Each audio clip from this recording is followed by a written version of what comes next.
following is a production of Watlington Shires and Pierce Productions.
Covington Lumber and Building Supplies is in the capable hand of a third generation of Covingtons.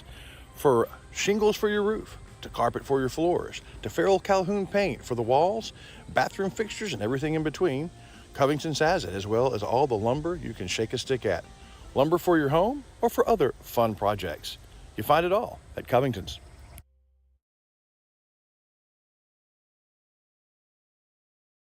Imagine what it would be like to be your tire. It's not good, man. Watch where you're going. It ain't easy work, so you don't want to trust it to just any old tire. No, you take your car and truck to Center Tire. It's an old tradition with a new chapter under Trey Burns, because being a tire is hard work. Are we there yet?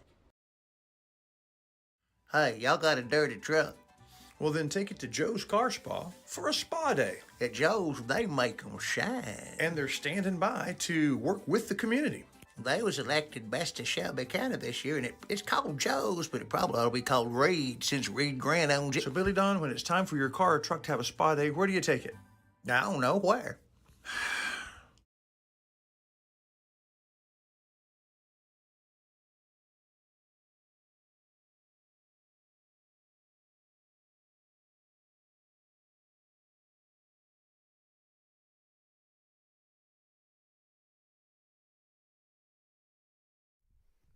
Good afternoon, everybody. This is the Counselor Stephen Shires from high above Hudson, Texas, in the Bowles Feed Blimp this afternoon.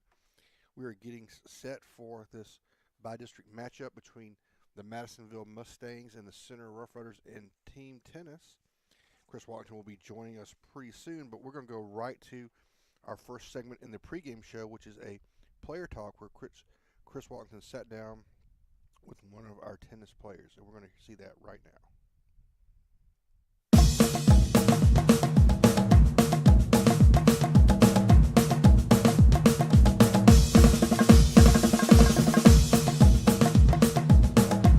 All right, everybody, here we have two of the seniors that are about to compete here in a few minutes. It's Laura Ann, that's Logan. We'll start with Logan. Between the two, spring tennis and fall tennis, which is your personal favorite? Oh, definitely spring. Spring? You like spring better? Yeah, it's really nice to have the same partner every time, know what you're getting yourself into, and just the tournament format is, you can only blame yourself. There's no team aspect. Interesting. Which is, always the team aspect's nice, but it's really cool to be by yourself sometimes. Go it on your own. Laura, what about you? Do you like fall or spring better? I am gonna have to say team. Even though I probably have less stress during spring just because like it is on yourself, I do like the team aspect of it and how we can all work together, and at the end of the day, if we lose together, and if we win together. But the stress is you don't want to let the team down. Yes. Okay. Well, tell me about your team tennis experience this fall. We've won most of the games, right? Yes, we have, and I think that we've had a really good season together, and I think we've all put, some of the same effort in. We've had lots of practices. I mean, we started right after that ladder match, and I think that we've really worked hard for where we're at. Logan, how many matches had y'all played before school even started? We played more before school started than some teams played in total. Yeah, that's right. Yeah. It's put in a lot of time. Yeah. And what do you know, if anything, either of you, whoever has the answer, about Madisonville? They had a lot of boys graduate. Okay. We know that, and our girls are probably stronger. Yeah, the girls are definitely stronger than those girls out there, but we still just have to bring our A game. Yeah, definitely the A game here by district. Well, good luck. Thank you for your time, and hopefully we'll talk to you post game. Yes, thank you.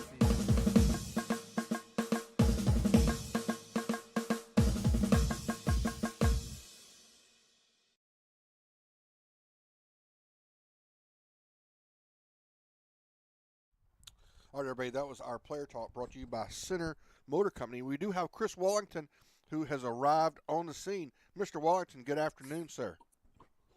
Good afternoon. Yes, I am here in really a beautiful facility that Hudson has, and the doubles, for the most part, are underway. All right, we're going to get that updated here in a second. But before we do that, we're going to hear Coach talk. Once we have Coach talk lined up, we will get right to the action.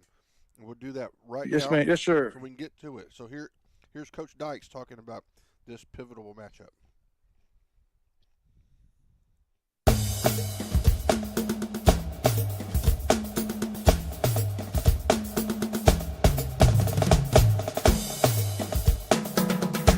Well, hey, Coach, you're the night before by district. It's Center versus Madisonville. Tell me about the matchup. It's going to be a rematch Yeah. of last year's by-district, and it came down to the last couple of matches. It was a 10-9 loss, and we're looking to try to turn that around, flip the script on them a little bit. So tomorrow at 1 o'clock, we start off with doubles, and what we're trying to hope to do is come out ahead 4-3, 5-2, and take that momentum into singles. The team is just hosted Tyler Legacy to get ready for it, and yeah, we got our booties handed to us by them, but there was a reason for that, and I tried to explain to them that even though they were better than us, and it was a compliment because they won their district in 6A. Wow. And they wanted to get us to get them some matches to go into the playoffs. Yeah. So I hope that they realize that always playing up is going to make you better and get prepared for things like tomorrow. Absolutely. Tyler Legacy is, as far as population goes, way up.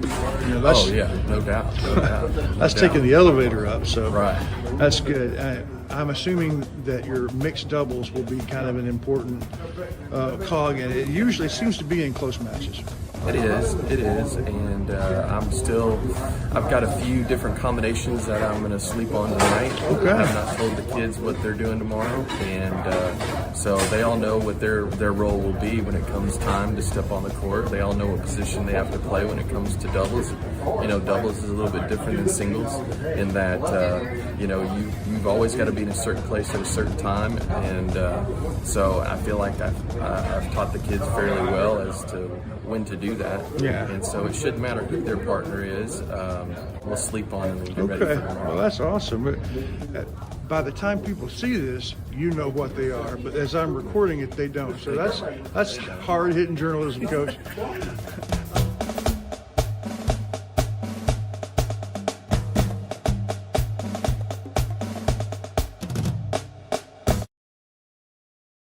Yeah. All right, folks, welcome back. That was Coach talking about this matchup. We're going to hear from JBA Financial, which brings us our Coach Talk in all sports, along with Wright Chrysler Dodge Jeep, which brings us our pregame in all of our sports this year. You're watching Rough Rider Team Tennis here live on NetSN. JBA Financial Services brings you Coach Talk, and there's a reason for that. John Black knows that when you're preparing for an important game, you need a plan, and they'd like to be a part of the details, the X's and O's of that plan. He's put together a good team, a coaching staff that would help you and your family get where they want to go. At JBA Financial Services, they're working to secure your family's future. Wright Chrysler Dodge Jeep Ram in Center has the new and used vehicles that you're looking for. If your vehicle needs service, stop by WrightChryslerDodgeJeep.com and get your service appointment, and also shop online. Then come on down and let the guys make a great deal for you. And our knowledgeable staff will not let you leave without knowing everything about your new or used vehicle. Wright Chrysler Dodge Jeep Ram supports all the students of the Piney Woods.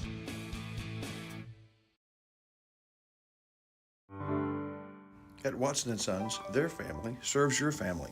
It begins with their facilities, their inviting and warm chapel, and their elegant lobby, and their unique product room where you can shop for the choices your tribute requires. They've been serving your family at Watson & Sons since Scott built it in 1998, but their family has been serving you for over a century.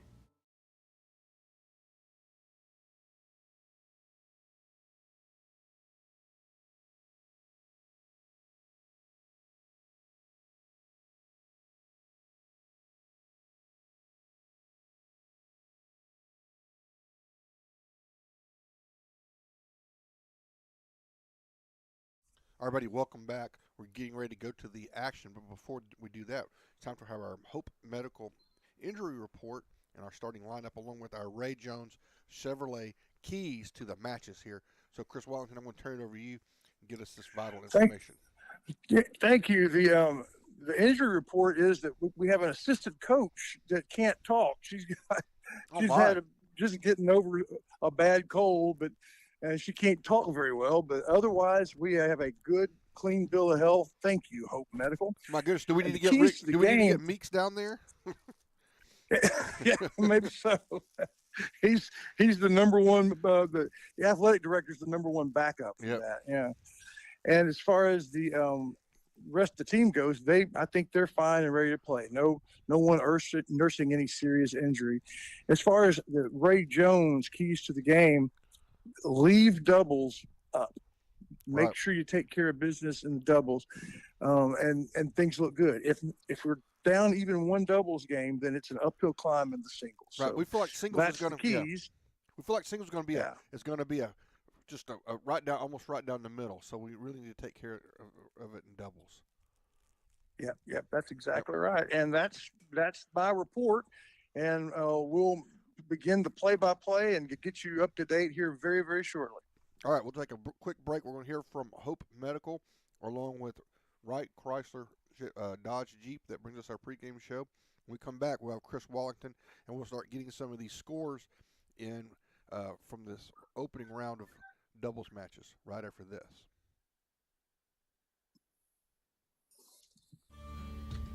At Hope Community Medicine, they believe that more than medicine is needed when providing quality care for their patients.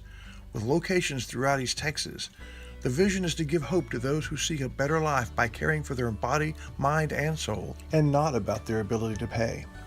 Through the network of staff and locations, Hope seeks to be primary provider of medical, dental, and behavioral health. Because the difference that Hope makes is the difference between night and day.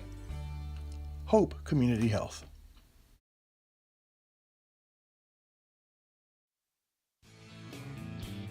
Wright Chrysler Dodge Jeep Ram in Center has the new and used vehicles that you're looking for.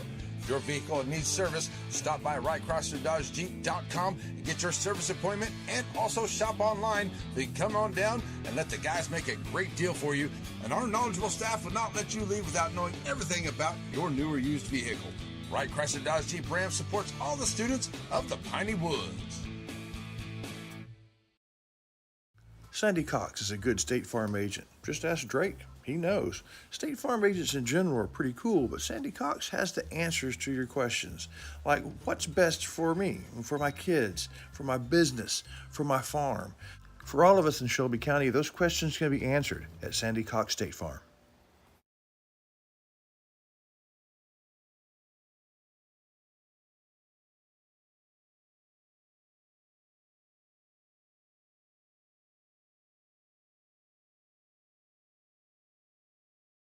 Welcome to Hudson for Madisonville versus Center. It's the rematch.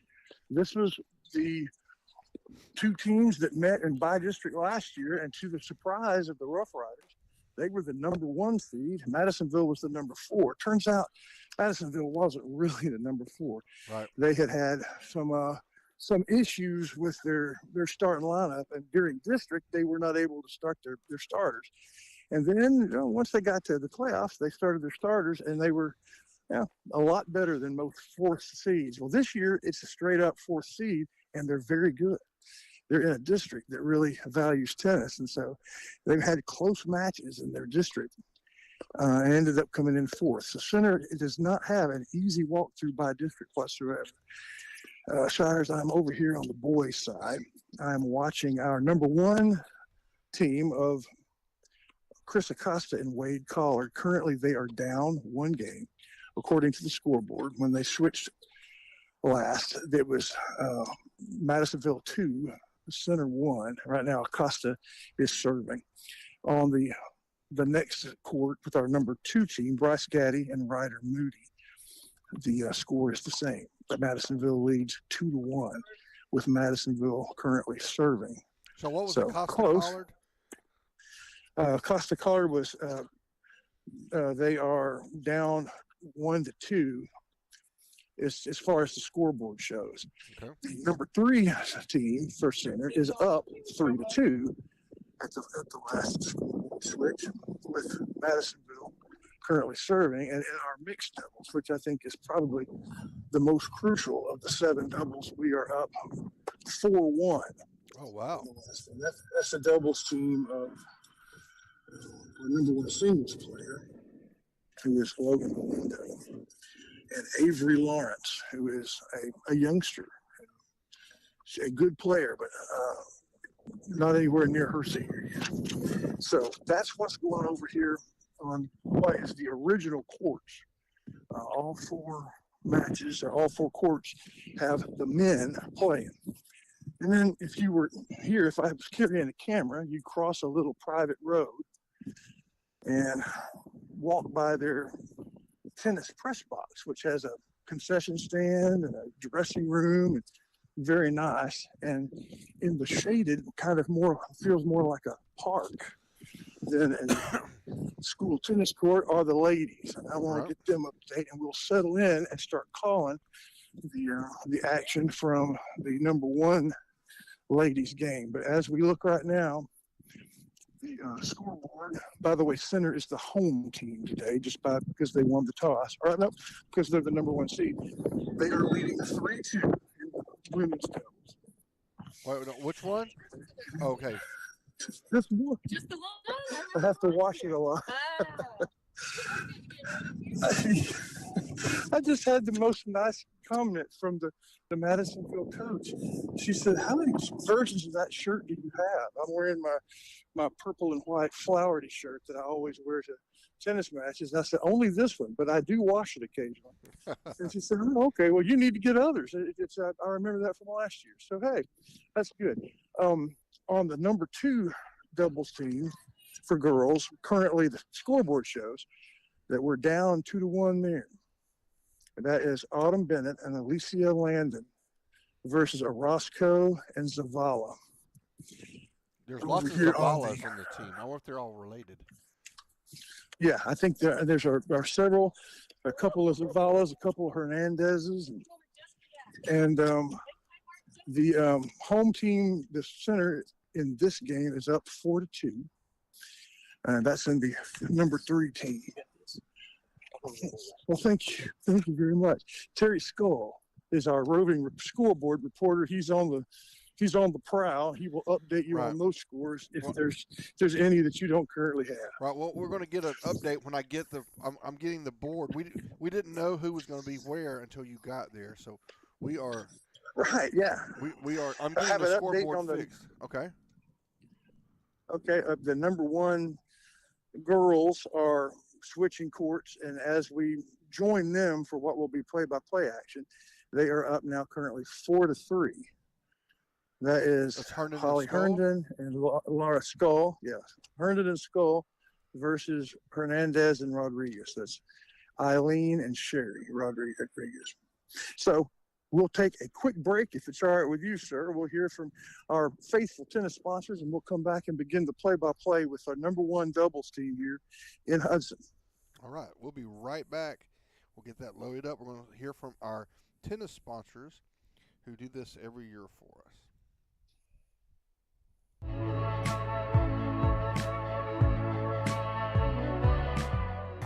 We say thank you to the sponsors that make this tennis broadcast possible. They include Sharon Nelson Medical, Texas Glacier Ice and Water, Bounds Insurance, Center Glass, Aurora Concepts, and Cornerstone Balance and Therapy.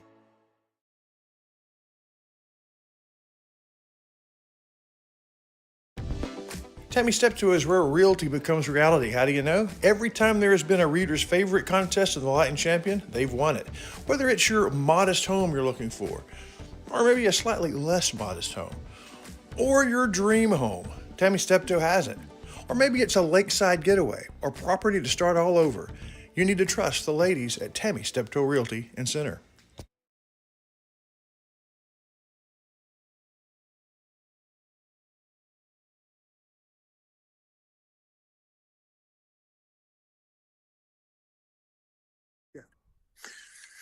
Welcome back, everybody. We're going to begin our play-by-play now as Laura Ann Skull is serving her team up 4-3 in the first set. And it's always challenging to know what the score is exactly because in the game score, they call it out. But she is serving to the ad court. And good serve, good return deep, but it's a little bit long, so they're going to win that game. So that was a 4-up, 4-down service win for Laura Ann, and she and Holly will be up 5-3 in the first set. It's very possible that the mixed doubles game will end, or we'll have a set down before these two, but everybody else, when I walked by, it was if you were leading, you were leading by one. If you were trailing, you were trailing by one. Close early sets here. Okay, so serving now is Madisonville. This is Eileen Hernandez. I'll just call her Eileen. Eileen serves to Holly. Holly gets it back to the forehand. Good, long, lobbing forehand back to Holly. She gets into it good. Pushes Eileen back against the fence, doesn't quite get the return over. Good forehand from Holly, and they're going to take the first point here. This will be a opportunity to break and win the set. Set her up 15-11. Good serve. Oh man, Laura Ann hit a big one, followed through, just didn't quite get it over the net. She put everything she had into that one. 15-all. Eileen now serving back to Holly. 15-all. Cautious serve. Holly gets it back to the backhand. Laura Ann has a chance to put it away. Eileen gets to it. It bounces. Yeah, good defense. Holly had hit it. Back to Eileen. Back to Holly. Holly cross court. Back to Eileen. Nice lob. Is it going to be long? It is. So far, Eileen is the only one that's hit the ball. In this game, Sherry has been watching at the net. Both center girls have done a good job keeping it away from the net player. Again, this is the by-district tournament. It is a rematch from last year's by-district that Center lost by 1, 10-9 in a thriller. Here comes the serve to Laura Ann. First serve hits the tape. Second serve. It's a little chop shot from Laura Ann over in the corner and makes Eileen run full blast to get to it. She can't quite. She gets her racket on it, puts it in the net. And so this double break point, double set point for the number one girls team from Center.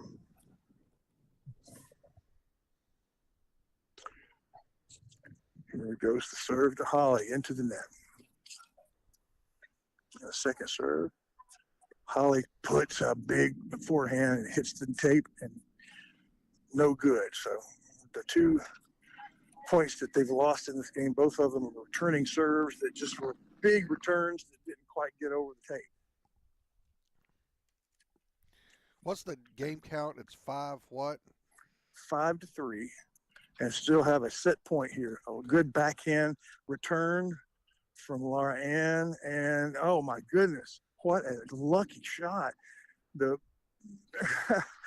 It's one of those things that just never happens. Laura Ann made Eileen go and dig the backhand out of the corner. She lobs it. It barely gets over the net. Holly's waiting for it. It gets over the net so with just no millimeters between the ball and the net, it actually hits and gets past Holly. Because the only way she could hit it was to hit the net, which you lose the point. Well, okay, now Laura has to go and try and dig it, and it's too late. So they win on a cripple lob. It just doesn't happen much. But it's deuce. And the serve to Laura Ann is good. She gets a backhand, moves it back to Eileen, who gives it back to Laura Ann on the backhand. She manages to get her racket on it. But they're going to end up, I had the score wrong, sir. That was not deuce. That was game point for Madisonville. So we're going to leave this one at 5-4. Uh-oh. Center leading in this set 5-4. But they get to serve, though, right? Yes, it will be Holly's serve for the first set. But I mean, all the scoreboards look very much the same. I've matriculated over to the number 2 girls. Right. So our intrepid reporter Terry Skull has sent me Lawrence Galindo wins the first set. Hughes Harold up 5-2 in the first. Okay. So I'm going to get so that that's on good. the board. I'm getting the board is slowly getting caught up, folks. That's great. That's very good. And then Hughes Harold, those are players that we didn't talk about last year, both new to the varsity team, and holding it down in the third spot. That's excellent. I know we haven't really counted on that spot tallying points for us. Right. That would be huge. And then over here in the, I'm sorry, go ahead. I want to hear what you're saying. Yeah, Gaddy and Moody are down 2-3. Yeah. And I don't know how long ago this was that Terry sent this to me. It wasn't too long. He and then let's see what the other one here is Collard. Trying to find them on my. Okay, yeah, Acosta Collard. They're down 1-4. Here's the good news, though. For as they switch sides, the number 2 girls team from center is up 5-2. The number 3 girls team is up 5-4.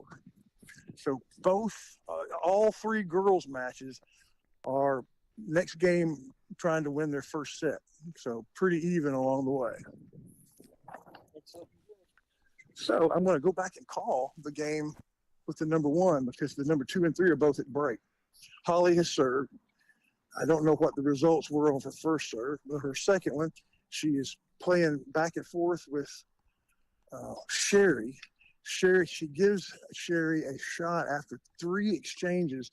Sherry gets to come up about middle court and try an alley shot by Laura Ann, which works. So I know that they won that point. I'll see if I can hear her call the score.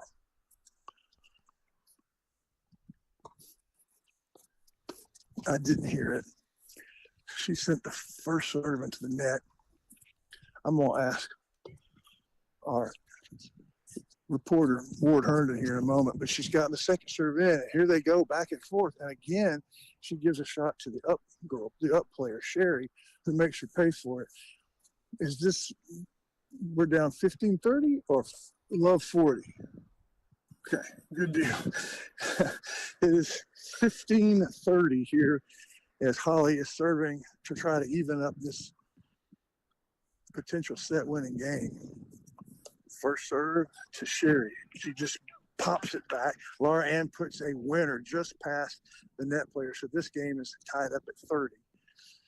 If the ladies on this court can win this one, they will win the first set. But it's close. It's just one game separating them.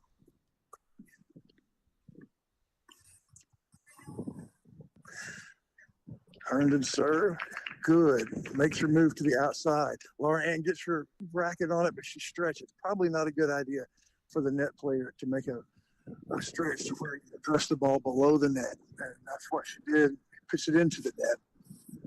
And it is ad for Madisonville. Holly hitting to Sherry Rodriguez.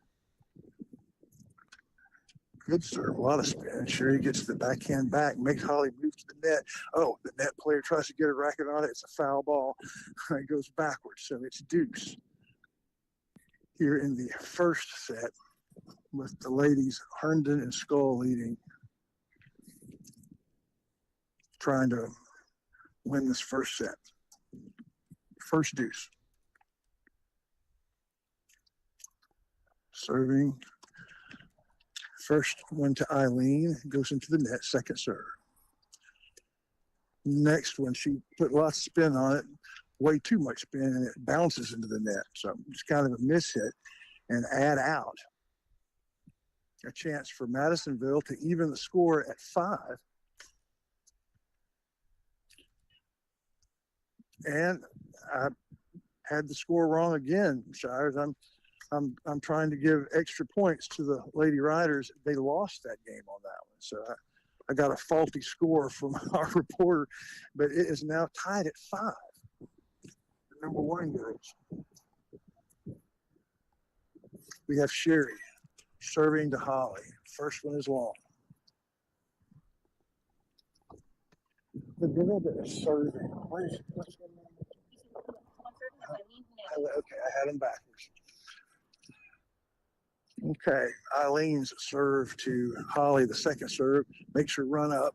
Holly has to get her really far. So it is Eileen serving now with a 15-love lead to Laura Ann. Game tied at 5.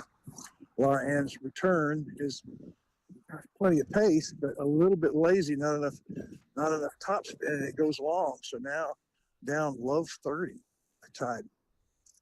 Set's tied. Madisonville leading now. Long first serve. Eileen, second serve to Holly is good. Right at the tee. Good backhand return. Holly lobs it too far. So they're down love 40. All 3 points on unforced errors. Giving Madisonville a chance to seize the lead in the first set. Triple game point. Eileen serves to Laura Ann into the net. We're waiting for the second serve.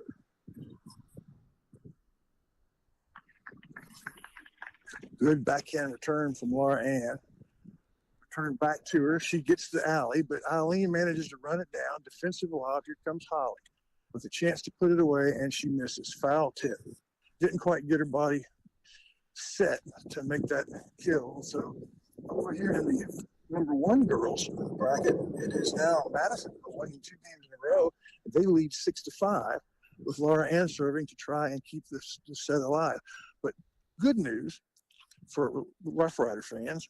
And I don't know that we have anyone from Madisonville listening. It would be great if we did. But if we did, welcome to Net SN. It's a close one here. The number 2 girls, that's Autumn Bennett and Alicia Landon, have won their first set. Do you know what the count was? Was it 6? It was 6-2, I think. It might have been 6-3, 6-2 or 3. And the number 3 girls win their first one. Their first set goes to center with Hope Naring and Emmy Wolf. That is well done. I'm fixing to go to a break, and I guess with I'm gonna probably stay here with the girls, the number 1 girls, until the set is concluded. In fact, let's not go to break. Laura Ann is now serving. When they finish, we'll take a break and go check on the boys. Laura Ann serves. The return is good, and they hit it back to her. The up player gets to hit twice to Laura Ann, who's able to dig both times. Sherry with a defensive lob. Oh, Laura Ann with a beautiful forehand, but they get it back. Laura Ann again punches it over to the side. Can they get to it? They can't. So Laura Ann played a beautiful point there. Center wins that point. Down 6-5, hoping to force a tiebreaker. Now, I could have missed a point, Shires. I think it is 15 love.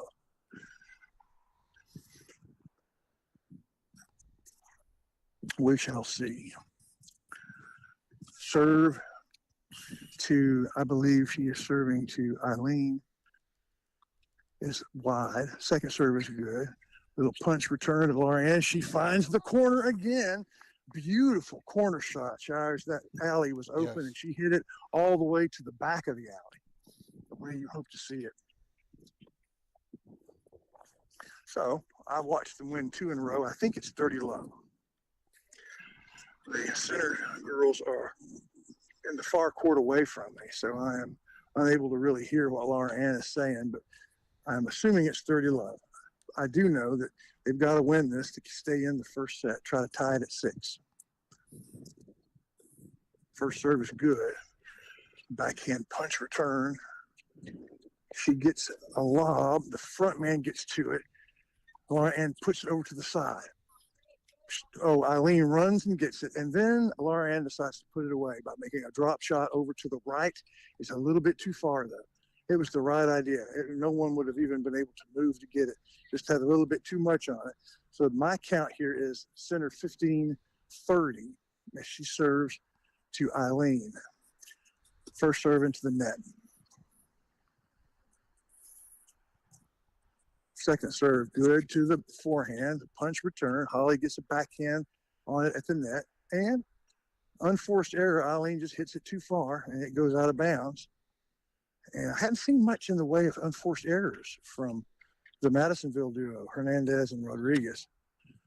They don't have a lot of offense, but they have good defense. I think this is double game point as Lala serves it to Sherry. First serve is good. Second, she gets beautiful shot from Laura Ann. She's so aggressive. Her serve is returned to her, and she takes the forehand and hits the line on to her right, to the Madisonville girls' left, and there's just nothing they can do.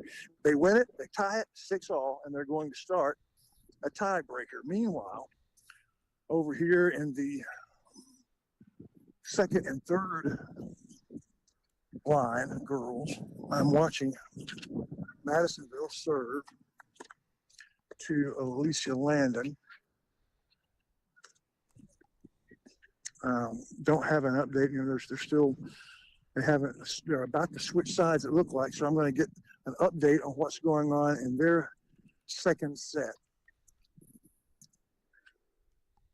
And, well, Madisonville has taken the first game of the second set, but in the number 2 line, Center won the first set. And over here on the third line, I'm going to get a report from our Rough Rider reporters sitting cleverly in the shade. Hey, we've got millions, now probably hundreds of thousands of people listening to this broadcast. What is the score here in the line 3? Do you know? Yeah, your girls.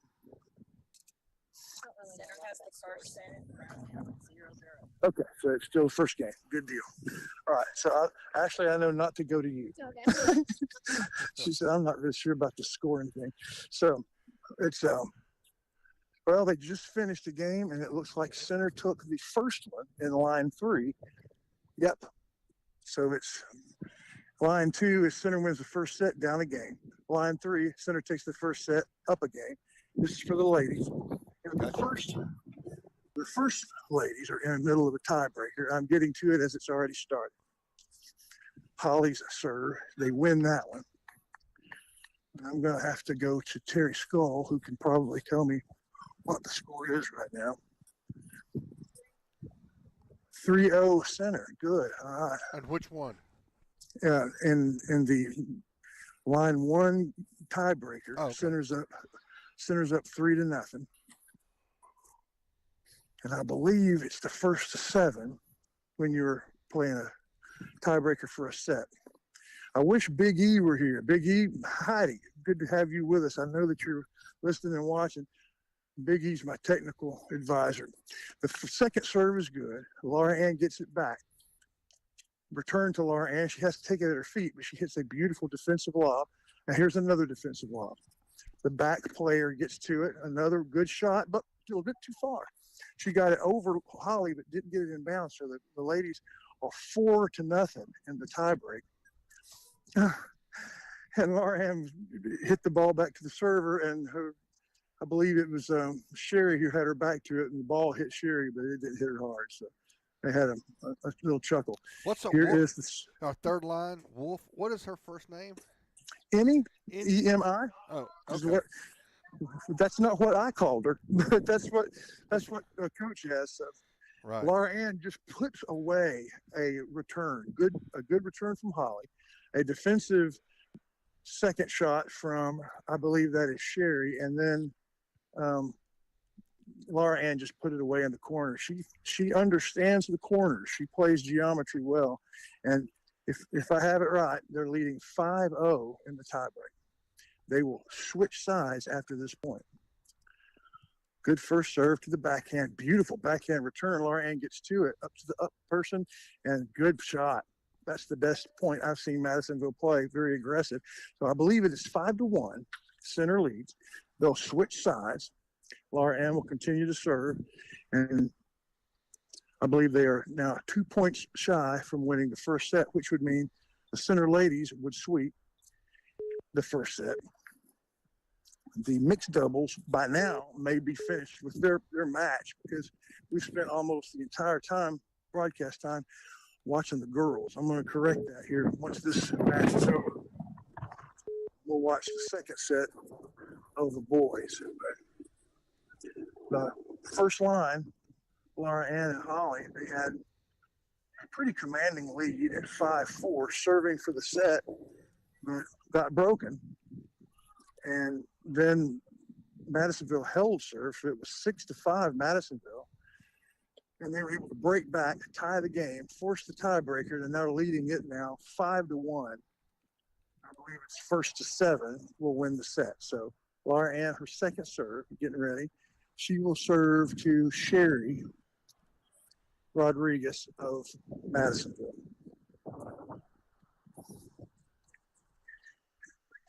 Here is that first serve.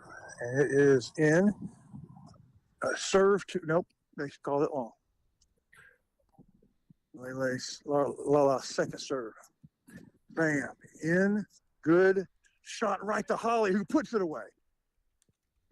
Slams it down, and it bounces over everyone's head and hits the fence. Perfect shot, and they lead 6-1 with 5 opportunities.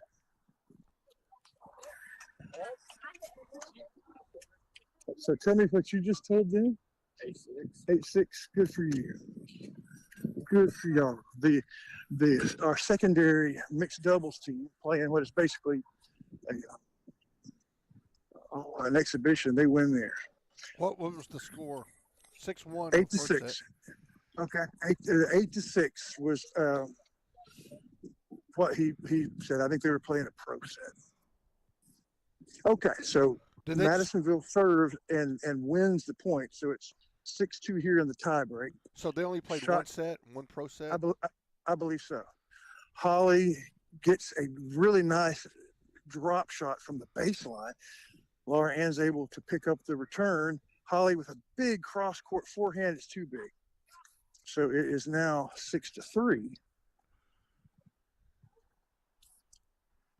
And important for the Lady Riders to try and win this point and the set while Holly has to serve. She had the big opportunity with the big forehand and just hit it too far. If it'd gone in, it would have been set. Okay, here's her serve. Madisonville still kind of coaching each other up. Here's the serve. A little bit too wide. Second serve. This was going to Sherry Rodriguez. Nice first serve. Back to Holly's forehand. Back to Sherry's forehand. Laura Ann has a chance to put it away, and she does. Boy, they made the mistake of getting it close to the Tiger. And the first set then goes to the Lady Rough Riders across the board. Before we go to break, a quick update on the score. Here in the line 2, the board says 2-0 Madisonville as of now. On which one? In line 2, it's Madisonville up 2-0 in the second set. Okay. The center won the first set. Gotcha. And over in line 3 with Naring and Wolf. It's 1-1 in the second set. Center took the first. So all the ladies win the first set. We're going to go to break. Got Sharon Nelson, Texas Glacier Ice and Water, Sabine State Bank, Bounds Insurance, Cornerstone Balance Therapy. They are our tennis sponsors, along with Center Glass, who presents this for you. Thank you, Center Glass. Round 1 of the bi-district match, brought to you by Center Glass here from beautiful Hudson, Texas. Hey, we'll be back with more tennis from the men's draw after this.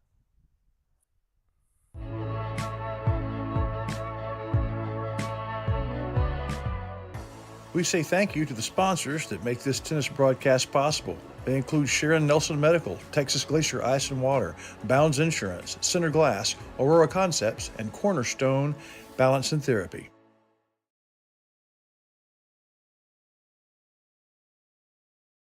Sandy Cox is a good State Farm agent. Just ask Drake. He knows. State Farm agents in general are pretty cool, but Sandy Cox has the answers to your questions.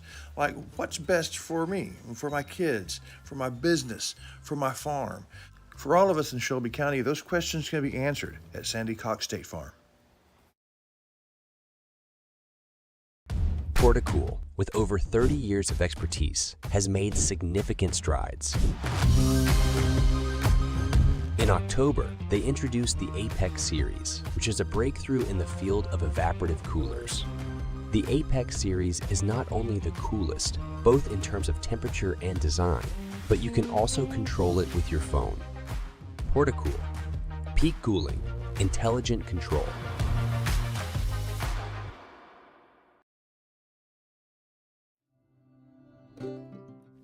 Center Motor Company.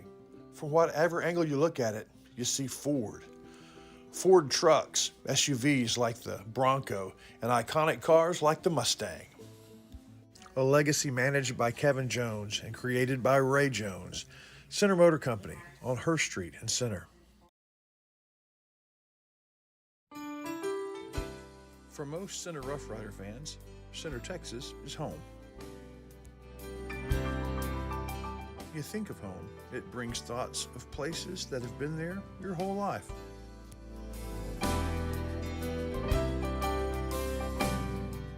One of those places is Bounds Insurance.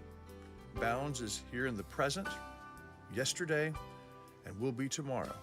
Bounds Insurance for a lifetime. Welcome back, everybody. Big news. You may have known this, Shires, but our Line 2 boys doubles won the first set. No. What was this? Yeah, Game I don't know the game count, but they were behind at one point. Yes. Let me ask either Miss Benita Collard or Coach if they know. Do you know the game count in the first set? What the score was in the first set? Remember? Okay. Do you know what the game count was in this set, first set, Coach? First set, 6-4. 6-4 was the first set tally in Line 2. And they're just now begin. There's no score in the second. How about Line 1? Line 1 lost the first set. I don't know the game count. They are down in the second 3-1, but I watched them just win a very good point. So I think the best way to spend time with all these different matches going on is to remind you that our Line 3 won the first set, but they are down a game in the second.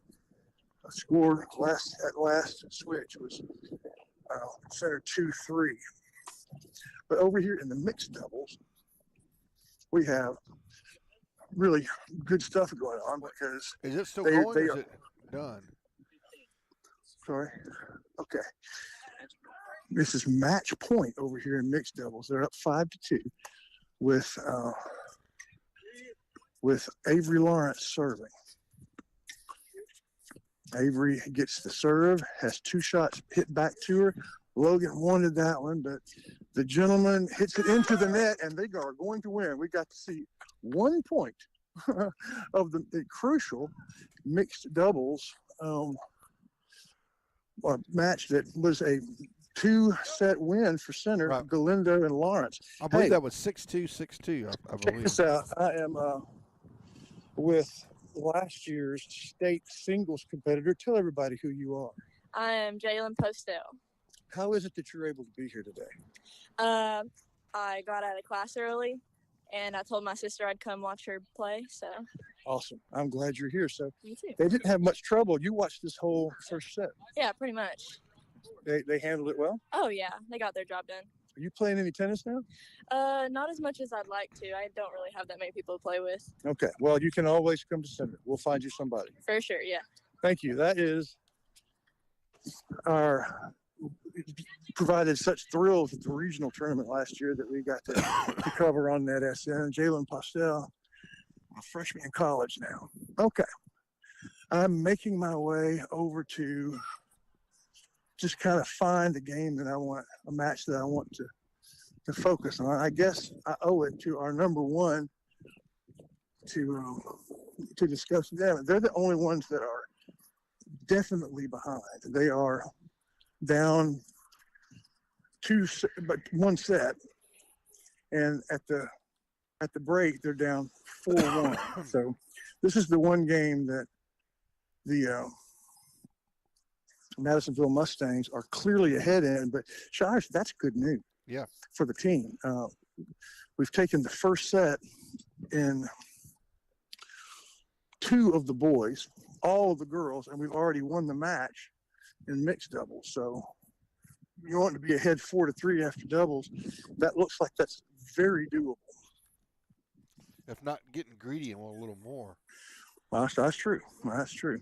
So the second line game started first. So we'll pause here for a while with Bryce Gaddy and Ryder Moody. They won the first set. They lost the first game, and that was a service game. So Madisonville now serving. Good serve to Bryce. Bryce gets the ball back. The net player puts it right back to the alley where Bryce was. He slips, can't get to it. So they're going to win the first point. Madisonville does. By the way, the Madisonville team is Jonathan Guerrero and Rolando Avila. I believe Jonathan Guerrero is serving. And he is serving to Ryder Moody. Ryder, by the way, our number 5 singles player, playing with our number 2 singles player as the second doubles line. Good serve, backhand return. Good backhand cross court. Hey, just a second. Congratulations. The all-important mixed doubles game, you win. By the way, everybody, I am talking to Logan Galindo. How was it playing with a younger partner? I mean, honestly, best partner I could have asked for. We both stayed calm. We stayed confident. Nothing I can say but good things. Coach talks about how it really shouldn't matter all that much who your partner is because doubles is what it is, a matter of discipline and positioning. Did that go pretty well for y'all? Oh, I don't think we could have been more disciplined, honestly. Best showing of mental fortitude I think I've had all year. That's great. Congratulations. Looking forward to your singles game coming up pretty soon. Let's go. All right. There you go. That's brought to you by Center Motor Company, a player interview. Okay. And that, of course, I lost track of what was going on in the game, but now Jonathan is serving to Ryder. Good second serve to the backhand. The up man gets a good shot, but Bryce Gaddy with an excellent defensive lob, but then he made the mistake of lunging for the shot at the net that was already over the net and low. And there's just not much you can do offensively when that's the decision you make. So that point's taken by Madisonville. Not sure what the game count is. But the serve to Gaddy is a good one. Makes him move. He gets it back. A beautiful shot cross court. And it makes Jonathan stretch for it. He's trying to go cross court. Didn't quite get the ball high enough. He misses the shot. So I'm going to try and get a score here from the, as he calls it.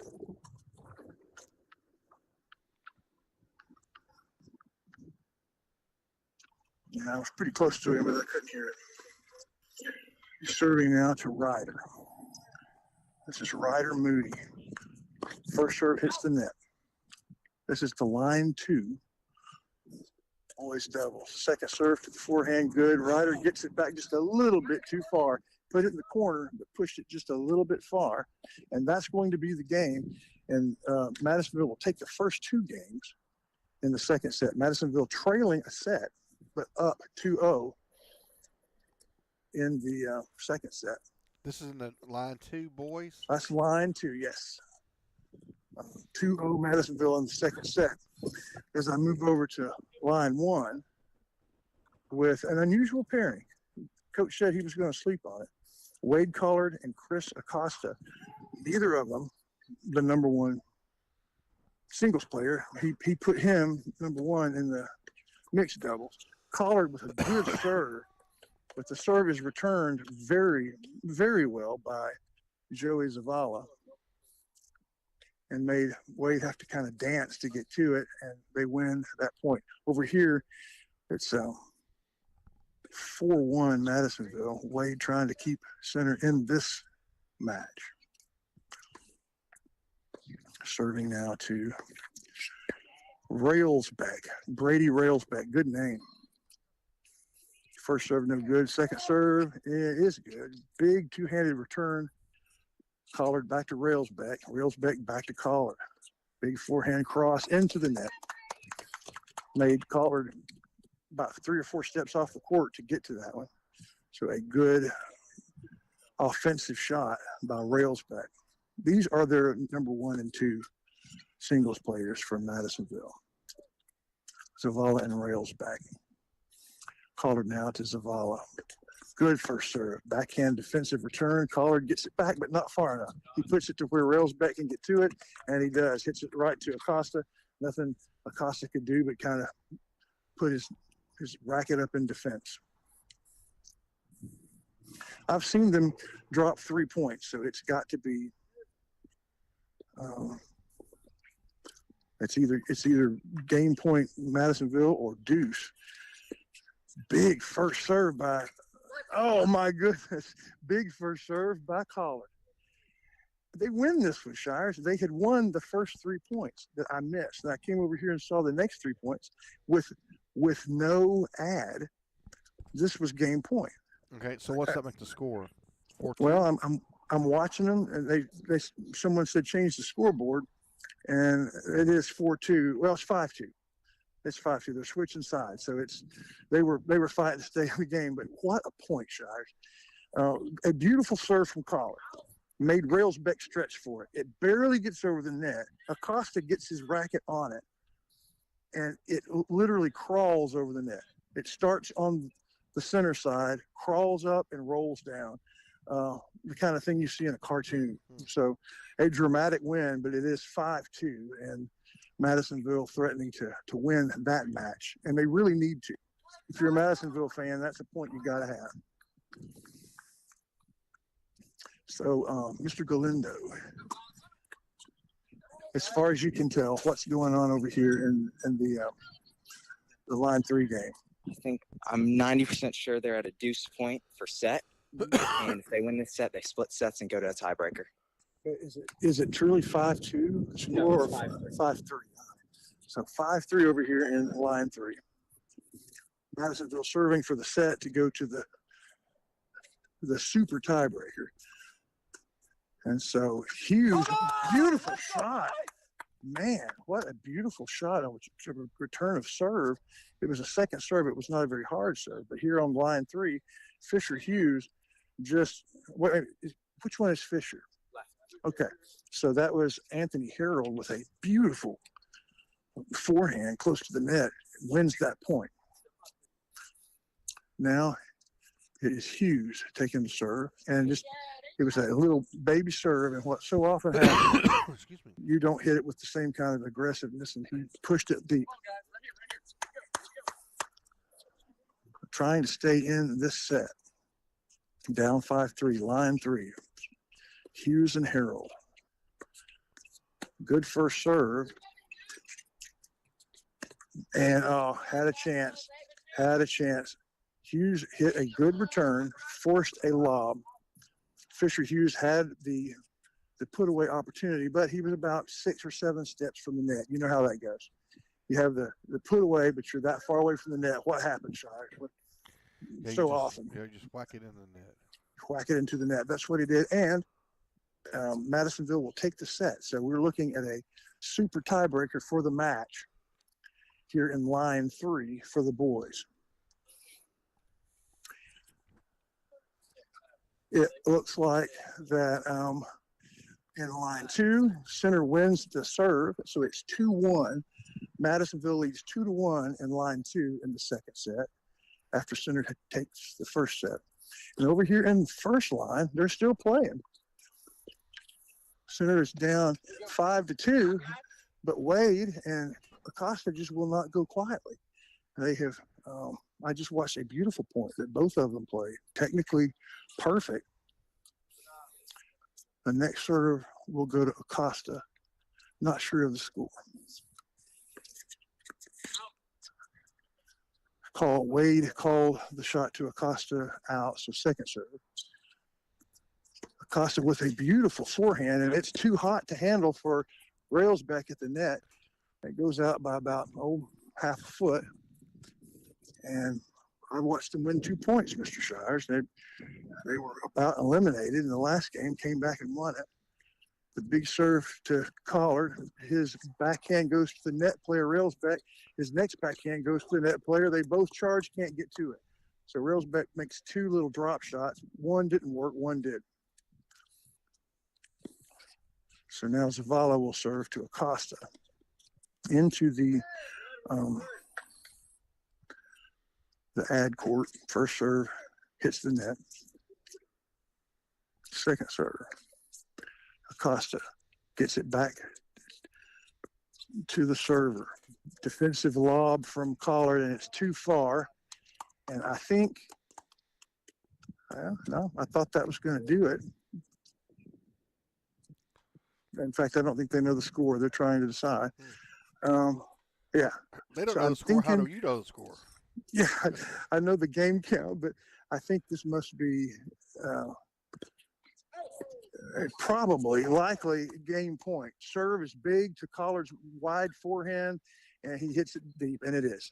So Madisonville takes their first match in the tournament. Line 1 wins. I don't know what the first set was. I think it was 6-3. I'm not sure. The second set was 6-2. Over here on the tiebreaker, which I left the tiebreaker to. Do you know the tiebreaker score here? Just started. Just started. Okay. All right. So center won the first point that I saw. Right. And then Neighboring Wolf, we did get an update. Of course, they won the first set 6-4, but they were down 4-3 in the second set. Okay. So work to do on the ladies' side. Don't know about the line 2. Second serve from, oh man, what a great shot by Fish, they call it. Oh, it's 5-4. I thought it was a tie break. Wow, okay. It's not a tie break. So we're still in the second set? The Riders are still in it. You're trying to win this set. They're down 5-4, but I believe they are up 30-love in this game that would tie the set. Fisher's first serve goes into the net. Fisher Hughes. Second one, good backhand return. And Hughes's choppy, little slice forehand goes a little bit too deep, loses that one. Of course, guessing at the score at this point, but he is going to be serving to Axel Martinez. And I believe that the score is going to be 30-15 center. I'm not absolutely certain of that, but I thought it was tie break. But they adjusted the scoreboard, and it is Madisonville leading 5-4 in the second after center winning the first set. So first serve to Martinez is wide. Fisher Hughes, second serve. Straighten that one up. Good one to the backhand. Oh, beautiful shot. And here's the way it went. Anthony Harold had a chance to put it away. He hit a good shot, but then Martinez was able to run it down, hit him another opportunity at putting it away, and missed. So if my scoring is right, it's 30-all after 2 unforced errors from the Riders. All right. Daring Wolf has evened it up in the second set. Very good. Four to four. Any word on the number one girls? No. Okay. First serve is curving in, but doesn't quite curve enough. Second serve. A good one. It goes to the man Harold. Harold hits a good shot, but it's not a put away. They get it back. They get his next one back. And then Hughes comes up with the big forehand and it forehands it into the net. So I think I have the score right. This is set point, break point, set point for Madisonville. It'll be I've sent Fisher Hughes. I've sent a request to our intrepid reporter, Terry Skull, Okay. for an update. The ladies' All right. doubles. We'll hope Line to get one. that. That's over just behind me and to my left. Okay. Fisher serves. Martinez with the good return, and Harold had a chance to put it away, but again, one of those up at the net and got too much racket on it. It goes deep, and that's going to do it for the set. So now we will have the tiebreaker. Unless the score is incorrect, I think we will go to tiebreaker, and the line 3 center loses the second set. After winning the first one, they lose the second one, 4-6. How about Gaddy Moody? Look, moving over next door to check that. I just saw Gaddy do the splits as he slipped playing his foot. He is an acrobatic player. He takes a lot of spills. The scoreboard says 2-1 Madisonville. And it's likely to not be exactly accurate, but it's been that I'll ask here in a moment. Yeah. Good serve, though, by Bryce. And it gives his partner a chance to put one away. They managed to get it back. Here comes another chance to put it away. Boom. He just puts it lightly over to the side, and that was the right choice. Instead of killing it, Ryder Moody makes a little chip shot over into the corner, and Guerrero got to it but couldn't do anything with it. They win that point. See if I can catch the score. Serving to the ad court. He didn't say the score. Good serve, lots of spin. Barely gets it back to Gaddy. Puts it back to the backhand. Big backhand cross court. Beautiful shot. Gaddy gets to it. And Ryder puts it away, they get it back. Ryder puts it away, they get it back. Now both of them are at the net. And they win the point. And they are excited. That was a very good point. A lot of net action that happens so fast you can't really even call it. Very well done. Meanwhile, over in line 3, the tiebreaker has begun. So I feel like I probably ought to call that, since that's the one that's most likely to have impact first. I'll go over here where coach is standing. Madisonville serving. First serve to Fisher is no good. It'll be a second serve. Good to the backhand. Fisher puts one deep. Big return, but it's too much. What's this tiebreaker? This is a tiebreaker, or are they? No, it's 5-all. Is it 5-all? Okay. We were up 5-2 now. It's 5-all. They've got. Did they? It's 40-15 and 30-all. They have the score messed up.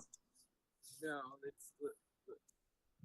we were up 5-4. We're the green. Uh-huh. And then Fisher lost his serve, so it's 5-all now. Okay. All right. Well, I see the problem. We are green, but on this one, green is on the visitor side. Okay, so it's 5-all. It's we were now down 40-30, 5-all, and the scoreboard was right by color, but not by column. So, wow, I was calling the game correctly, but the score very incorrectly. Fisher hits a beautiful return of serve by the up man, and I think if coach was right, that ties it up at deuce. No, it's not deuce. He's hitting to the ad court. I don't know. We'll see.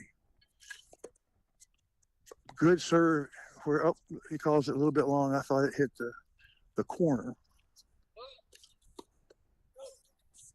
Good serve, good return. And, nice. Harold had a chance to put it away, puts it in the corner. Defensive lob, but Harold on the second try gets by him. And he said, coach said, you kept it in front of you. Good job. So let's see as they adjust the score. It is 6-5. Center is leading. All right. Even though it says visitors, It's green. So, all right. So they have a chance now to serve for that match, and that's a Awesome. surprise. I know. I thought we were down. That doesn't happen in basketball, No. not very often. Okay, back over here in line 2 where Gaddy and Gaddy and Moody were playing such a good game. They split in the last switchover, so it's Madisonville 3, Center 2. Meanwhile, the first singles game is warming up as Galindo takes the court. We will take a break. Hold on, before we go, let's don't take a break just yet. All right. Yeah, we're not going to take one yet, but we will take one before we start our singles coverage. But yes, so go ahead. Tell me what you know, sir. all right, Neighboring Wolf win 6-4 in the second Great. set. So that gives the Riders 2 wins, and then let's see. Terry Skull replied back and said,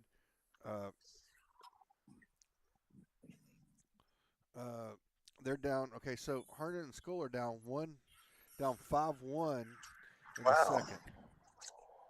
My goodness. After winning the first, they're down considerably in the second. Yeah. And it looks like the line 2 next to them are still on the court with no one really to report for them. We don't have a line 2 reporter today, so I'll have to go check that one out. But we're here in the tiebreaker in line 3, gentlemen. No, I'm sorry, it's not tiebreaker. They're trying to win straight out 6-5. This is match, a chance to win the match. They lose the first point though on a double fault. This is Anthony Harold, serving, and he will serve to Axel. No, this is Ulysses Zavala. So I like their first names better, Ulysses and Axel. Yes. This is to Ulysses. Good serve to the backhand. The return is just long, but that evens it up at 15. No Y in the Ulysses. Ulises. Yeah, it's and I thought it was a V, so I had no idea how to pronounce it, but I was glad to see it was you. First serve on this third point at 15 all goes into the net. Serving now to Axel. Second serve over. Good return by Axel. And Harold gets it back. He tries to pass Hughes, can't pass it, but Hughes puts it in the net. So it's 15-30. And coach is coaching him as he walks by. I tell you what, this is a Dairy Queen moment here. Yeah, with it is. Harold. I mean, if they can win this in straight sets, that's really going to give the Riders a huge advantage. An advantage that I don't think anyone was counting on. Second serve goes into the net. So that's with a little bit of pressure. Our boy Harold has, kind of looking at some intense moments here. He's double faults twice. We're down 15-40. Double break point to tie the set for Martinsville. His serve to Axel is wide. He'll have a good serve, just a little wide. He leans forward a lot to strike the ball. He gets it over to the backhand, back to Harold. Harold back to Martinez. Martinez puts it close to Hughes. It doesn't go over the net, so they win that one, 30-40.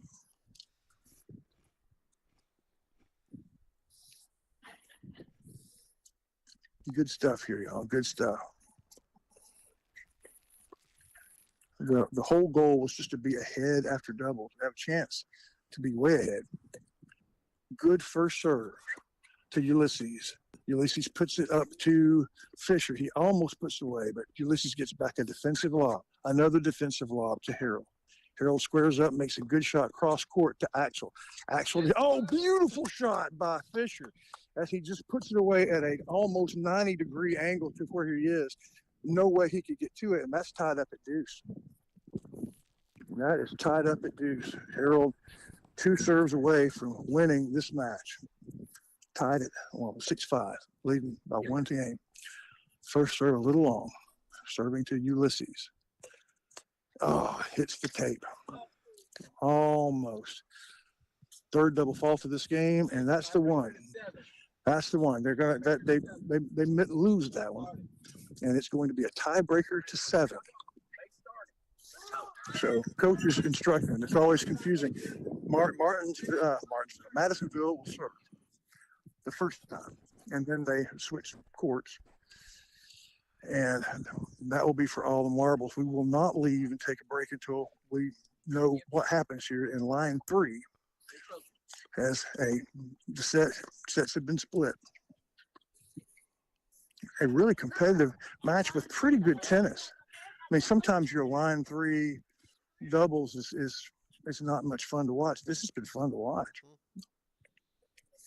Okay, so it is Ulysses serving to Harold. And it was a good return, but obviously it was a bad serve. Second serve to Harold. Good shot. Back to Fisher. Fisher gets it way back. Defensive shot from Ulysses. Harold gets it across. Oh, this is good news. Axel put a really good shot, I thought, into the corner, making Harold stretch for it, but he called it wide. So center wins the first point of the tiebreak. And normally you switch sides, but you definitely do switch serves. So leading 1-0, we have Fisher to serve to Ulysses. First serve is good pace, just misses top of the tape. Second serve in, good to the backhand. Gets by Harold. By the time it gets to Fisher, he had to alter his shot. He wasn't really expecting to hit it, so it's tied at 1. With Hudson's high school and just behind us, the first serve is good, very good to Axel. He has to stretch to get his forehand to it, puts it in the net. Right. So if my count's right, center's up 2-1. Good. Other two and the ladies, both the first and second line are going to the tiebreaker. They both split sets. So line 1, oh, okay, they split sets. So this is super tiebreaker. Mm-hmm. Wow. So we need to get over there too. Yeah, line 1 and line 2 are both. Yeah. Wow. So Hughes gets the serve, hits it right back to the up man, but he gets it back twice. Then Harold hits it to the up man, and the up man finally makes a mistake. They get the point. Not exactly sure what the count was because I was looking over there at the girls. Center is ahead, I believe. Good shot to the backhand. Beautiful put away by Ulysses, though. Harold's backhand didn't quite get far enough to his left to get by the up man, and Axel made him pay. Let's see if I can get the score. 3-2? Yes. 3-2. 3 serving 2. 3 serving 2. So center, thank you. Courtesy of the Madisonville coach. Center up 3-2 as Harold serves into the net, serving to Ulysses. Anthony Harold. Second serve into the net. He has had a sudden rash of problems getting the ball over, so it's 3-all, and that's normally where they switch ends, and that's what they'll do. Switching courts with the match tied at 1 set apiece, at the tiebreaker tied 3-all, with tiebreakers going on in both line 1 and 2 for the ladies. That just leaves where we are in the line 2 for the gentlemen.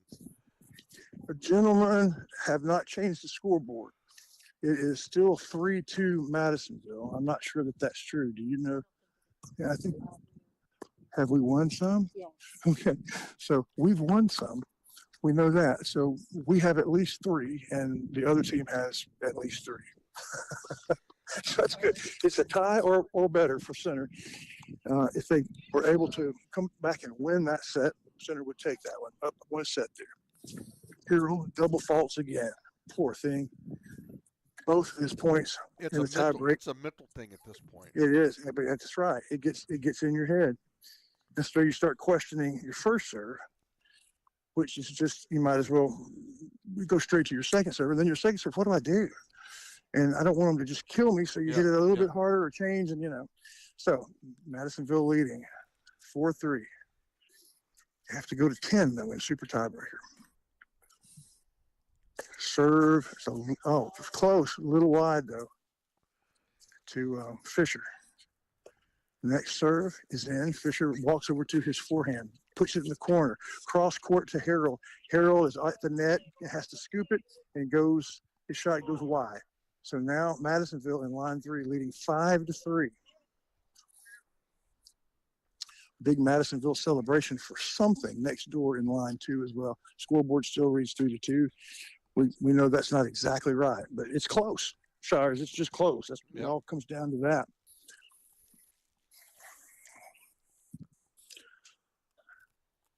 All right, first serve to Harold. He gets his racket on it, but it's a choppy, slicey forehand that goes wide.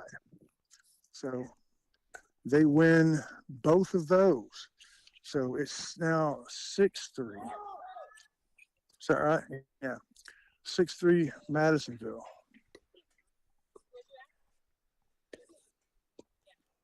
So it's now up to Fisher. And the Madisonville coach has them shifting so that your first serve in a tiebreaker is to the ad court, which is weird. Yep. Fisher hits the net on his first serve. Second serve to Ulysses. Hits the line. And good return right to Harold. Harold at the net, puts it in the net. Harold is having a hard time, and that's that. It was a second set tiebreaker. I thought that we won the first set here, but that's not true. Everybody was reporting it wrong because the scoreboard was reversed the whole time.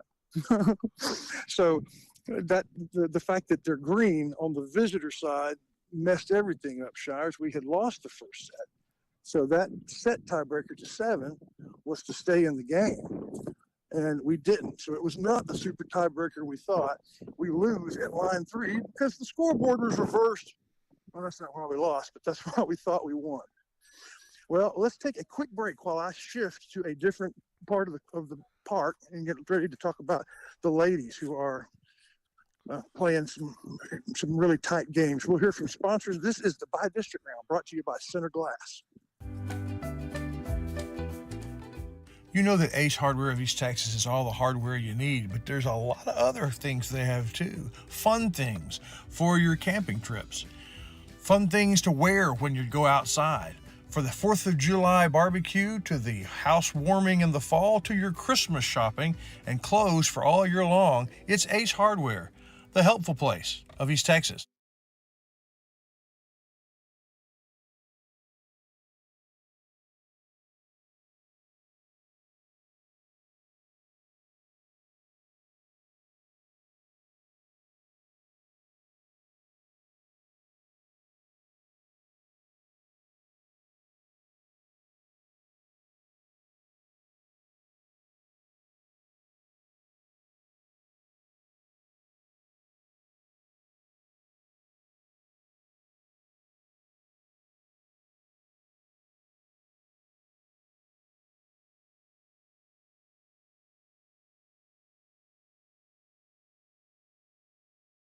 Welcome back, folks. We have some good news to Chris Wallington.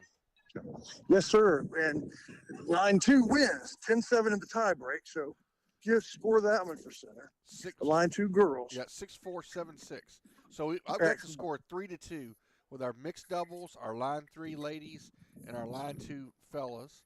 And then Madisonville has the line 1 and line 3 gentlemen. So that leaves the 2.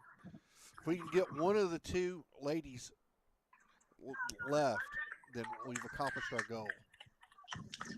The Madisonville just scored on the super tiebreak, and that puts the score as close. I think it is 8-7. Center is leading. I think that's correct. 8-7. I have it at 8-7, right? Yeah. Madisonville scoring to try to even it up. First one to 10. The service to Laura Ann. The first serve goes into the net. Second serve.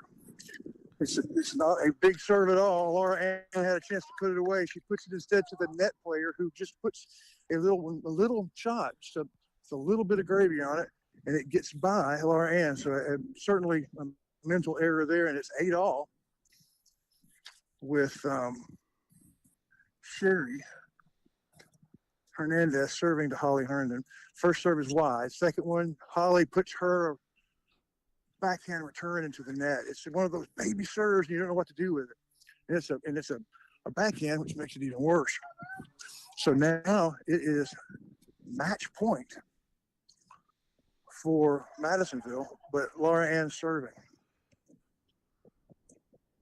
Serve to the ad court, serving over to Eileen Hernandez. Here comes the first serve. It's into the backhand. She gets it back. Holly puts down a good one from the net. They manage to get it back. Laura Ann with a lob return.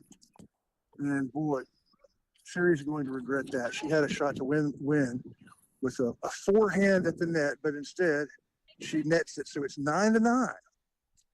Got to win by 2. 9-9. That's how close it has been, Shires, across the board. Don't know what the score is in line 2 doubles for the gentlemen, but we have a girls singles match that is already warming up.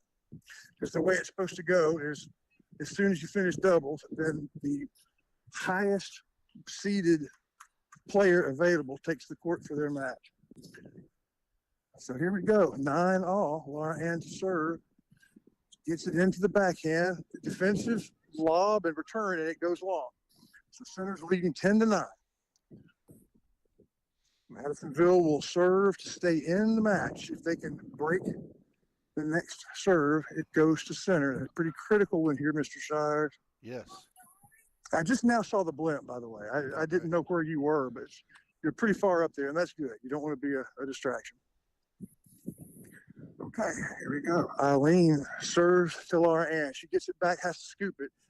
Holly at about the service line. It gets back a defensive shot at the net, but she gets a beautiful shot. Eileen gets it back. Can she get to it this next time? Beautiful foot by the Madisonville player. Holly put the perfect shot.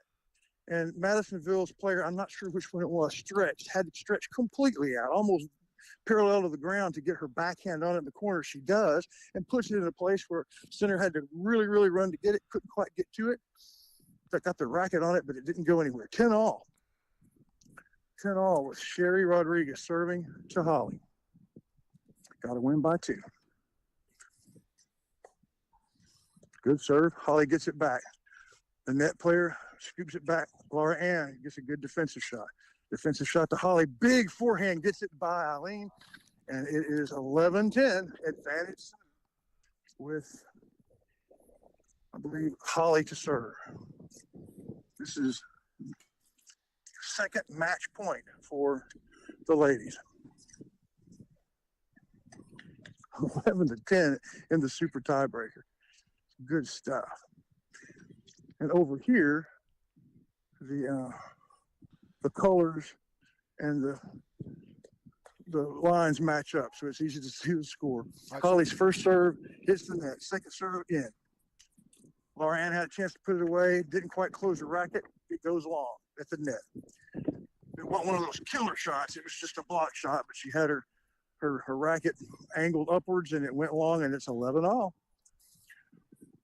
Deuce again.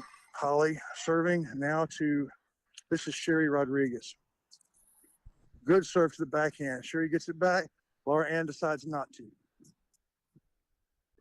Oh, Laura Ann killed that one, though. Beautiful shot. Laura Ann shot her first return, probably should have been taken by the up player. She let it go. By the time the back player got to it, it was kind of up there just kind of waiting to be put away, and Laura Ann did just that over in the corner. But even though it's 12-11, third match point for center, it is Eileen Hernandez to serve. Got a breaker to win the match. Here comes the serve to Laura Ann. It's right on the line. Laura Ann, oh no, they called it long. They called it long. Second serve. Laura Ann standing in the ad court. There's the serve, a little bitty pat serve. Laura Ann tries to go big and just doesn't get enough spin on it, and it goes deep. It was the right shot over in the corner. No one would have touched it, but it was about a foot long. So it is now 12-12. Multiples of 6, you change courts. Can't seem to get past them. Mr. Shires, let's take one commercial break and come back for the conclusion of what is an exciting match. Will do. Hi, Hi, are you tired of the high cost of medical care? Tired of insurance that doesn't want to do anything for you? Don't have any insurance? I'm Sharon Nelson, a family nurse practitioner. I see patients of all ages for very low cash prices for physicals, illnesses, labs, refills of medications, chronic disease management, male and female exams, suturing, joint injections, minor surgeries. Come see me, Sharon Nelson at Nelson Family Practice, 420 Tenaha Street, across from the Dairy Queen and Center. Se habla un poquito español.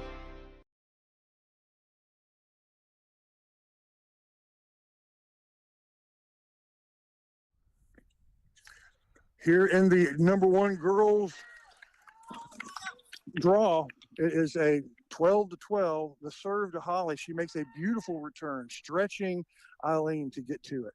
Eileen gets it back, but Holly is able to put it in the opposite corner where they can't reach it. And once again, fourth match point at 13-12 for the Center ladies. Fourth chance to put it away with Laura Ann serving to Sherry Rodriguez. Laura Ann's serve is a little bit long. She'll have to go to her second. Here we go. There's the serve. It hits in to the backhand of Laura Ann. She gets it low and gets it by him. It bounces twice. The backhand was so fierce that the up player didn't really expect it, and so finally, it's a done deal now at 14-12 in the tiebreak. So Center's ladies will take that one. My goodness, shot. Right. How about that?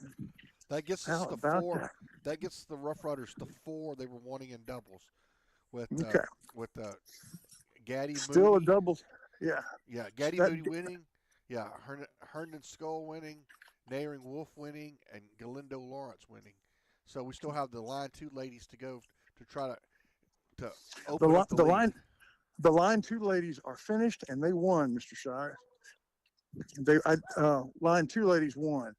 Can you give us the score? Yeah, that is Bennett and Landon won. Do you remember what the count was with Bennett and Landon? 10-7 tie break. Right. And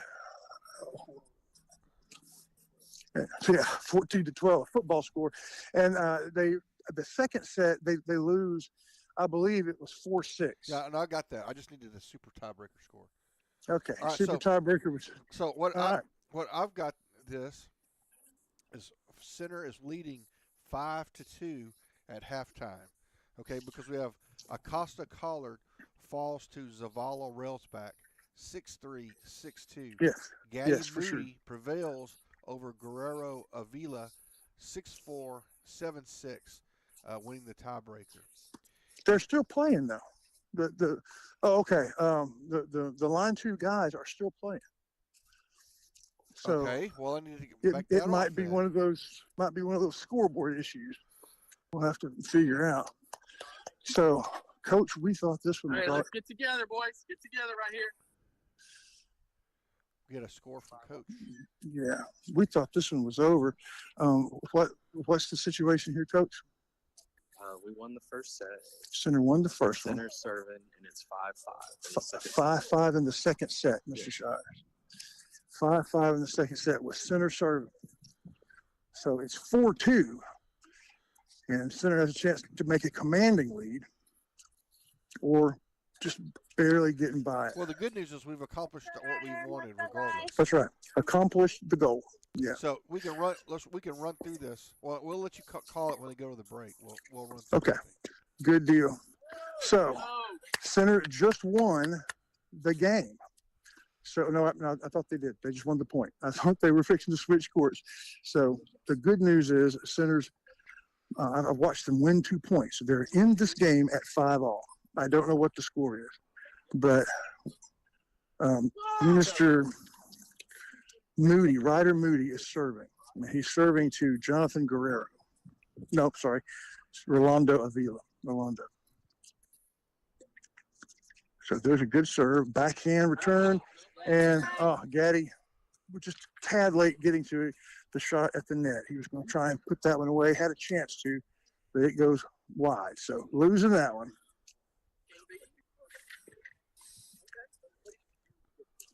Trying to get way ahead.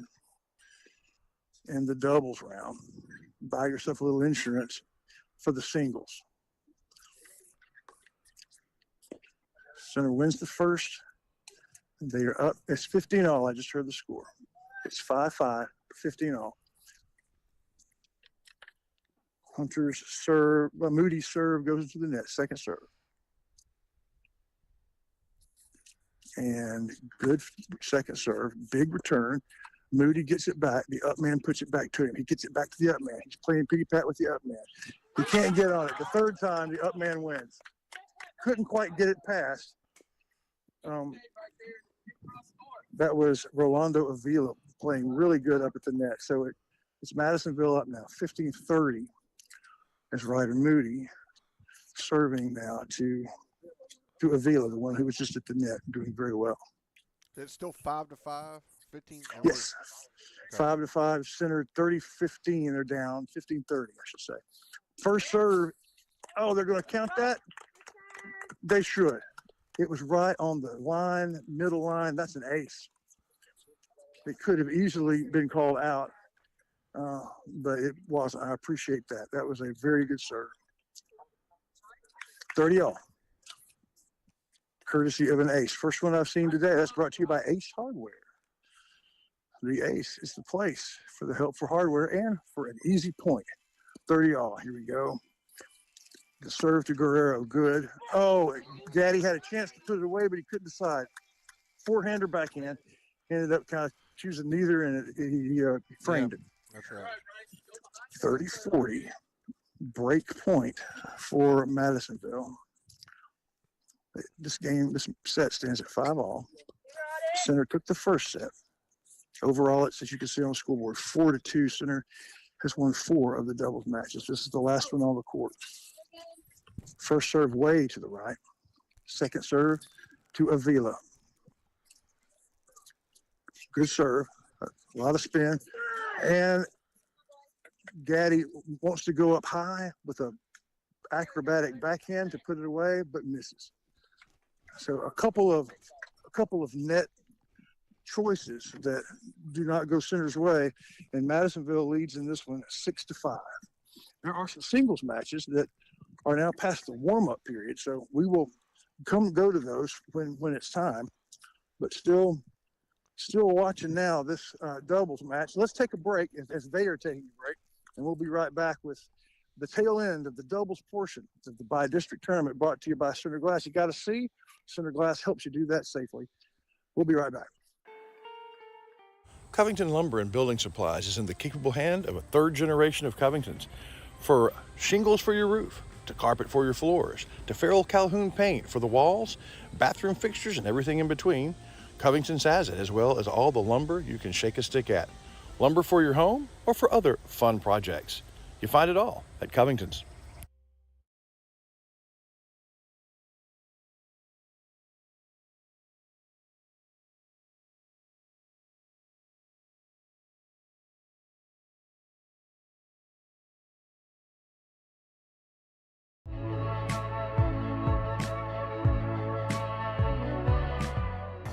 We say thank you to the sponsors that make this tennis broadcast possible. They include Sharon Nelson Medical, Texas Glacier Ice and Water, Bounds Insurance, Center Glass, Aurora Concepts, and Cornerstone Balance and Therapy.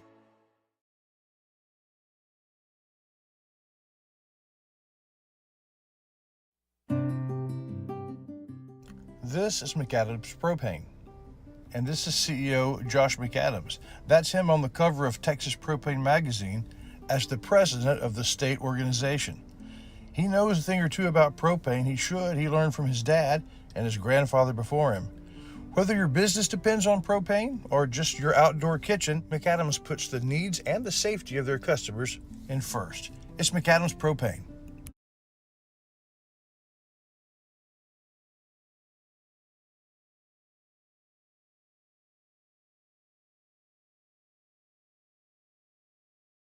All right, everybody, welcome back. We get ready for this final, hopefully not final game. Hopefully we got a game and then a tie break to go. But we got, of course, we see on our screen we have Texas Glacier Ice and Water is a tennis sponsor. We have Center Glass is our title sponsor. Of course, Center Glass also sponsors our replays in all of our football games. I mean, I just had my windshield replaced in my truck not long ago, and it was about half the price what I expected, Chris Wallington. Yeah, they do good work, and you can afford to get it done. That's right.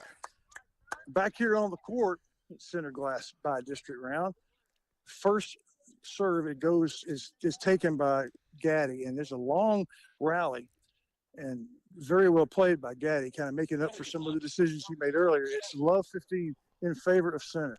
But wow, man, on the next serve, Rolando Avila with a great serve that just blows past poor old Ryder Moody. He never had a chance, blowing past his backhand. So it's 15-all. And serving again to Gaddy. This one's out just a little bit wide to the center side. Second serve a lot slower. Gaddy pushes it.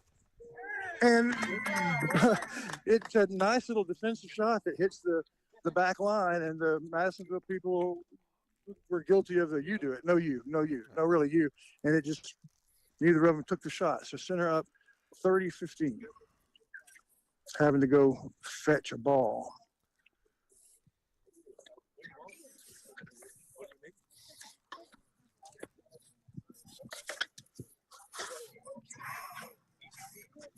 So here we go. The serve to Ryder. This time it's in the net instead of an ace. Second serve to his forehand. Beautiful deep forehand. Defensive forehand back to him, and it's out. The Center has the advantage here at 40-15. Hey, Hope Nearing, congratulations. How did it go? It went good. Tell me about the tiebreaker. What was the score? We didn't have a tiebreaker. You didn't have one. You just went straight up. In two sets? Yes. Good. You were the first off, I think. So congratulations. Well done. Here comes the serve now to Gaddy. It's a fast serve into the net. Little baby serve. Gaddy gets up to it. Makes a beautiful, hard shot. Defensive lob. Gaddy goes and takes it and puts it in the net. Too much time to think. They still have a break point to tie the set. Center is 30-40. Center taking the serve. So this is a break point to even the set. It's going now to Ryder.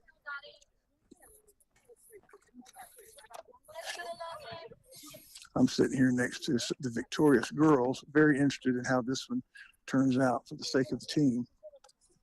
First serve goes in the net. Ryder moves up. Second serve, he takes it, frames it.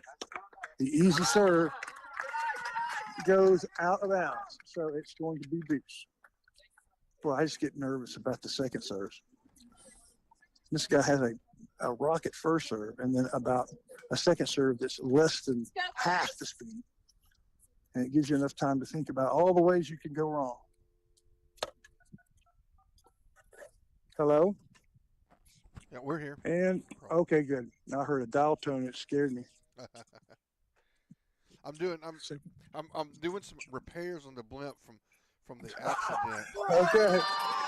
Well, it happens again. First serve goes deep.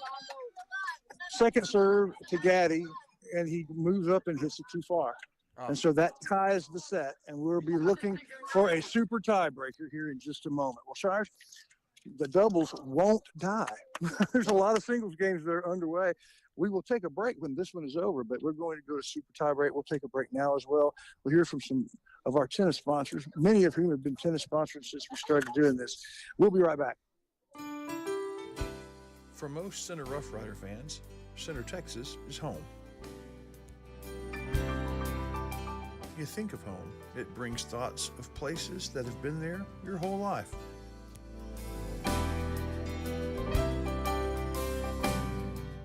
One of those places is Bounds Insurance. Bounds is here in the present, yesterday, and will be tomorrow. Bounds Insurance for a lifetime.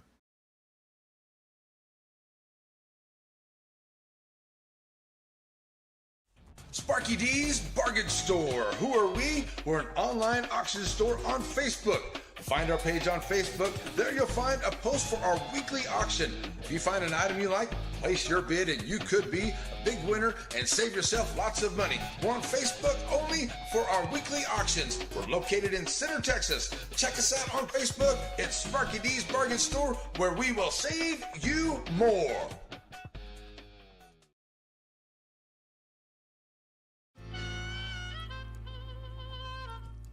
So many things get started at Pizzeria. You start your party off with a pizza from the pizzeria. You get your celebration started. You get your season started. For a lot of us, our passion with pizza started at the pizzeria, a tradition since 1960s. It's the Pizzeria just off the square in Center.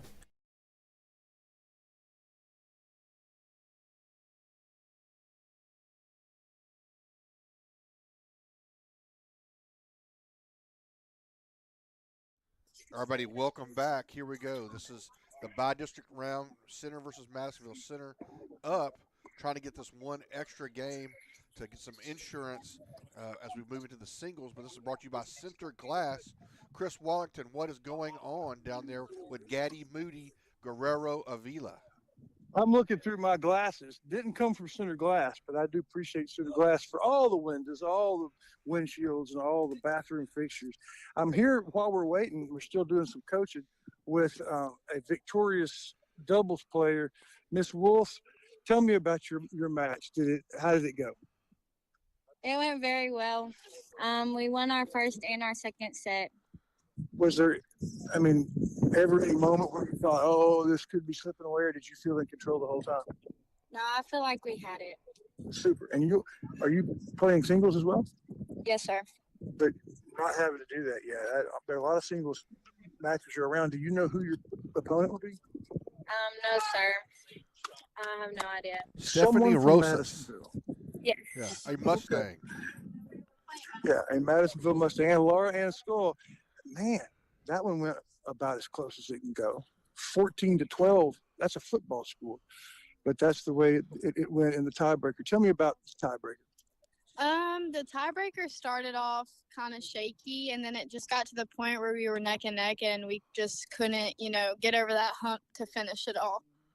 When you did, rank the excitement as far as any other match you've ever played. How would it rank up there? Oh, it sure would. About 1,000,000 out of 10 if it was a ranking. 1,000,000 out of 10.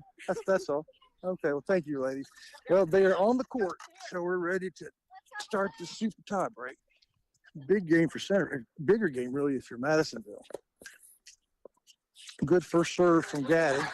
The first serve is returned by Guerrero right to a waiting rider who was right at the net and just put it in the net. Not really any reason for it, but that's what happened. So they take first point. Now it's Guerrero serving back to Ryder. Ryder's return is way overcompensates and bounces it in the net. So not a good start for Ryder Moody, and 0-2 as Guerrero gets ready to serve to Bryce Gaddy.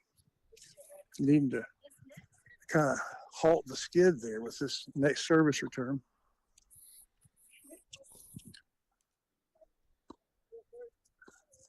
So here we go.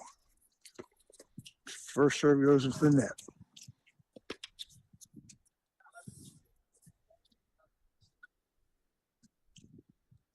And the big second serve, Gaddy frames it.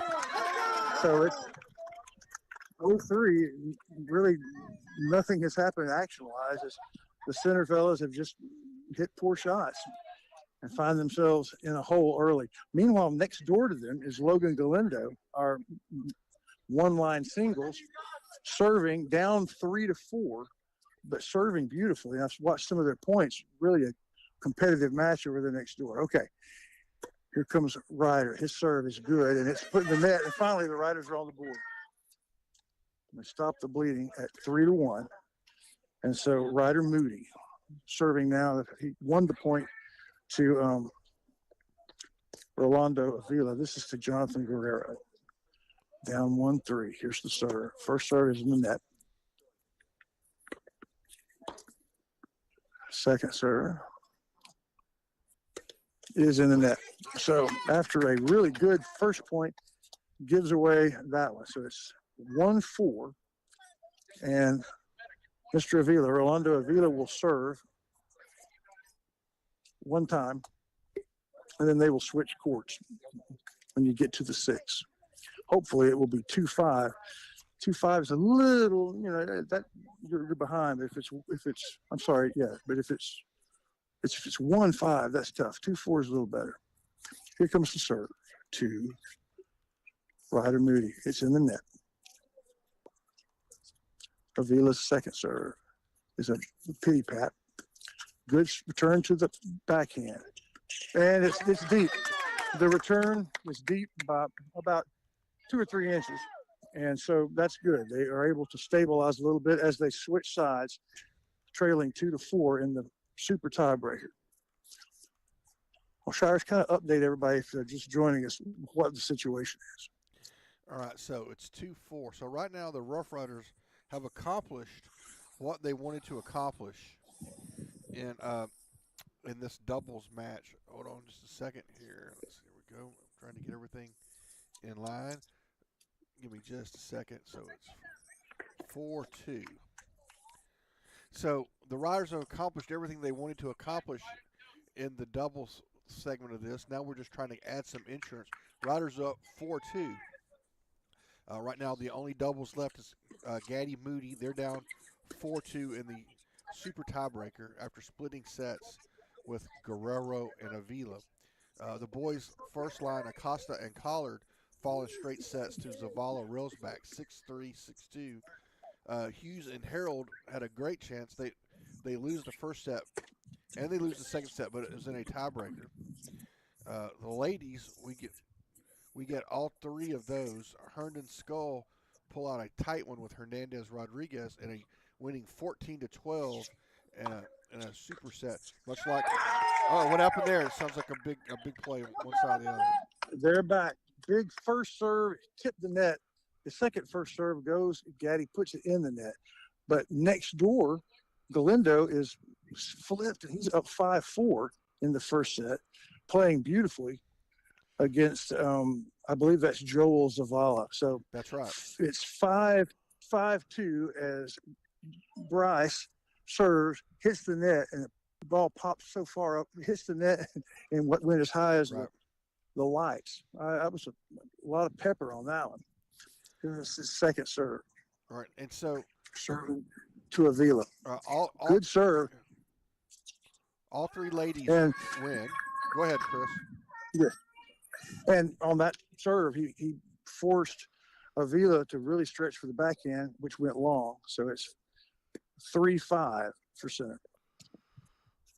Bryce to serve now to Jonathan Guerrero.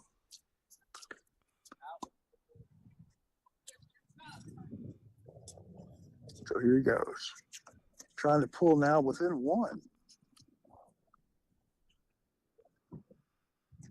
Serve to Guerrero. Comes right to him. Good serve with plenty of spin on it. And the forehand is wide. So 2 really good serves by Gaddy. Let's go over here to Mr. Gaddy. That's pretty good serve right there. And so it's a 1-point game. And Logan Galindo fighting over next door in the line 1 singles. It would be a shame if the Rough Riders don't win this tiebreaker because, the thought was the girls will win theirs and the boys will lose theirs, and maybe we can get the mixed doubles. But boy, even though the girls won, they had to work for it. Yeah. Super tiebreakers.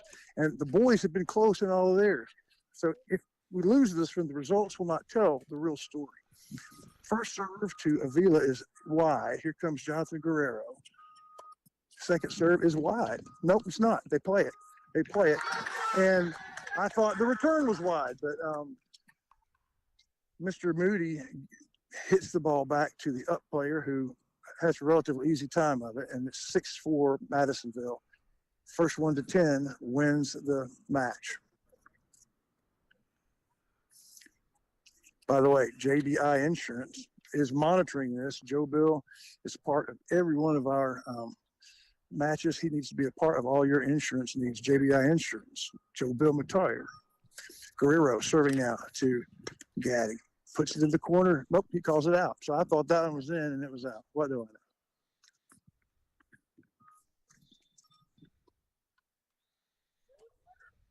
Second serve. Good one. Gaddy has to stretch to get it. Boy, just a perfect second serve on the left-hand line. Gaddy's return, it goes shallow, so it is 7-4. And next door, I don't really know what the game count is in Galindo's singles match, but he is putting on a heck of a show. He's moved up to the net and is excited. So I'm thinking he may have just won something. I'm not really sure, but yeah, it looks like he's adjusting the scoreboard. He wins the first set. So in line one, Logan Galindo takes the first set. Back here at the doubles game, Bryce Gaddy with a chance to put it away. Second serve, he steps in front of the return and pushes it wide. And they are switching sides. So that means it's 8-4, adds up to 12. Yep, that's not good. Both of these matches are at their breaks. Let's take one ad and come back. We've got lots of business to do with folks supporting tennis. So let's hear from one of them and come on back. All right, we'll do. Which one is it, sir? I'm actually going to play the sponsor ads. We're going to get a bonus. Okay. Yeah. We can hear from all of our folks.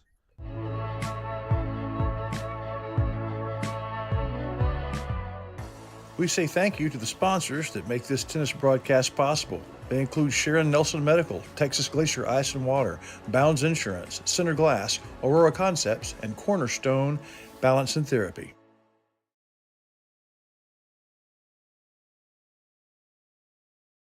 Go. All right. Avila is taking the serve. I'm sorry, that's Jonathan Guerrero taking the serve from Ryder Moody, and good serve, and Guerrero frames the return, so center wins that one. They're down 5-8, and Avila will serve now to Moody. Really put ourselves in a last hole. Doubles game. Yeah, we need to really get a run right here. Absolutely, completely agree. They've only won 2 points in a row once in this tiebreaker. It's time to do that now. The big serving Avila to Ryder Moody. The big serve goes into the net. Typically, he will pity pat the next one, and that's where we've struggled. Yeah. There's just enough time to think about what to do with the light second serve. Let's see what Moody attempts to do with it. It's over. It's to his backhand, and he puts it back. Nope, it hit the net. So he'll do the second serve again. But I liked his choice, even though he wasn't a competitive one. Just a light backhand back into the corner of the backhand. Here comes the real serve. And the forehand in the same spot. Defensive lob backhand. Moody's going to take it. Takes it and hits it into the fence. Boy, I tell you what, when a ball is up there just asking to be hit, so often we hit it. Without really we just thought we're just going to hit it hard and see what happens. And so now it is, triple match point as Gaddy tries to keep center in it. Here comes the big serve. It's long, wide. Good return by Gaddy, but it was wide. Second serve. He moves up to address it. It's in his forehand. He cuts it, has to move up to get it. Back to Moody, and Moody puts it at his feet, and they win one. 7-9. Gaddy to serve. 2 match points in a double tiebreak, super tiebreak for Madisonville. And this match that has lasted since 1 o'clock. It's 3:15 now. Just a marathon.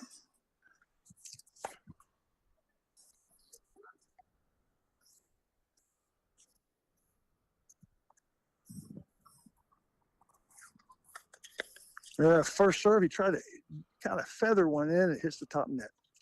Second serve. Down 7-9 in the super tiebreak.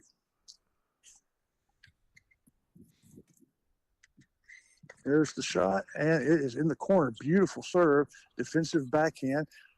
Gaddy sets his feet, gets ready for the big forehand to the corner, and Avila has to backhand it, try to get it back to the backhand of Gaddy, but misses it wide. Gaddy was there to hit it if he needed to, but it's wide. So there's 2 in a row, and it's 8-9. All right. One more championship point. Yeah, if Gaddy is going to serve it. So, yeah, okay, it's an odd number, so I would have thought it wasn't his serving, where I may have the score wrong. Boy, I hate it when that happens. But I know that we can't lose another. I think it maybe 9. There's a good serve to the backhand. Big backhand goes way wide. So they managed, it looks like, to tie it up. It couldn't be tied because it would be 9-9. So I'm not really sure. Are they serving the even or the ad court? They're in the ad court. Is it 9-all? It's 9-all. 8-9. All right, we're down 1. We're down 8-9. So I had that wrong, but boy, they've been staging the comeback. I guess instead of 6-9, it was 5-9. Yeah, that's what. So here we go. So Guerrero serving for the match. Ryder, Moody trying to stay in the match to tie it up. Back if he's able to do it. Here's the serve. Good to the full backhand, and he puts it in the net. Oh, they're going to lose that one 10-8. So the Madisonville boys sweep doubles, although it was lots of work. The Center girls sweep doubles, although it was lots of work. And that is all the drama brought to you by Center Glass. Not just repairing glass, but they bring you lots of beautiful opportunities, especially in your bathroom with those beautiful fixtures. They can build whole walls with glass. Give them a call at Center Glass. They bring you this by-district championship, and y'all, we're halfway through this by-district championship brought to you by Center Glass. As the teams reset and as these single games continue, it's time for the Farmer State Bank halftime break here on NetSN.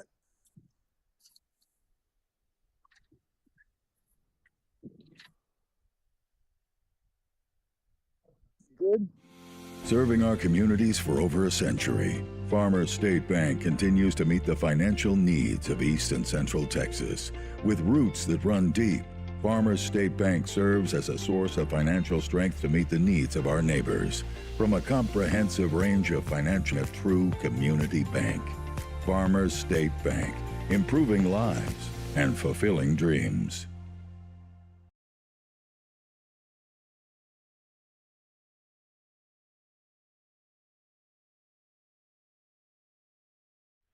All right, everybody, welcome back. It's the Farmers Bank halftime show here. We're halfway through the by-district championship brought to you by Center Glass. As the teams reset, it's time for the Farmers Bank break here on NetSN. Of course, we've just heard from them. And a recap of where we are right now is Center is up 4-3 as Center wins all 3 ladies matches, even though they were very close. Herndon School wins 7-6, 1-6, and then 14-12 in the super tiebreaker. Bennett Landon also wins in a super tiebreaker over Orzoka and Zavala, 6-4, 4-6, and then 10-7 in the super tiebreaker. And Naring Wolf did not need to go to a super tiebreaker to beat Grubbs Estrada, winning 6-4, 6-4. Meanwhile, Madisonville strikes back in the gentlemen's as they sweep the fellas, but it was some close matches. The line one wasn't particularly, with Acosta Collard falling to Zavala Railsback 6-3, 6-2. Gaddy and Moody, who we just listened to, they lose a tough one in a super tiebreaker to Guerrera Avila. They lose 4-6, 6-5, 10-8. And then finally, Hughes Harold had a spirited match with Zavala Martinez. They end up losing a second set tiebreaker, and they ended up on the short end of the stick with 6-2, 7-6. Finally, Galindo Lawrence dominated in the mixed doubles over Castaneda Torres, winning in straight sets 6-2, 6-2. That's where we are. We'll take a quick break. We're going to hear from Batters Law Firm, and we're going to hear from Elite Hair Design. Elite brings us our highlights during our football games. It's because you can get highlights at Elite. So we'll hear from those folks, and we'll be right back as the Farmers Bank halftime show here continues. Again, Riders up 4-3. Batters Law Firm is your first choice in personal injury law. Jeff Batters and his staff lead the way in the area with Best of Nacogdoches and Best of Lufkin votes over the last several years. If your case matters, it's got to be Batters.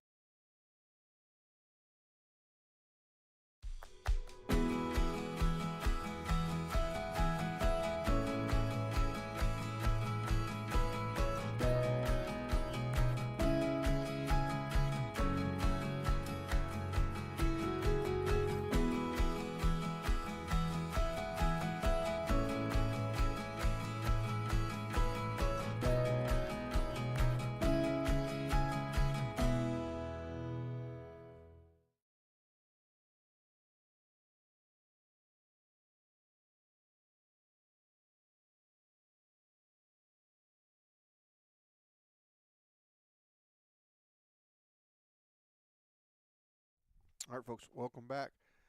So we went and talked to the professor, one of Wallington's co-professors at Panola when he was there first time around, and to kind of explain what team tennis is for the folks that are watching and going, what's going on.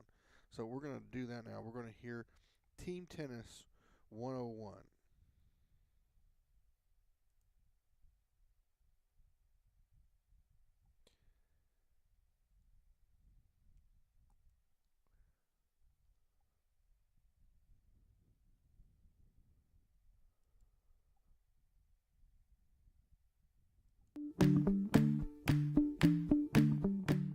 The faculty and staff of Watlington and Shires University proudly presents Team Tennis 101.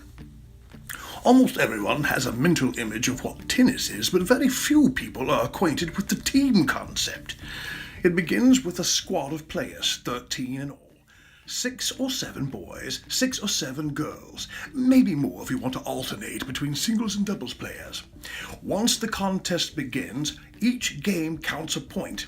So we begin with the doubles segment of the competition. There will be 7 doubles games played, 3 girls doubles matches, 3 boys doubles matches, and 1 mixed doubles match. The only sport in all of Texas state competition where girls and boys compete with one another. At the end of that segment, you can have any score between 7-0 and 4-3. You hope to be at least 4-3. Then 12 scheduled singles matches, 6 boys and 6 girls. The first one to win 10 total games is finished. And when you get to 10, you stop, even if other games are being played. So the pressure is on. Every game counts. And the audience knows that. As the contest gets closer to that 10th game, you see the crowd begin to rush to find the game that might be closest to having it all end. They want to get there for the final celebration. And so you see, Team Tennis strikes a balance. It has the elegance and grace of tennis. That initial investment, imagine the generations of lives that have been touched by Farmers State Bank.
Serving our communities for over a century, Farmers State Bank continues to meet the financial needs of East and Central Texas.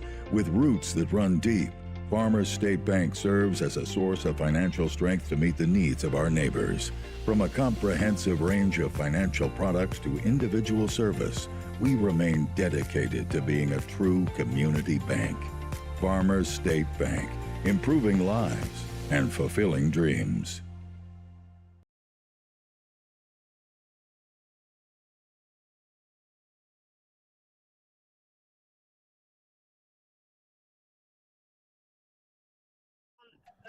All right, everybody, welcome back. Sorry about that.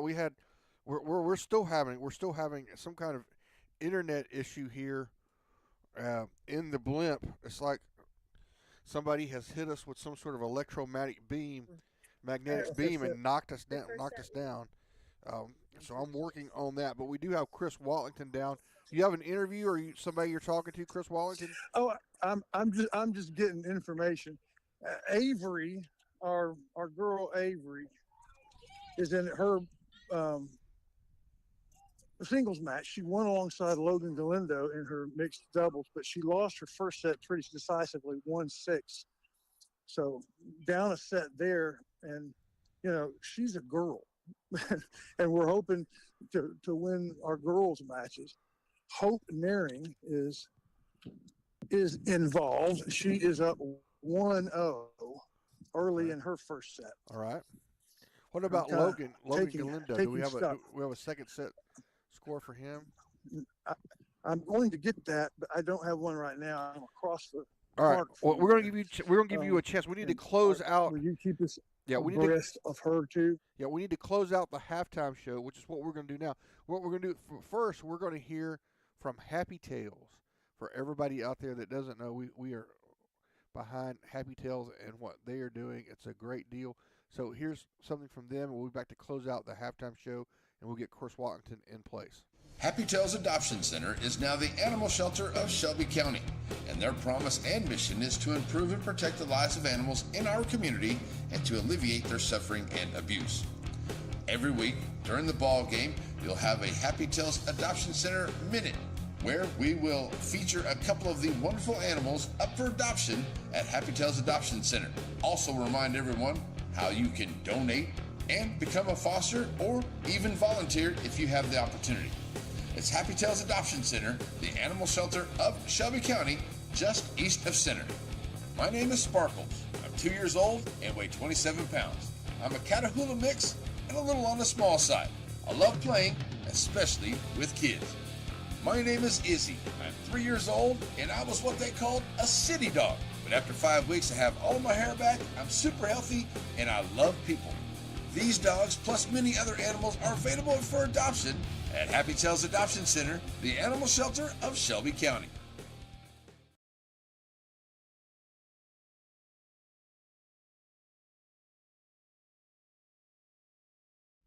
All right, everybody, welcome back to the Team Tennis Bi-District Championship, brought to you by Center Glass. Now that doubles play is over, the score is Center 4 and Madisonville 3. Thanks for watching the Farmers State Bank halftime break. We'll be back with the singles matches right after this.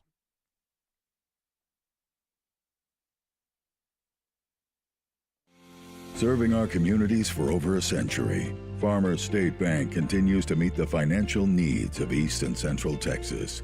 With roots that run deep, Farmers State Bank serves as a source of financial strength to meet the needs of our neighbors.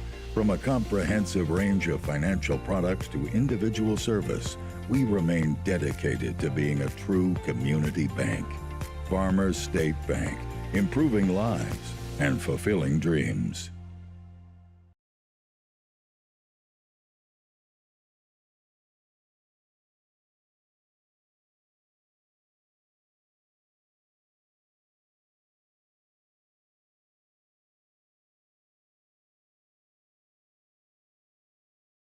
All right, everybody, welcome back. Of course, that was the Farmers Bank halftime break, and now we start the singles segment of this show.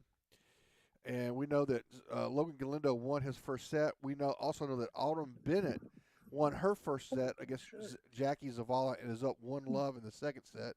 Hope Nearing's up 1-love in the first set, and we believe Alicia Landon at some point was up 4-3, but that is probably a stale score at this point. So Chris Wallington has been getting scores and getting into place. Chris, are you down there? Yes, sir. Yes, sir. Okay. And I'm sorry about the problems on the blimp with the internet. No, I think somebody maybe you zapped kind of us. move towards Lufkin. I think somebody. Oh, I think okay. Antler Sports Network zapped us. They hate the blimp.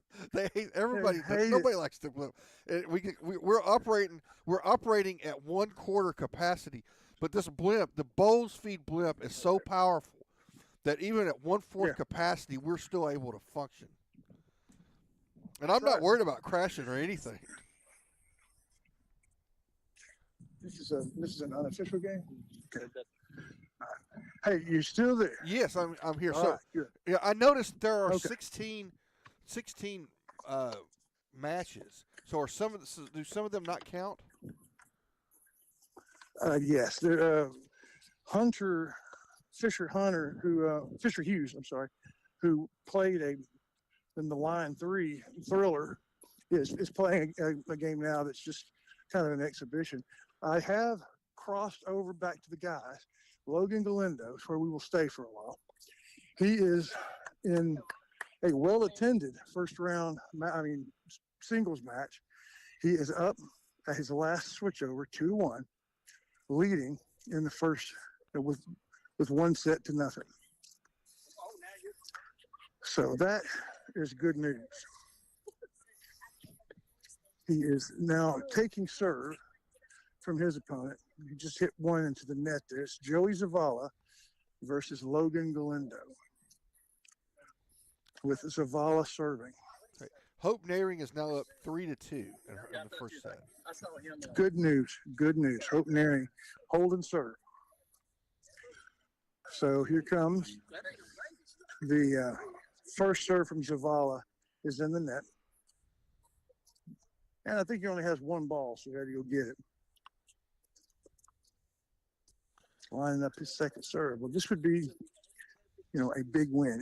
Any men's singles that we win sure helps the Rough Rider cause. So on the little piddly second serve, Galindo goes up, and instead of the big swing that everybody tries to do, he just chops it over into the corner for an easy point. And he moves over to the ad court. I like what I see from Galindo. Good serve right down the middle. Galindo gets a defensive return. The shot hits the net back to Galindo. He's able to adjust. The next shot goes over his head, but also out. So he wins that one too, and wins the game because he's hit the ball back to Galindo. So if the score is right, and things are as the scoreboard says, he is now up 3-1, serving, and broke to go to 3-1. Bryce Gaddy is warming up to start his match. Galindo serve big into the net. Boy, if that'd gone over, that would have been crushing. I'm gonna get a chair because both of the Gaddy parents are moving over to watch Bryce now. So, sit down for the first time. Feels good. Second serve from Galindo to the forehand. Comes back. Galindo's forehand over to the backhand. Makes him stretch. He gets it over. Galindo comes over and puts over just a tiny little baby shot. But amazingly, Zavala manages to come and get it and puts it over the head of Galindo. That was a point that no one did anything wrong. I love those points when nothing was, no errors made. It was just good tennis. Zavala wins the first point. Here in a game that is, it's critical for both teams, obviously. But the idea is how many wins all the girls. Yeah. How many matches are actually going on right now? I believe there are 3 girls and 1 guy, and the second guy is warming up. Second serve from Galindo to the backhand. Good return. He chips it back over. Zavala gets it back. Oh, very nice. Galindo passed him. And Zavala was able to get his racket on it, but it had been into the net. And that's just exactly what you want. Well played. Both of my kids are when they come home from college or from wherever they are, they play tennis and they play with a lot of the high school folks, and that's so cool. It's a brotherhood, sisterhood, fraternity, sorority of coaches' kids. And they say about Galindo, he's not a big, huge, hard hitter, although he has that in his repertoire. What makes him lethal is his shot selection. I have sure seen that. It's fun to watch. First serve goes to the next. Second serve hits the net and goes long, I think. So that's a bad break. So he loses that point. I'm not sure what our score is. He's going to the ad side. But one of them has 15 and the other has 30. Here's his serve. Gets it a little bit high, goes a little bit long. Boy, there's a lot of spin and movement on that serve. Second serve. A lot of spin to the forehand. Forehand goes back to the forehand. Galindo crosses. We're trading forehands. Another one from Galindo. This one to the backhand side, a little bit long, goes deep. Point to Madisonville. This is Joel Zavala, their number one. He was also in the number one doubles. Galindo wins in mixed doubles at a crucial game. Here comes the first serve from Galindo Goodwin. Makes a move to get it back. Big forehand from Galindo. A defensive forehand back. Another big forehand to they're trading forehands now. Another one from Galindo, way over in the corner.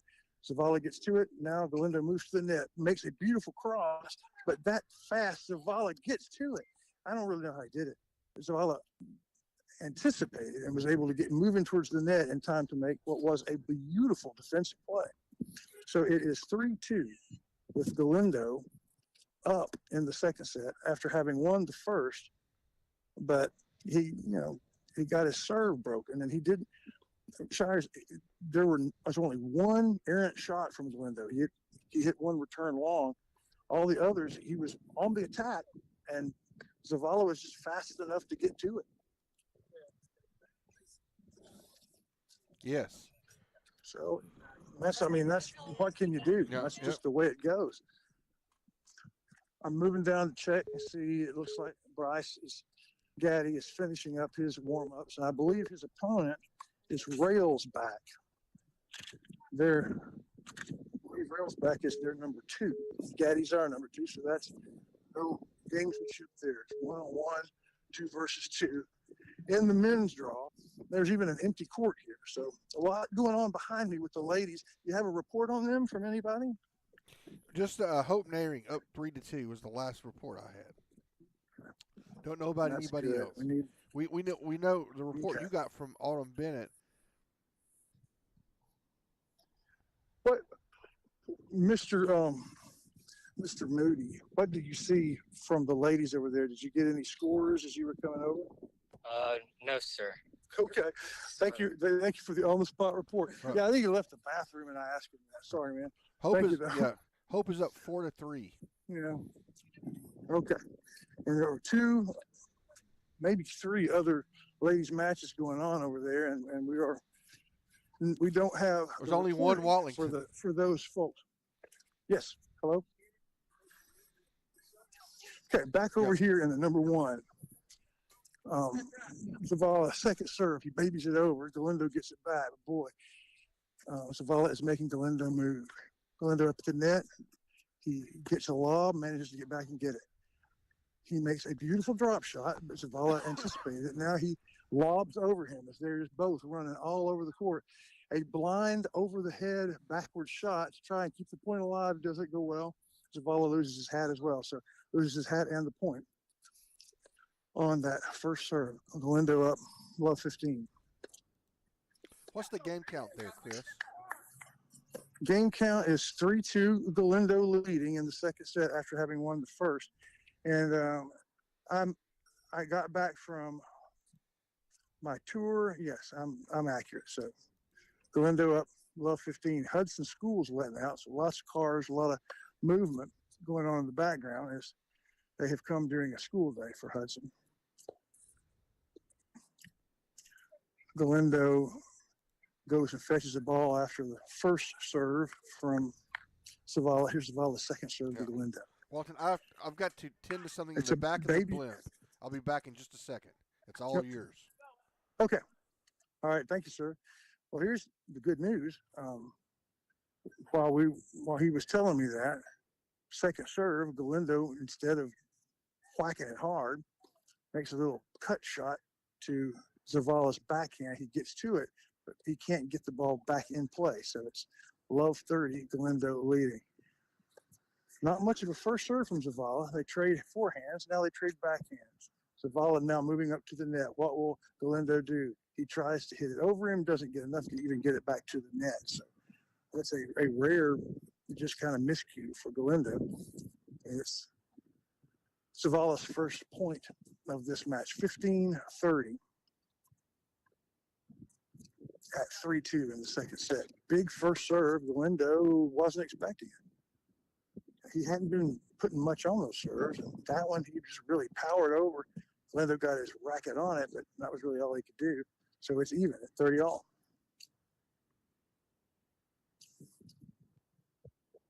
And when the overall match score is 4-3, all the singles matches are critical. Here goes the first serve. Galindo gets it back. A ball goes passing by Galindo as he starts to make a shot, and as a result, he's distracted, and that definitely affected his play as that ball rolled by. I watched his eyes kind of, wouldn't you? A ball rolling by, it's distracting, and it's a bad break for Galindo, and he's down now. 40-30, a chance for Zavala to even the set at 3-all. Here's the serve. To the forehand. Galindo gives him a backhand. Good backhand, right back to Galindo. Back to the backhand. Another shot. This is to Galindo's forehand. He comes up to the net and then backs up. And hits the net. Zavala gets to Galindo. Now Galindo comes up to the net. The lob is long. He held his hand up as if it was going to be. And, yeah, it was. So it is tie game. Deuce. Zavala to Galindo, the number one singles from both teams. First serve into the net. Thank you very much to Center Glass for bringing us this game, but also to Texas Glacier Ice and Water.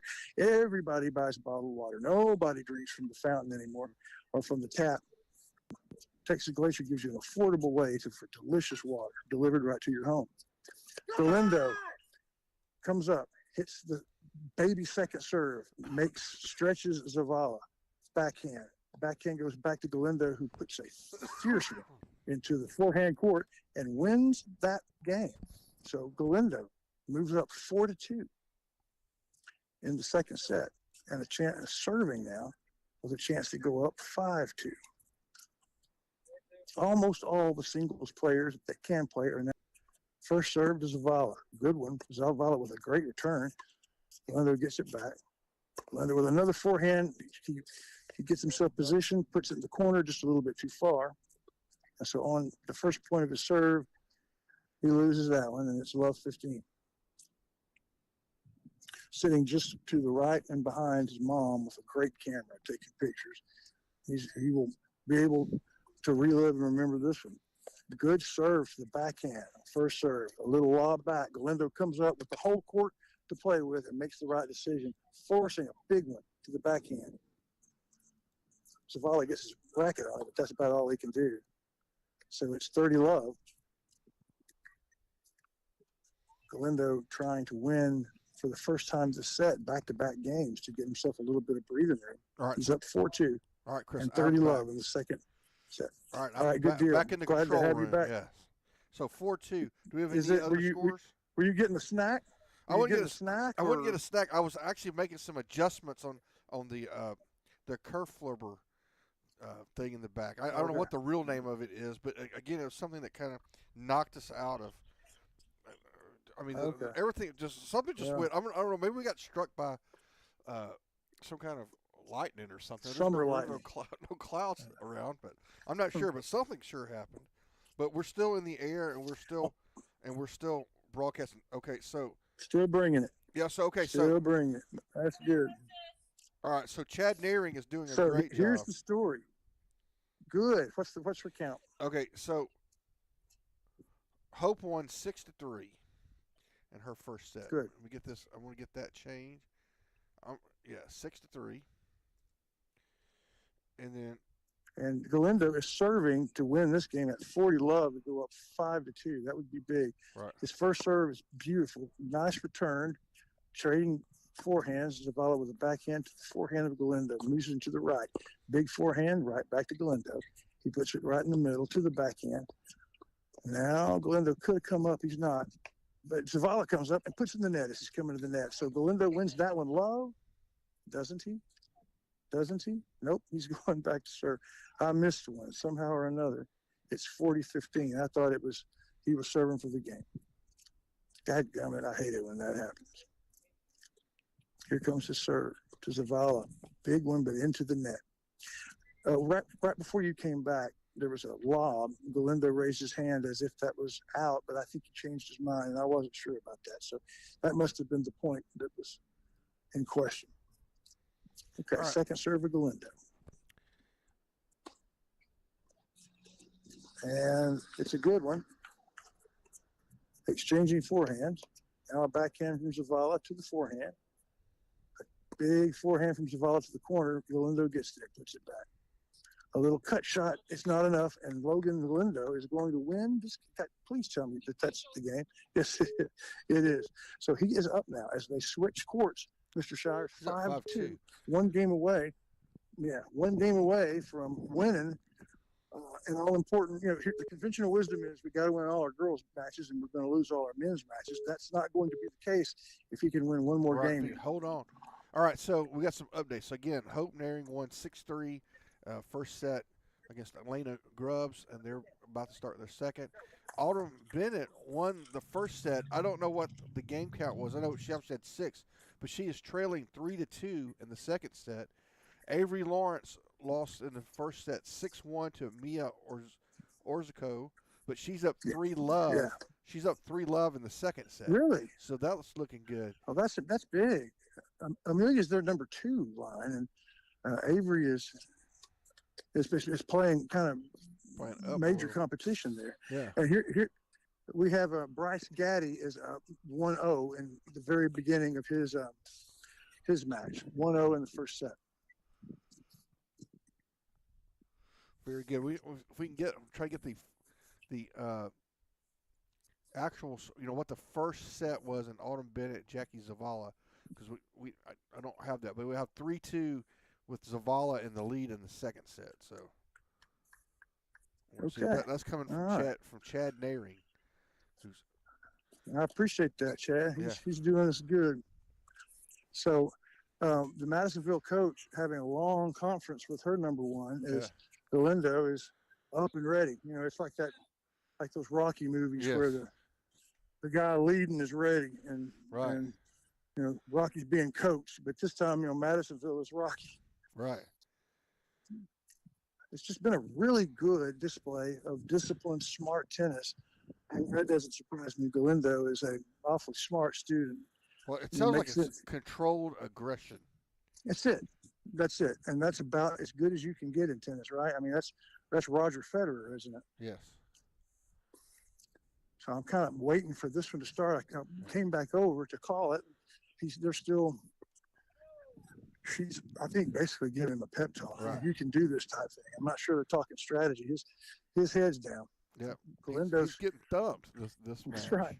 So, kind of like what you talk about with offensive linemen. That's right. So Hope Nearing wins her first game in the second set, and Autumn Bennett is now down 5-2 in the second set. Up one set but and up down 5-2, right? Yep. Okay. My goodness, there's some tennis going on. Yep. So here we go. Galindo to receive. First serve is good. He gets it back. The cross-court backhand is no good from his opponent, and Galindo wins that point. It's the right idea, for sure, from Zavala, but just a little bit too fat on the swing. Right. If Galindo can get us there, that gets us halfway there. Yep. There's the shot. The serve is a little bit wide to Galindo's right. Second serve. It's an easy serve. Galindo cuts it back to the backhand, moves back. They're trading forehand over to the backhand. Galindo's forehand, and Zavala's forehand goes wide. He tries to put it towards the right corner and misses. So it's love 30, Galindo, in favor of center.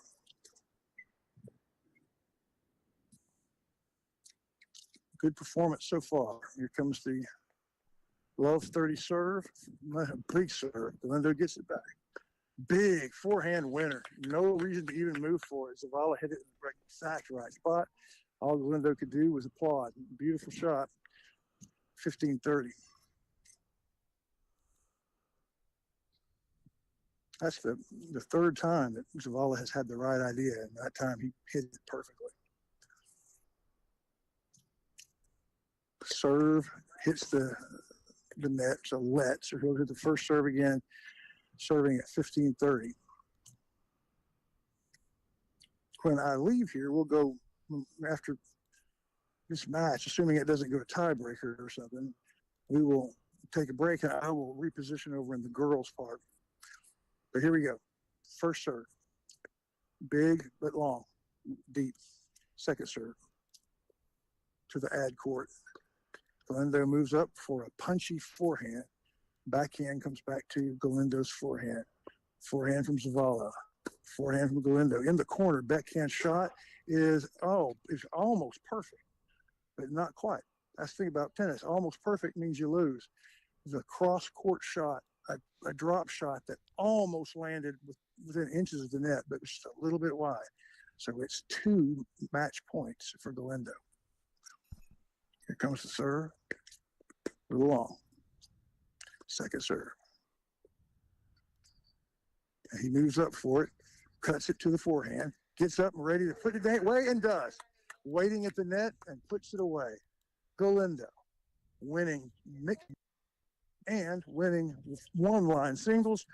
As far as we know, that's the first singles match that's finished, right, Mr. Shire? I believe so. 5-3. Center gets the all-important men's win. As I passing by Bryce Gaddy, he is up 2-1. Yeah. So in his first set. So we've got him and anybody else playing on the boys' side? Yes. I'm moving up here to, I believe that is Acosta from center. Yeah, Acosta Guerrero. Who played first line doubles. Yeah, Chris Acosta. Uh-huh. And he is playing. Jonathan Guerrero. He is playing against. Yeah. Is that right? Okay, Jonathan Guerrero. And it's just underway, no score. They're playing their first game. So nothing to report there except for they have begun. Let's take a break as I move clear across the court and then the park to the shade to see a little of the girls' action here at Center. Before I go, though, let me brag again on Center Glass, not only for being a sponsor of tennis and a faithful one for now several years, but being such a asset to the community. I mean, what you got when your windshield's cracked, all you can do is, hope that someone can fix you. Well, that's what Center Glass does for everybody in Shelby County. Man, they bring us this bi-district round. We'll be right back with more singles after this. Nobody wants to be sick, but at least at Aurora Concepts, being sick is easy. From their spacious waiting room to their experienced and friendly staff, they care about you. They listen to you. They're here for you. From start to finish, that's the experience at Aurora.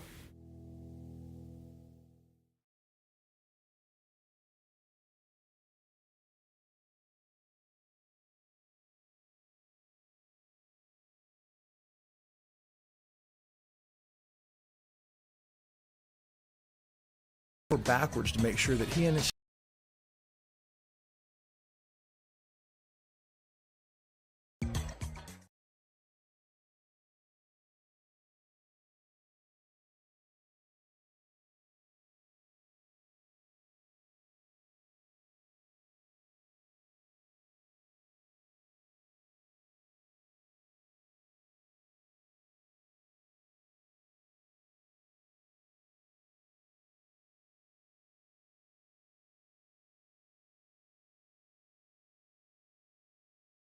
Everybody, welcome back. And we'll go to Chris Washington. We got some excitement brewing down below. We do, and a lot of that excitement is brought to you by one of the guys, the person at Cornerstone that helps me. 2 or 3 different times now I've been to rehab some injury. He's been there. He is a big tennis fan, and therefore Cornerstone backs. Hey, good job, Galindo. They back Rough Rider Tennis, and it's the local way to get better. We appreciate Cornerstone right at the 4-way stop, where 7-Eleven used to be. Back here over the ladies singles, we have Autumn. I haven't got to see her play much tennis, but right, it's 5-3 is what Nary told me. What is it now? In the tiebreaker? Yeah, it was 5-3. I think it is. If that's true, then it's 5-4 now. I just saw her opponent win one. Here comes a second serve. Autumn gets it back to her, and she puts it in the net. And there's a lot of applauding. The Center girls volleyball team is in Hudson this afternoon, and they are here early enough to watch a little bit of tennis. So a lot of good support now for the Lady Riders. It's pretty good stuff. So I have our coach nearby. Hey, what is the count here? 6-4 Autumn's up. 6-4 in the super tiebreak. They split sets, and I'm not sure.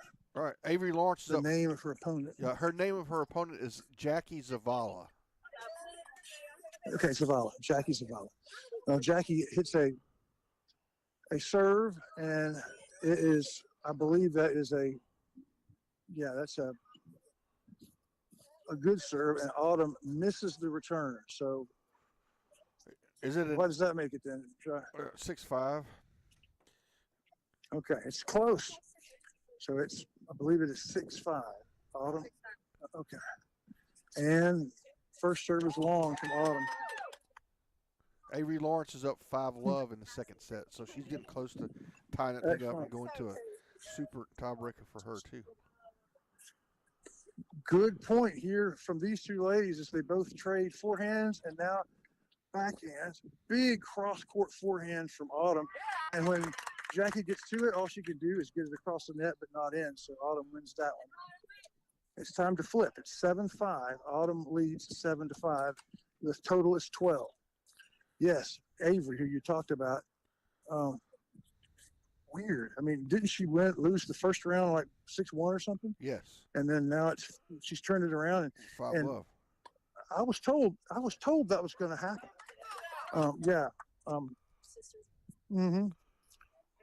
Well, so this is your sister, Jalen. Yes, this is my sister. And she didn't do very well in the first set, but you weren't worried. No, yeah. I mean, you really weren't. You told me, yeah, she's got. Yeah, no, I knew she had it. I know what she's capable of. And it is now she's serving for the second set. Up 5-1. Oh, 5-1. Okay. And up 30 love. And 40 love. So she's one away from squaring the match and going to super tiebreak. Meanwhile, Autumn has received the serve, and Jackie sweeps one trying to pass her and just misses to the right in the alley. So I think 8-5. That will be 8-5. Yes.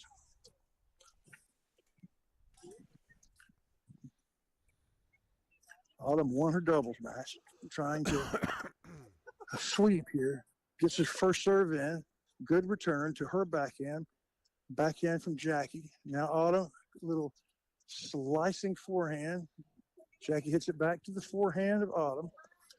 Now Autumn has another forehand from the baseline. I had to back up to get it and puts it in the net. So that is 8-6 as Autumn gives the serve back to Jackie. Up 2.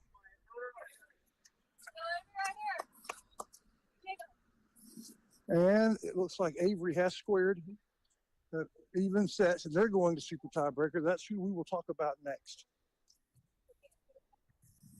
All right, so Jackie serving to Autumn. Autumn's 2 away from winning. Good first serve. Autumn gets her racket on it, but it's a little bit wide. Her chop her cut return goes wide right. So now it is 8-7. Trying to even the tiebreaker here. Jackie Zavala from Madisonville serves to Autumn. It's a good serve. I mean, it pushes Autumn way out of her comfort zone. It hits right there in that sweet spot where the service line meets the out of bounds line. See if you can get somebody to give us the. And it's Go ahead. It's a service winner. What are you looking for? Oh, what the game count was in the first game? Okay, 6-what? I will ask about that. I will ask about that. So here we go. The game's already in, and boy, I think Autumn pushed her return wide. So I think this could be match point here. 8-9. She puts her first serve into the net. Everybody's a little confused as to who won the last point. They didn't call it. But I think, judging from what Autumn looked like, she lost it. She gets her second serve in. Big forehand back to Jackie. Jackie puts a backhand to her backhand. A sweeping backhand from Autumn. Another forehand. I could have moved up, elected not to. Trading forehands. Another forehand. Jackie has it, moves a little bit. Another forehand. Long rally. 10th shot of the rally. 11th shot. Good backhand. There's the 11th one. And finally, she just outlasts Jackie. So she wins that one. And think it's 9-all. 9-8 or 9-9. 9-9. Okay. So they're on the wrong side. If the score is 9-9, then they have to talk about it. Because nobody really knows what the score is, Shire. I don't know, but for a change, no one else does either. That's just nice to know. So it's 9-9 as they change sides. That's 18, isn't it? Yep. So here they go. Got to win by 2. Jackie to serve first. Now she's standing close to me. Autumn is far away here in the park part of this beautiful complex. 9-all. Here comes the serve. Good serve to the backhand. Autumn gets it back, but it's wide. So Autumn is going to be serving, but she's down and has to win this one. No, I think Jackie's going to keep it. Yeah, that's right. Jackie serving to the service side. And this is match point for Jackie. Big serve into the net. Second serve, nice, right down the middle. Autumn has to stretch for it. So much spin, she didn't see it coming. And that will do it. As Madisonville in the tiebreaker takes 11-9 in the tiebreaker, that match. Oh, it's disappointing. She had the lead. Hey, did you have the score on the first set? Okay. We'll have to find that one out later, Shires. Okay. Before we take a break, we move now to another super tiebreaker. This is getting good. What does that make the score as Madisonville wins that one? Is it 5-4 now? 5-4. Yes, it was 4-3. Center with the 4-3 coming out of the doubles, and Logan Galindo notches one for the Riders, and now Jackie Zavala notches one for the Mustangs. And over next door, literally in the court next door, we have started the super tiebreak. The service from Madisonville to Avery. Avery, it was kind of an odd looking point, but Avery's going to win that one as she made a return and her opponent just kind of reached for it and didn't get to it. Kind of a lazy looking point, but the good news is in the very far court, Hope Naring up a set is also up 3-2 in her second set. Grubbs is coming back. It was 3-love. So Grubbs has won two games in a row. Yeah, okay. All right. Excellent. So here we go. Good serve. Avery gets it back. And the cross-court attempt is no good. And so Avery wins 2 points. So she's up 2-love? I believe so. Okay. she's getting the serve. So normally you wouldn't do that at 2 love. So I'm not really sure. It's 2 or 3 love. What is her name? Madison? Mia. Mia. Okay. Yeah, Mia or Zuko. Mia. Okay. You knew that. Thank you. So Avery first serve is long, second serve to the forehand. Mia puts a big one back, but it's a little too big. So Avery wins another one. Pretty sure that Mia has won all the points. So that's either I mean, Avery's won all the 2 points. love or 3 love. Avery's won all the points, right? Not Mia. Oh, Avery won, yeah. Center, I saw, yeah. Center has won all the points. I'm just not sure how many that is. It's either 3 or 4-0. Since she's serving second time, it would indicate it's 4-0. We'll see. Yeah, 4-0. I just heard her call it in the super tie break. Her serve right down the middle.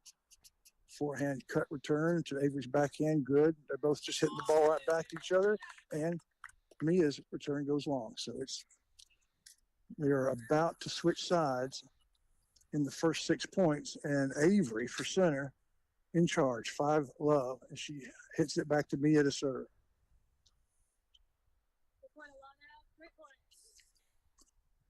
Losing that one in the girls is bad, but Logan Galindo winning for that one for the guys keeps us one ahead. First serve from Mia in the net. Second serve in the net. And boy, Mia won the first set for Madisonville going away. And then something happened. And I will want to talk to Avery about that. She will be one of our candidates for Center Motor Company Player of the Game. She hasn't lost but one game since that bad start. She's just changed gears somehow. I mean, it was a good visit with Coach Dykes, but I mean, I don't think I can give Coach that much credit. She's just really put the foot on the gas pedal. Okay, up 6-0. Avery serves. Good serve. Backhand return, forehand return, bounces into the net. And you get the feeling Mia is just, from Madisonville, is just really down. She sees an opportunity starting to slip by. 7 love in a super tie break is very unusual. The thing about super tie break, the two are even enough to split sets, but this was a 1-6, 6-1 split, and Avery's on fire. Up 7 love. Here comes Mia. Both teams really needing this. The score stands at Center 5 matches, Madisonville 4. First serve goes in the net, second serve goes in the net. So it's 8 love. Mia's just lost the spark. Shoulders dragging. For Rider fans, that's good news. Avery is 2 points away from getting Center the 6th match. First 1 to 10 wins, of course. Good first serve. Avery gets back a little choppy return. Good cross-court turn from Mia. Avery gets to it. Nice forehand. But good shot. Good shot. Avery thought it was going to go long, didn't. She applauded. So Mia stabilizes a little bit as it's 8-1. Avery leads 8-1. And she's serving. She could serve for the match. First serve goes in the net, though.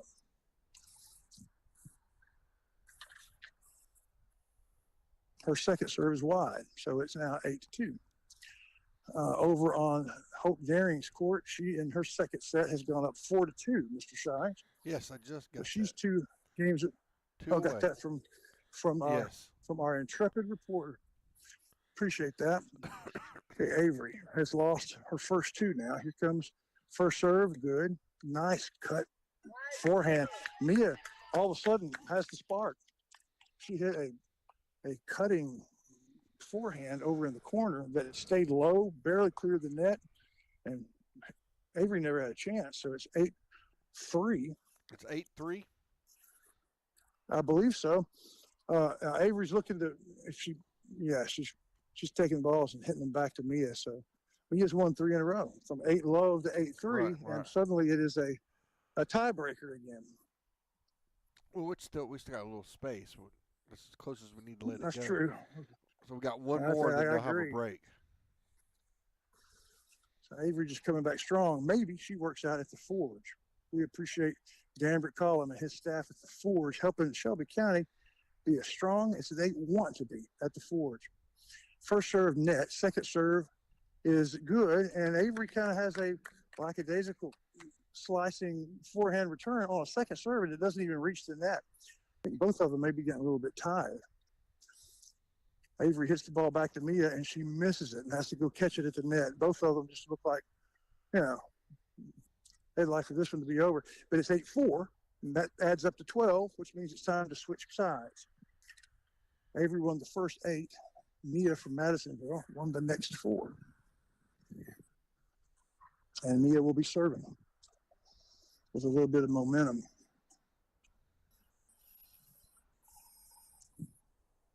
Center, if there were, if there were football odds makers like you do in football, they would have been picked to win this, but they would not have been picked by much, and that's what we were seeing. Mm-hmm. Good forehand, a good serve to Avery's forehand. She makes an aggressive decision to go to the backhand, but goes wide. So she's lost 5 in a row now, and it's her serve. She's leading 8-5, but she was leading 8-0. Yep. So here comes the serve into the ad court. Good one. And the forehand return is chopped by Mia, and it's a good idea, but it just hits the tape. So that gives Avery her first point in a while, but it brings her to match point. Serving for the match. She's going to have to wait just a moment because Hope Naring just crushed one at the net, winning a point, and the ball rolled into their court. So Autumn's asking, do you need this ball? Do you need it? So now she's going to get it. Taking a little break. But, yeah, it was a glance at the point that Heather was, Naring was playing Hope. That was a great point. And ended with a smash that went all the way to the opposite fence. Okay. Match point. Good first serve. Good return.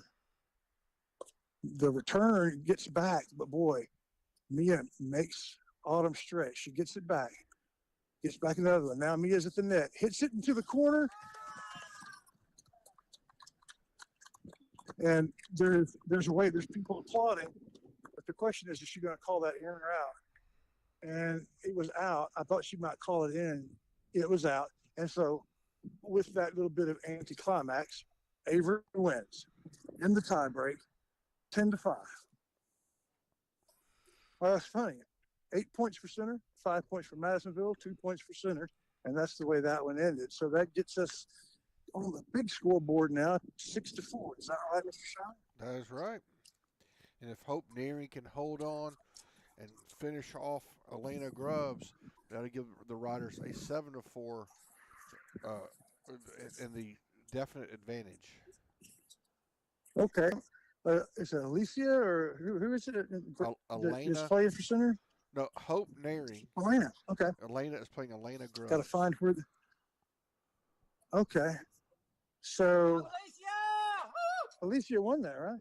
So she is finished. We'll have to get the score, but we didn't call a single point of Alicia's because it all happened while we were watching the dramatics over to her left. So do y'all know the score on that? By the way, it's Chris Wallington, reporter for Rough Rider Sports. I don't know the score. Do you know the score? Oh, you don't want to get and make me guess. The volleyball coach didn't know the score. I think it's 5-4. I think it's 5-4. Oh, overall, yeah. I think we just went to 6-4, 7-4. That's the good news. But did you see Alicia's score by chance? Anybody know what? Yeah, Avery won in a tiebreaker. But what was Alicia's score? Do you know? The set count and all that? Okay. But she won. Okay, she won. She swept both sets. So we have that going for us, Mr. Shires. Right. I'm going to reset. So if we can't go find over and look Alicia. at the guys. Let's take a. Yeah, right. I want to talk to her. In fact, I have her. If I can get to her before she goes away. It's tough work right here. Yes. Tough work. So, Alicia. So we are live for hundreds and hundreds of thousands of fans. What was the score?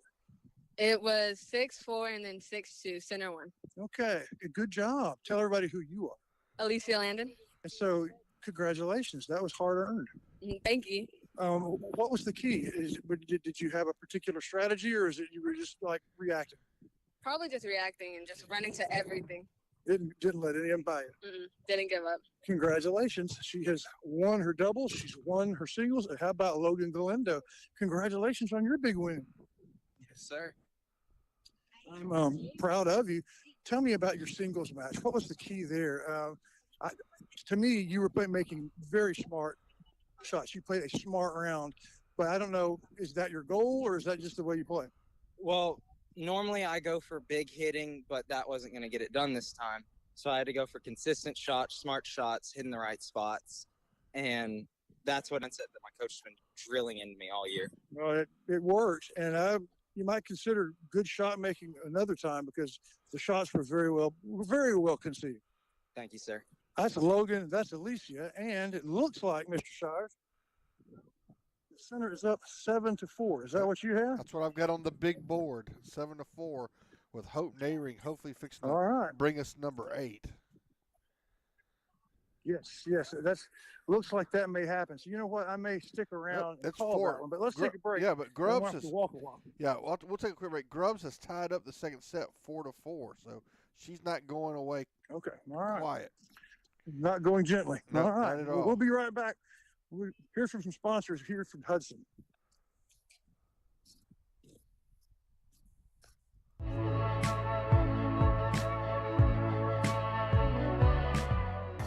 We say thank you to the sponsors that make this tennis broadcast possible. They include Sharon Nelson Medical, Texas Glacier Ice and Water, Bounds Insurance, Center Glass, Aurora Concepts, and Cornerstone Balance and Therapy.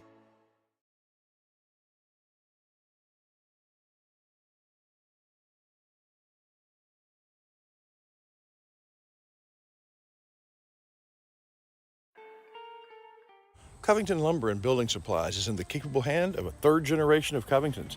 For shingles for your roof, to carpet for your floors, to Farrell Calhoun paint for the walls, bathroom fixtures, and everything in between, Covington's has it, as well as all the lumber you can shake a stick at. Lumber for your home or for other fun projects. You find it all at Covington's.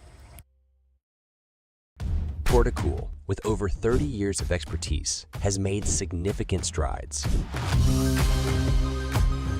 In October, they introduced the Apex series, which is a breakthrough in the field of evaporative coolers. The Apex series is not only the coolest, both in terms of temperature and design, but you can also control it with your phone. Portacool. Peak cooling. Intelligent control.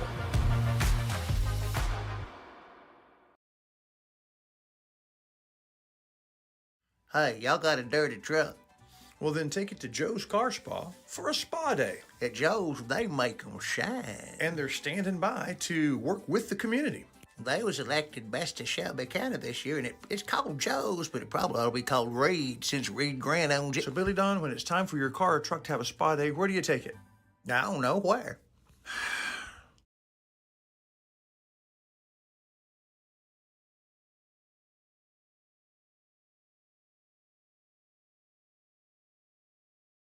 All right, folks, welcome back.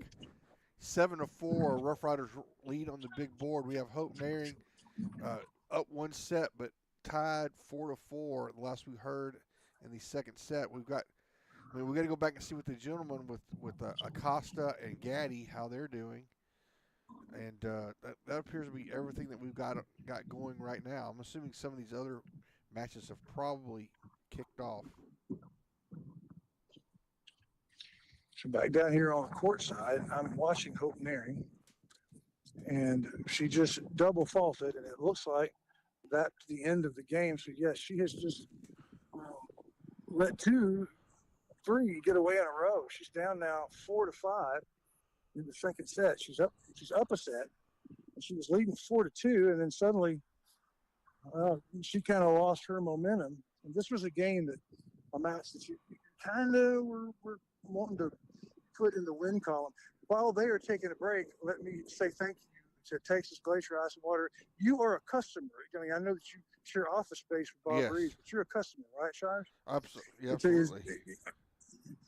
Would you ever consider not being a customer? No, not at all. I mean, because you think about the water, but it's also ice. You can get, ice at local places, and that's what I like. During the summertime, I can buy me a bunch of bags of ice from those guys. 'Cause it's just great. And then, but the water, yeah. I mean, you just in these days, you don't know what's in the water, what the government's putting in the water. That's right. So. Exactly. Stuff that's filtered, it's all good, and that's what I use at the office. What we use at home. This is good stuff. It's the bi-district round, brought to you by all of our tennis sponsors. But the big one, the presenting one today for bi-district, Center Glass. When you need it quick, you need it dependable. When your windshield's got to have it. Fortunately, Shelby County has Center Glass. Okay, down here on the court, it's 15-all in this important game. The opponent from Madisonville has a weird-looking serve. She barely throws the ball up. She hits it about chin level, but it is effective. It spins. So Hope managed to get that serve back, and then they exchanged 4 shots, and finally her opponent just made a bad decision, put it in the net. So Hope is leading 15-30. And she's ready on the ad court for this serve. Good serve. Hope gets the backhand back. A little lob to the backhand. Hope gets it back cross court to the backhand, and it's hit right at her feet. It's a good return, and Hope was kind of in no man's land, and it ended up landing right at her feet. So well played by Madisonville, and it's 30-all. If Madisonville wins this game, then we go to yet another super tiebreak. Here's the serve. Just barely gets it over the net. Hope gets it back with pace. Hope's forehand, cross court, pushes her all the way back. Hope's at the net. The lob gets past her. Beautiful lob from the Madisonville player. Hope was in complete position at the net. The only thing that she could really do was lob it, and it was a perfect lob. Here is set point. Good serve, good return to the backhand. Madisonville gets it to Hope's backhand. A difficult shot, and it falls short. So Hope is going to drop the second set 4-6, Mr. Shires. Wow. Setting us up for yet another super tiebreaker here on the girls' side. Now, I am as far away from the boys right now as I can be. You may hear traffic in the background. This particular court is right up against Highway 94, I believe it is. So I'm a long way away from the men. We'll try to get some updates from them, but I want to stay here for this super tie break because that's just what you do. Yep. Let's hear from sponsors. Remember, this is Center Glass bringing you the bi-district round. We appreciate that. We'll hear from sponsors and be right back. Man. You know that Ace Hardware of East Texas is all the hardware you need, but there's a lot of other things they have too. Fun things for your camping trips. Fun things to wear when you go outside. For the 4th of July barbecue, to the house warming in the fall, to your Christmas shopping and clothes for all year long, it's Ace Hardware, the helpful place of East Texas. Batters Law Firm is proud to be a third-generation law firm serving the injured people of East Texas since 1964. Batters has settled thousands of cases and paid out over $25 million to clients from settlements in the past 2 years. Visit one of their locations for your free, no-appointment consultation and let the Batters team implement their proven approach that incorporates treatment and recovery while maximizing settlements and payouts. Batters Law Firm, serving you in Nacogdoches, Lufkin Center, and Houston. Remember, when it matters, call Batters. 833-BATTERS. 833-BADDERS. Hey, are you tired of the high cost of medical care? Tired of insurance that doesn't want to do anything for you? Don't have any insurance? I'm Sharon Nelson, a family nurse practitioner. I see patients of all ages for very low cash prices. For physicals, illnesses, labs, refills of medications, chronic disease management, male and female exams, suturing, joint injections, minor surgeries. Come see me, Sharon Nelson at Nelson Family Practice, 420 Tennaha Street, across from the Dairy Queen and Center. Se habla un poquito español. Sandy Cox is a good State Farm agent. Just ask Drake. He knows. State Farm agents in general are pretty cool, but Sandy Cox has the answers to your questions. Like, what's best for me, for my kids, for my business, for my farm? For all of us in Shelby County, those questions can be answered at Sandy Cox State Farm.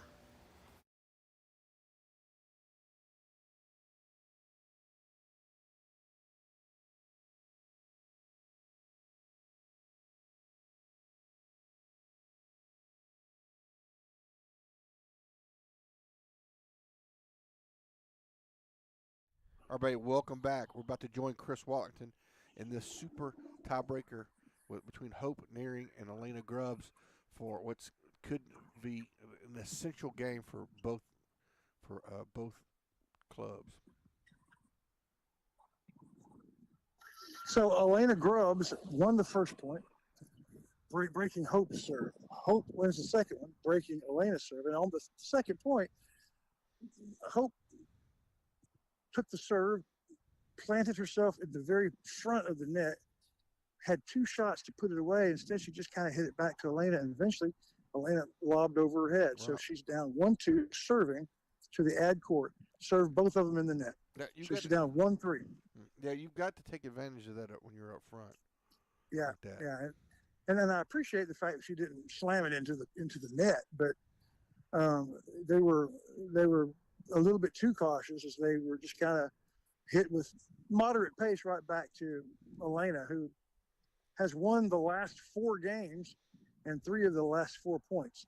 1-3. Hope needing to fuel the comeback here. First serve, a little bit long. Second serve. Boy, she put her whole back into it. It surprised Elena, but it didn't quite get over the net. So 1-4. And Elena will, for the Madisonville, will serve one time, and then they'll switch sides. Both girls with light brown hair, both with long braids. And here comes the unique serve from Grubbs, but Hope gets it back to the forehand. A lob back at the baseline. Hope hits it back. Baseline backhand. A baseline backhand for Hope, but it's short. So here comes Grubbs to the net. Hope hits a beautiful low shot that Grubbs can't handle. And that was a really well-played point from Hope Nearing to get that second point, 4-2, and they will switch sides. Thank you very much, I said, to the Forge for helping Shelby County get stronger. And also thank you to Mooney's Emporium, who, if we have been on the air for center in the last, 2 years, we've been talking about Shell Mooney and the wonderful array and variety of gifts, both to wear and to eat at Mooney's Emporium, just in time for Christmas. So the serve comes from Grubbs, and Hope is making her work. Grubbs just keeps answering the bell. Hope this time puts it one to her. Oh, man. The only easy shot is the one Grubbs missed. Put it into the net. It looked like that the point was turning kind of Madisonville's way, and then put it into the net. So 3-4. Hope trying to even the score now in the super tie break. Serve is a good one to the backhand. She gets it back. Hope now moving to the net. Backhand shot. Good, but Hope didn't put it away. And now there's the lob, and Hope can't get to it. So she's getting good position. She's getting shots, but she's just hitting them right back. And then Grubb's pretty good lobber. So it is 3-5. What is it? 4-6 now, right? 3-5, 3-5. Hope starting again.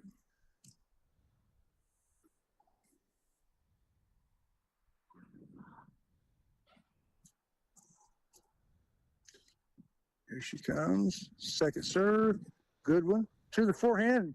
Grubbs can't quite handle it. Had to stretch and didn't get her racket at all aimed right.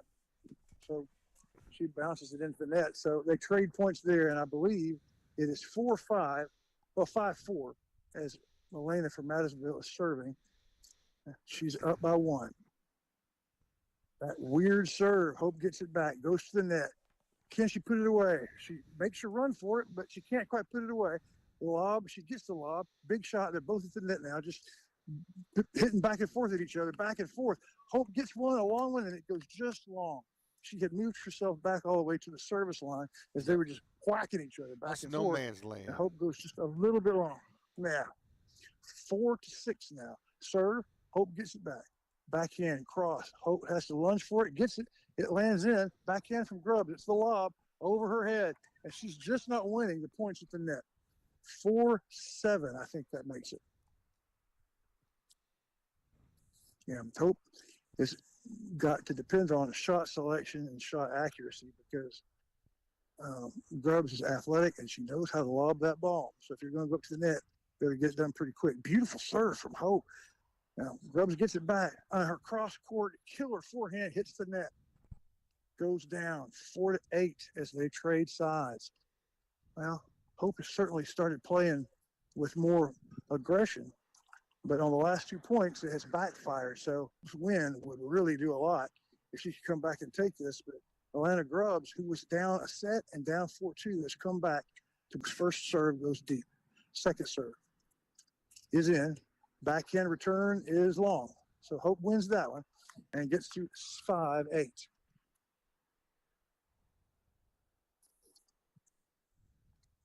And she's going to get to serve again. I don't think she's supposed to. But, yeah, they're figuring that out. Just a second. This is Atlanta serve. Hope, and that's a shame because Hope's first serve, she almost took one she didn't deserve. But, boy, it was a really good serve. Maybe her best one. Anyway, 8-5. And Atlanta Grubbs of Madisonville will serve to Hope Neri, who's taking some quick instruction from the assistant coach who can't talk because the cold has her voice. Here's the serve. It hits the back line. Hope moves the return past Elena. She has to go and reach for it. Little baby forehand to Hope, who makes her pay, and it's 6-8.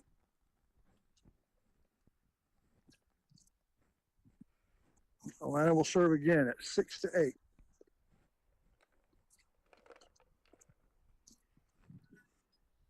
Hope 2 points behind Atlanta.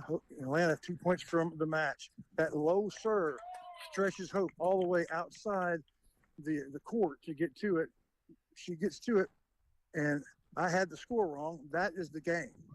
Instead of 8-5, it was 9-5. And Madisonville wins their super tiebreaker. And there you go, Mr. Shires. That doesn't conclude girls play, but several girls played, and it's good news for the Madisonville Mustangs. They needed to take some ladies, and they've won now their second one.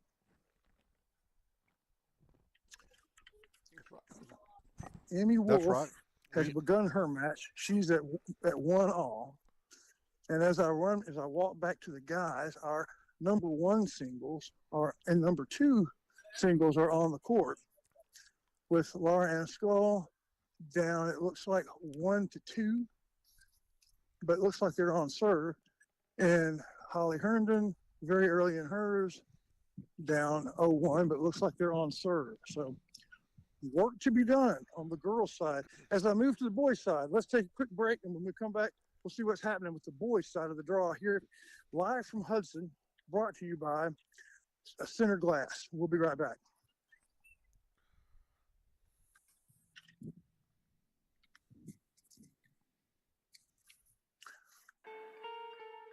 Covington Lumber and Building Supplies is in the capable hand of a third generation of Covingtons. For shingles for your roof, to carpet for your floors, to Farrell Calhoun paint for the walls, bathroom fixtures, and everything in between, Covington's has it, as well as all the lumber you can shake a stick at. Lumber for your home or for other fun projects. You find it all at Covington's.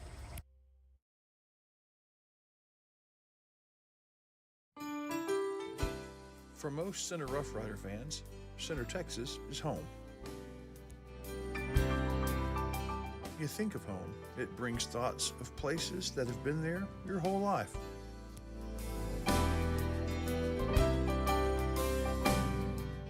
One of those places is Bounds Insurance. Bounds is here in the present, yesterday, and will be tomorrow. Bounds Insurance, for a lifetime.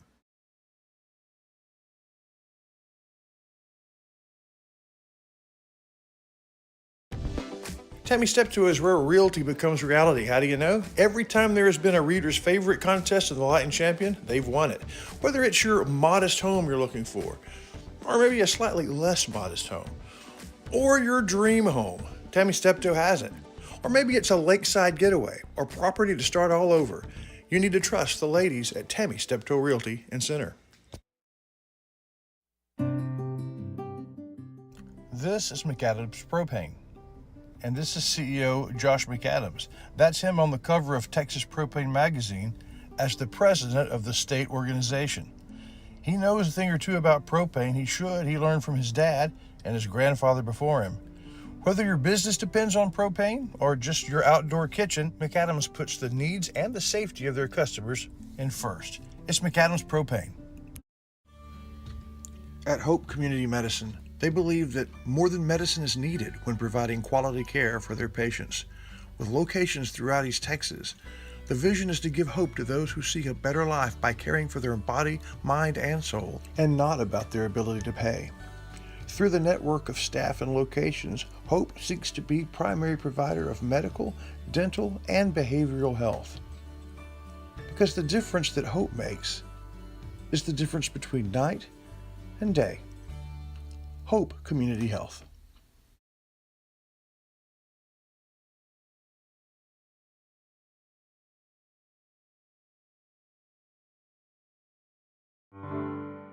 At Watson & Sons, their family serves your family. It begins with their facilities, their inviting and warm chapel, and their elegant lobby, and their unique product room where you can shop for the choices your tribute requires. They've been serving your family at Watson & Sons since Scott built it in 1998, but their family has been serving you for over a century.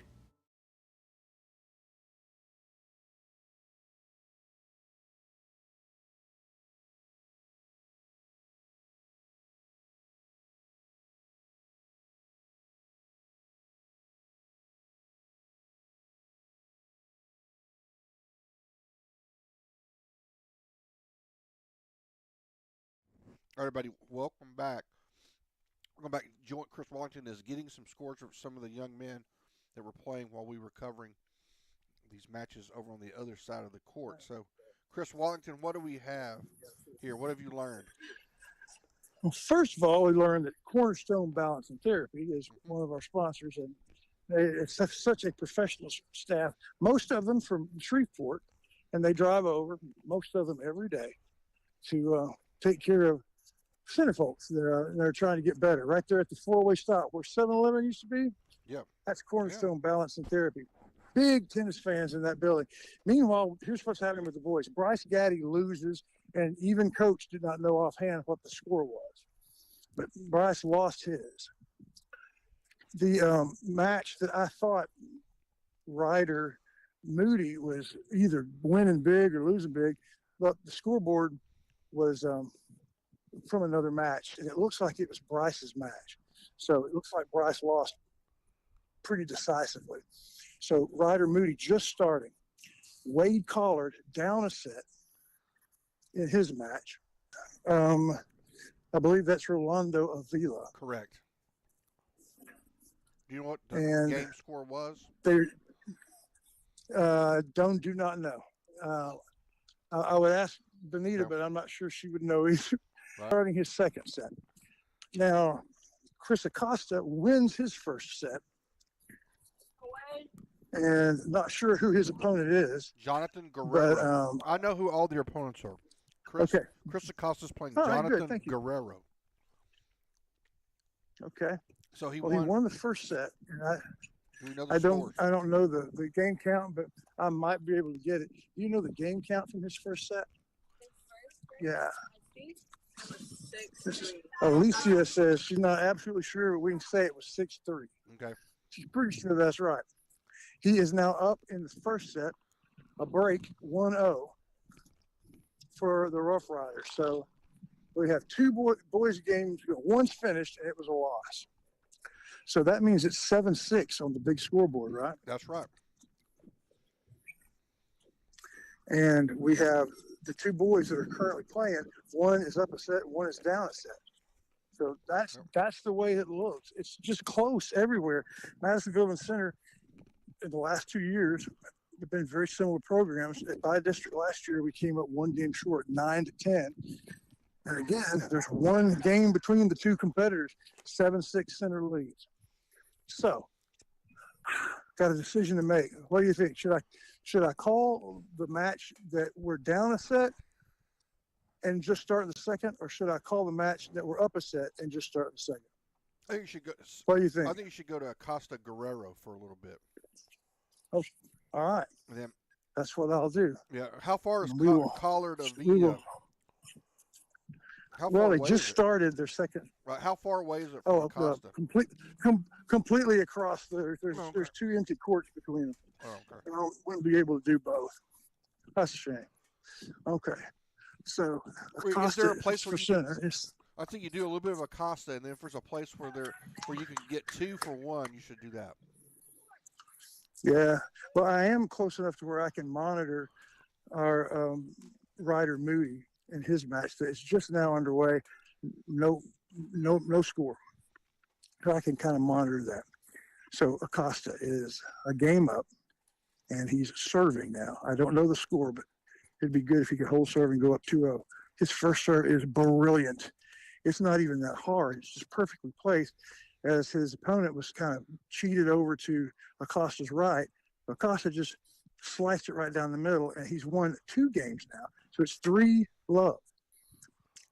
He's won. He's up 3-love in his, and well, that was such a good looking serve.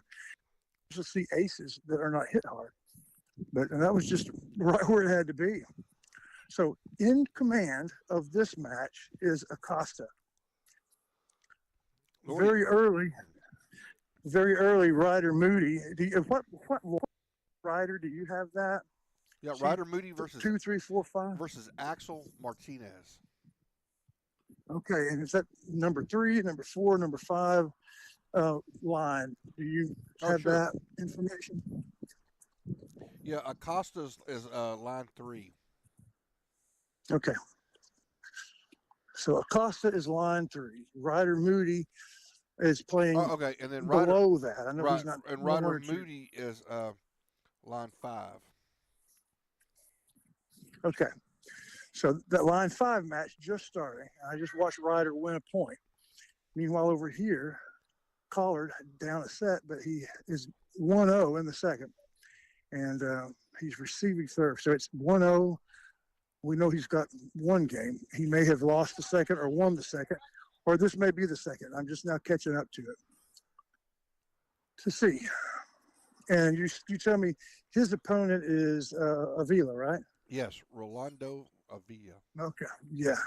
I really enjoyed watching Avila play. They came back from behind to beat our line 2 doubles. And he's a stocky kid that is way quicker and faster than you would ever give him credit for. And I enjoyed watching him play. He is now serving to Wade, to the ad court, to Wade's forehand. And backhand, Wade puts it with 2-handed backhand into the net. And he didn't quite get it done.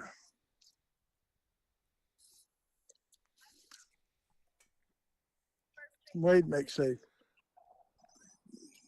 not very tennis choice, as he was going to hit the ball back to the server and missed and just let it stay, forcing Avila to come walk and get it. That's not English. That's not tennis. Avila's first serve is wide, deep. Here comes the second serve. And it's just a badminton serve. Wade guides the ball back to the forehand.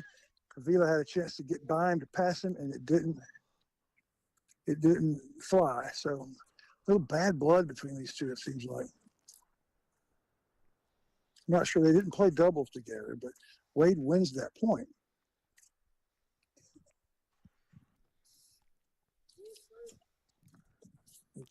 Something 30. I think he said love 30, but I'm not sure. I don't know. That wouldn't be it. It's either 15-30 or 40-30. Its first serve is out. Here comes the second serve. Wade's cheated up. Pretty big serve. He gets his feathery backhand back to the forehand. Avila puts a beautiful shot in the corner. Collard calls it out, and it was across the court from me. I did not think it was out, but the sun's in my eyes. Avila is contesting that. But ultimately, you have to go, since there's no, it's the only by-district match in the world that doesn't have an official. Right. So we go with Wade's call. He wins that game. His first serve to Avila is huge, and I thought good, but Avila calls it out. Turnabout's fair play. Yeah. So is Wade up 2-love? Wade's second one, yeah, I believe so. Wade's second shot was good. Avila hits one wide, and Wade says it's wide, and he makes a point of, kind of mouthing. So I think I'm going to walk away from this one. This isn't the kind of tennis that it upsets me, because I have enough English in me to where, that's the stuff you do for basketball, football, tennis. All right, I'm gonna. But I'm afraid that they may need an official over there before it's over. Okay, I need to take a quick break. I got to step back to the back of the blimp to get me some. We've got a Texas Glacier ice and water machine that was recently installed, and I've got to get me some ice water. Okay, so I'm gonna get you some Texas Glacier ice and water. I'll be right back. Okay, man, I'll take it from here. We do appreciate very much the sponsorship of Nathan Phelps at Rough Rider Oil and Lube. Hey, Nathan, somebody tell Nathan, whenever this is over, he needs to put, especially if it is a Rider win, he already has Center versus Carthage on his sign, getting ready for the big football game Friday. But you might ought to give a couple of days to tennis, especially if they're by district champions. Of course, that's to be seen. This match is very much in doubt. I am back over at Chris Acosta, who last time they switched sides was up 3-love. And the current point, he's run down a lob, gets it back. Very athletic Acosta, good forehand. And his opponent gives it back to him. So a really good forehand, goes low. Acosta at the net can't get it back. So that point is a win.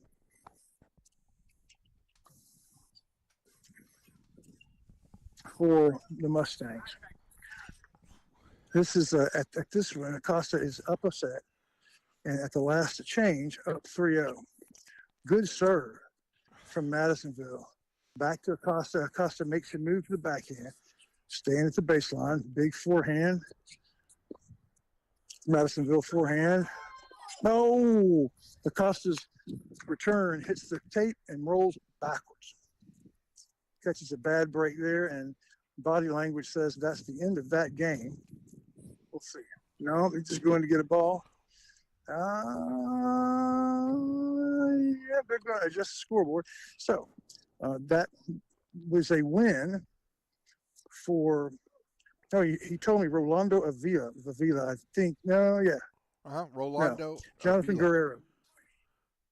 It's Jonathan Guerrero is playing Acosta, right? He made the first. He won his first one, so it's 3-1 now. Acosta to serve. Yeah. Guerrero's playing Acosta. Okay. And what's So the game count? 3-1. Acosta in the lead, and his first serve, he has they're trading really clever shots. It comes down to a lob over Acosta. I thought it looked in from where I'm standing. Acosta raised his hand, so I don't know who won that point. But Acosta's moved to the second point regardless. And one of them won that point. I'm going to say it was Guerrero from Madisonville because of the raised hand. Second serve, good. Guerrero gets it back. Acosta chops a short one. Now up to the net is Madisonville. Acosta tries to pass Guerrero and can't. It's a little bit wide. So I know for sure Madisonville wins at that point. Not even really sure what the game count was at the Wade Collard game, but they're between games now. And the Madisonville coach, who I only know because I've seen her this by district match happened on October 7th last year. So exactly a year ago, I got to see her coach, and I really liked her style. She's got a real upbeat style and very encouraging. She's over there talking now to Collard and Avila, basically saying, "You two play pretty." So I'm not really sure what the game count is over there. A little bit bad blood over there. So I moved away from Acosta's match just long enough to where I'm not really sure what the score is. But he's serving to the service side. Guerrero hits it back to him, and Acosta trying to push it to his backhand, hits it a little bit too far. So it looks like I was waiting to see if that might be the end of the game. It isn't, as Guerrero hits the balls back to Acosta, but Acosta's in command here with up one set and leading 3-1. But if he gets his serve broken here, they're back on set in the second, back on serve in the second, and that would be real good for Madisonville, not so good for center. Acosta's serve is beautiful, slicing to the outside. Guerrero gets his racket on it, but can't make it over the net. So a service winner for Acosta.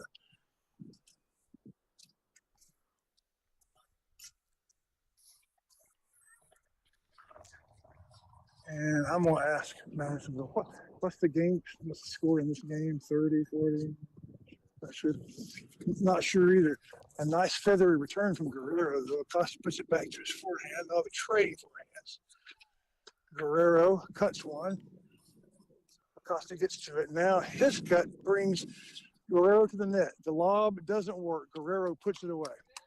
The lob it looks like one of my lobs that never really got over his opponent's shoulder, and Guerrero puts it away for the win.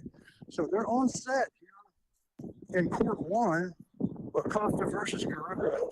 Acosta still leads 3-2, but as they switch sides, Guerrero will serve. Checking on the game next door. This is the game. I can't tell what the score is by looking at the scoreboard. It says center is down, but last time it said that center was up because we're the home team and we're green. And at this scoreboard, the home team is blue. So I don't know, but it's close. There's one game separating them early in the first set. Good serve from Ryder. I said that, but it's a little bit wide. After this point, I'm going to ask one of the observers if maybe they know the score. Good serve, second serve. Good cut by Ryder, but an even better cut lob that lands in the corner for a win for the Madisonville. Do you know the score? Yeah, it's hard to tell that. The thing about this scoreboard is it's green is so what's the score? Do you know? They're going with the color, not the V and the H. All right, so Ryder is up in this 2-1 as this game continues, and Ryder is serving. So that's good news. Now I know how to read that scoreboard. Man, a beautiful serve by Ryder. Oh my gosh, I hate those serves. He hit the corner of the service box, and it looked like it was going right to left. Then when it hit, it jumped to the right. He had a reverse English on it that I would have completely swung and missed. That's basically what his Madisonville opponent did. Who is Ryder playing here, Mr. Shires? Ryder is playing Axel Martinez. Okay, Axel Martinez. Well, it was a beautiful serve that Ryder just put on there. A service winner, and it was going at about 30 miles an hour, just beautifully hit. So it's 40-30 with Ryder trying to go up now 3-1. He hits that serve again with a lot of spin, but he missed it. It didn't quite hit where he wanted to go. Second serve. He threw it and the wind took it. He catches it and he'll try again. Second serve. Up 40-30. Ryder didn't quite spin for him that time. So the same strategy that gave him a service winner this time gives him a double fault, and it's deuce. Over in Acosta's match, he is trying to break serve to keep from having this one be tied. He's up 3-2 in the second. But his opponent, Guerrero, is serving. The serve to Acosta, it's a beautiful serve. It hits the service line just the way it ought to. And Acosta is, he frames his return, so it's an easy service winner for Guerrero in Madisonville. Ryder, I didn't see who won the point before, but he served to the ad court and makes a beautiful cross-court forehand. His opponent hits it straight up in the air and catches it. That's how well struck that was. So he wins that one and goes up 3-1 in his first set. That's good news. A little bit of breathing room in that set. Acosta is still fighting and makes a beautiful return of serve to the foot of Guerrero. Guerrero made the wrong decision. Stepped into it and it was unable to take it off the volley. So I don't know the score, but I know that Acosta is still in it, trying to break serve to go up 4-2. Here comes the serve. A little bit long. Acosta, second serve, big return, moves to the net, gets ready, tries to put it away, instead puts it at the feet. And that beautiful, easy point from about 3 feet from the net goes on his side of the net. How often do you see it? Yep. Set the point up perfectly and miss, really, the kill. All that adrenaline, and it fries your circuits. Serve to the deuce court is no good. Second serve. Acosta hits a beautiful cross court, dropping forehand that his opponent can't get to. Acosta wins that one. And I think he wins the game. So he goes up 4-2 now as he breaks Guerrero back. And boy, what a beautiful point I just watched Ryder play. He comes up to the net. And a pretty good shot from his opponent, from Axel. And Ryder crouches down and gets his racket on the ball below the net and hoists it over almost like he places it at the net. No way anyone could get to it. That would be the Dairy Queen play of the game for me that I've seen. The net play that I just saw Ryder do. But he loses the next point as he goes to the net and whacks it away. So it evens things up. But the good news here, Acosta is up 4-2 in the second. And Ryder is up 3-1 in the first. Now I'm going to go check on the boxing match down here at the end. It looks like it's been quelled as both coaches got word that they kind of needed to watch this one. And there's some parents there now and coaches as well. So there's nothing like a couple of coaches to put the water on a fire on the tennis court. The scoreboard says, we know Wade's down a set. And they've just finished the game. And the game count is now 3-2 Madisonville in the second set. So Wade's down one set and down, I think they're on serve. Cool. If you can find somebody there that can And tell us then- what the first game count was in the first game would be great. Or first set would Yeah, be great. that would be good. I have really no idea. So I'm now trying to kind of monitor all of them. Acosta has gotten the serve back and made a beautiful move to the net and just moving so fluidly. Came up and took a pretty good forehand from Guerrero and hit a beautiful winner at the net. Ryder chasing down a lob, it went out, so he won that point. Acosta follows up with that point with a good first serve to the corner, but Guerrero gets it back. They're hitting back and forth. And Acosta with a big forehand trying to put it away, but Guerrero answers. Backhand from Acosta to the backhand of Guerrero. Now a forehand kind of defensive lob to slow things down. Acosta moving to the net, hits it hard, hits a winner. A beautiful, at least I think it is. I'm looking at it from about 20 feet, but it looks like he's won 2 points in a row in that one and retaining control of that match. Okay, they're switching sides in Ryder's game. They haven't adjusted the scoreboard. So I don't know if it is 3-2 or 4-1, but know that Ryder is leading. They haven't adjusted the scoreboard yet. I wish they would do. They didn't adjust the scoreboard. Do you know 1-4? Okay. So the word I got is 1-4. Ryder's up. Acosta is up in his second set. Ryder is up. Yeah, there. He moved the scoreboard. 4-1 in his. So 2 games that Center's leading. Another one that we're trailing as Wade Collard is playing a beautiful point. Back and forth. Both guys doing such a good job at the net. Back and forth. Collard sticks with it. And then, oh man, a beautiful shot from his opponent. This is Avila, right?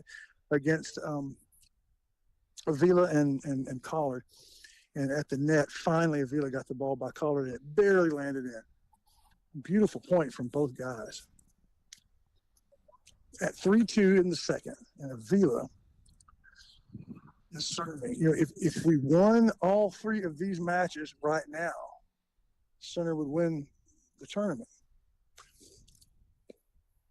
Serve is returned by Collard. He moves up to the net with a backhand to the corner. Good cross-court backhand, but Collard gets it back, hits it again, and I don't know. He called it out, and then he hit it. So I don't know if he changed his mind. Not sure what that was because it looked like it was going way out, and the English on the ball kind of died, and it was close. So I'm not sure who won that point. Avila calls the score loudly, but he's too far away from me and it's windy. Good serve. Collard, good return backhand. His forehand, he sizes it up and hits it too far. If Collard could win this game, it would be 3-all. But if Avila holds serve, it'll be 4-2 for Madisonville in this second set for line 3. Big serve. Collard gets his racket on it. It's too big a serve. Second serve now from Avila. And there it is. Good one. Collard has to run, go fetch it with the backhand. Great spin on it. Avila gets it back. Collard comes up to kill it and kills it right into the net. Ah, another chance for testosterone, and it just too much of it.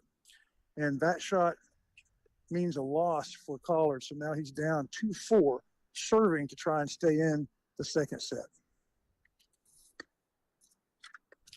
I'm going to go check on the others, misters. I'll tell you what, while I go do that, let's hear from 2 sponsors while I get reset and ask some questions. What do you say? Yes, I think I've got a couple folks lined up here, some of our sponsors. So we'll see about that. Here we go. You crack me up. I can't catch a break. Oh, I was shattered by the news. Those are fine if they're expressions, but you don't want to use those terms when you're talking about your windows at home or your windshields or your mirrors. For the finest in glass repair and creativity, call Anna Bowles-Lee at Center Glass.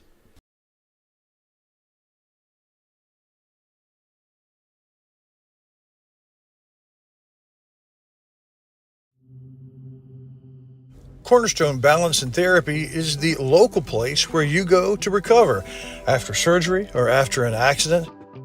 With up-to-date modern equipment and a staff that cares and knows you by name, the only thing better is where it's located, right at the 4-way stop in the middle of town.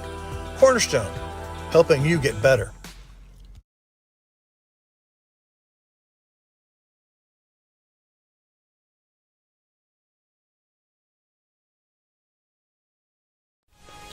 You crack me up.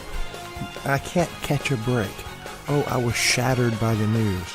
Those are fine if they're expressions, but you don't want to use those terms when you're talking about your windows at home or your windshields or your mirrors. For the finest in glass repair and creativity, call Anna Bowles-Lee at Center Glass.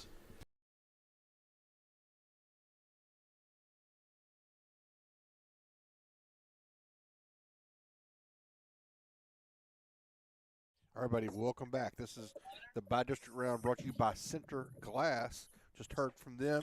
Chris Wallington, what's going on down there on the ground there in Hudson, Texas? Chris Acosta up 5-2, second set. He won the first one. So if he can win this service game, he will give the Rough Riders their 8th win. But boy, his opponent has not made it easy. Guerrero is going after all these shots. They're making a beautiful point. While I've been talking, all 1 point. Now Guerrero's up at the net, and he does what so many of them do. He's at the net. He has a forehand. There's really nothing to do. Put it anywhere you want. He puts it in the net. It's just so hard to do. So many points lost that way, but that's good for center. Acosta now serving. I don't know the game score, but this is Acosta's chance to close out the match. Up 5-2.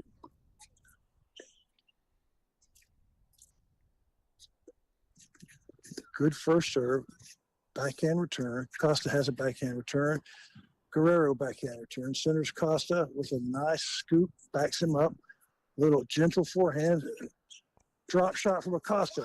Shot back to Guerrero. Back to Acosta. Backhand passes it. Both of them at the net like warriors. And he gets a big smile on his face. Gets the ball by Guerrero at the net. Really well played. Point again. Another one of those points where nobody did anything wrong. So Acosta wins the point. Serving now to Guerrero in the deuce court. See if he tells the score. Didn't.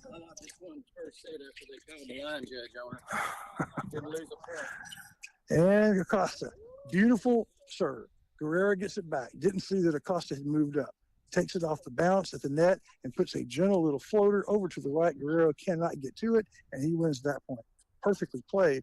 It was like he snuck up on him. Guerrero didn't know where he was, and he played right into the trap. Still, I don't know the score. We've seen Acosta win 2.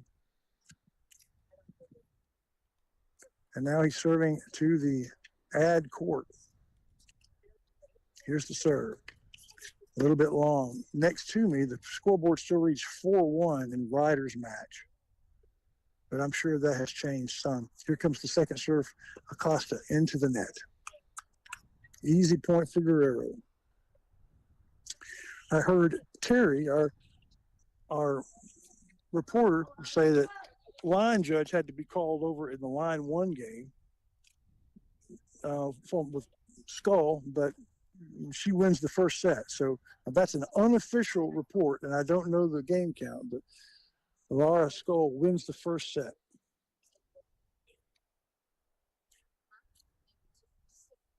Maybe I can find Terry and ask him what that score was. Meanwhile, Acosta serving now again, second serve into the deuce court. Guerrero gets it back. Forehand back to Guerrero from Madisonville. Puts it to the backhand of Acosta, who slices it deep. Perfect shot. The English causes Guerrero to have to lunge for it, and I think that will do it as Chris wins 6-2 in the second set, sweeps both sets in his match, and so that notches one more win for center at 8. And I want to ask, hey, what was Laura Ann's first set score? Does you know? 6-4. 6-4 is the unofficial, but we're going to make it official report. As Laura Ann went her first set over there, 6-4. And while we were away, Ryder has won his first set. 6-1, Ryder wins. Madisonville had a little bit of momentum, but center has pushed them back. So we have 8. Ryder won a set. Back over here in Wade Collard's game, he's battling hard, but I just watched the last point as he's going to lose in his second set 2-6. And you have any idea what the first set score was? Is it? I know Wade dropped it. So nobody knows. I no, and Coach didn't know either. They'll report it later, but 6-2 is the final set for Wade as he drops his over in singles, and that gives Madisonville now how many wins? 7. 8-7. So 8-7. Man, these teams make it fun. So I'm leaving the men's side as everybody's either through or they are. Yeah, we have one match and it's they're between sets. So I'm going to stroll over here to the ladies' side, and let's take a break as I do that. This is the exciting by-district round. Madisonville versus Center, brought to you by Center Glass. We'll be right back. Hey, y'all got a dirty truck. Well, then take it to Joe's Car Spa for a spa day. At Joe's, they make 'em shine. And they're standing by to work with the community. They was elected best of Shelby County this year, and it's called Joe's, but it probably ought to be called Reed since Reed Grant owns it. So, Billy Don, when it's time for your car or truck to have a spa day, where do you take it? I don't know where.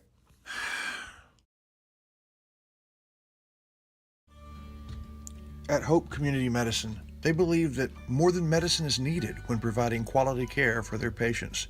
With locations throughout East Texas, the vision is to give hope to those who seek a better life by caring for their body, mind, and soul, and not about their ability to pay. Through the network of staff and locations, Hope seeks to be primary provider of medical, dental, and behavioral health. Because the difference that Hope makes is the difference between night and day. Hope Community Health.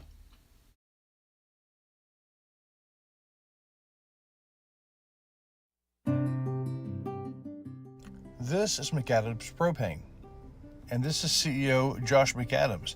That's him on the cover of Texas Propane Magazine as the president of the state organization. He knows a thing or two about propane. He learned from his dad and his grandfather before him. Whether your business depends on propane or just your outdoor kitchen, McAdams puts the needs and the safety of their customers in first. It's McAdams Propane.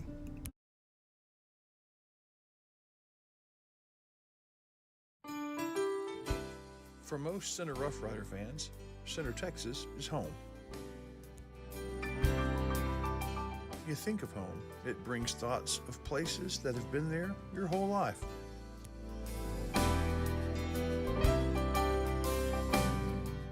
One of those places is Bounds Insurance. Bounds is here in the present, yesterday, and will be tomorrow. Bounds Insurance for a lifetime.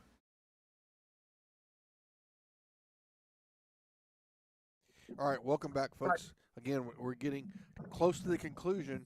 So we have at Center 8, Madisonville 7, with several matches going. We're hoping, from the rider standpoint, that Ryder Moody can finish off or can get a win against Axel Martinez. And then we have our Line 1 and Line 2 ladies playing. We need a Holly Herndon, Sherry Rodriguez update as well, Chris Wallington. Holly is up by a set and down one game, but on serve in the second. She's 0-1 in the second, and she is serving. Do we know what the first set score was? I don't know, but I can find out. Right. I got Ward Herndon right here, and I bet you he was watching that. That's my thought. I bet he does. So, first set, what was her score, Holly? 6-4 in the first set. So, most exciting there. Yay, Mom. Yeah. Congratulations. Logan's playing on fire. So, I've got here in my sights the number 1 and number 2 singles, and we'll report on them in a second. Do you remember the game count of on the game with Bennett? Do you remember hers? You don't have the scoreboard now, but we're looking for the official score. She was 6-3, and she lost 6-2. I lost in the tiebreak, I think. Okay. She has it. She won the first set 6-3, Bennett, and then lost the second 2-6, best she remembers. And then you have the tiebreak. 6-3. I just need to know the first set. 6-3. Okay, that's all I needed. All right, 6-3. Thank you. That's what we needed. Okay, so now that the clerical work is done, well, I'll try to find the place to talk from. That's hard to do because, these games, they're kind of popular because that's where the action is. There's 2 girls' games going and 1 guy's game going. That's it. So I'm going to get myself where I can see both of them. And here we go. The Skull match. Who is her opponent, Mr. Shire? Skull is playing Alan Hernandez. Well, the Hernandez match, they had to go get a line judge because the two of them were just not agreeing on the way that was falling. So there is a judge there. And, you know, sometimes you do that by district. Sometimes you have an official. Unbelievable. So Laura Ann takes the first one. And now I believe this is the first serve of Madisonville's first serve. So that there's no score in the second. And Holly is on serve. She's serving. She's down one game, but she won the first set. In Holly's point, she's trading lobs. Now she has a forehand, and I say it's over. One of them, I guess, was out, but I don't know which one. They just quit playing. So I have no clue what the score on the games are. But, well, I guess Holly lost that game. So my guess is it's 0-2 as Holly is receiving serve in the second set.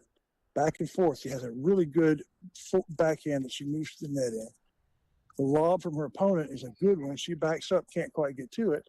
And so she's going to lose that one. So Holly's opponent is either, let me guess, it's either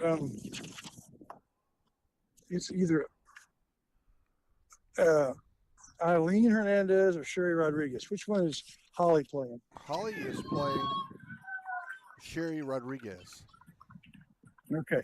So Sherry is up, I do believe, 2 games in the second set after Holly won the first.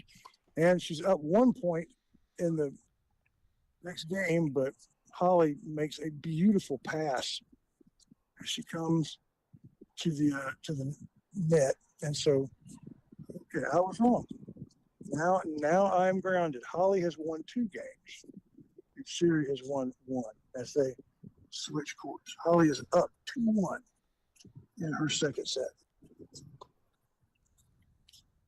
And they are at break. And I can't tell much where I'm sitting. Go, Holly, honey. I can't tell much where I'm sitting about the number 1 seed game.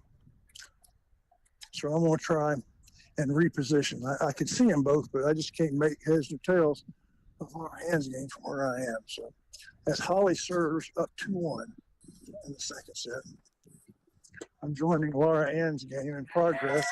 Seed is down, according to the scoreboard, 1-2 in the second set. And here we go. Have y'all been following this? Do you know the score of this game? Okay. So Laura Ann is serving. They're on serve in the set, down 1-2, but she's serving and makes a beautiful drop shot. But Madisonville gets to it and gets to it so far away, puts it in the corner. Laura Ann can't get to it in time to make the right angle. And so she hits it wide. Serving again now. And this is to Hernandez.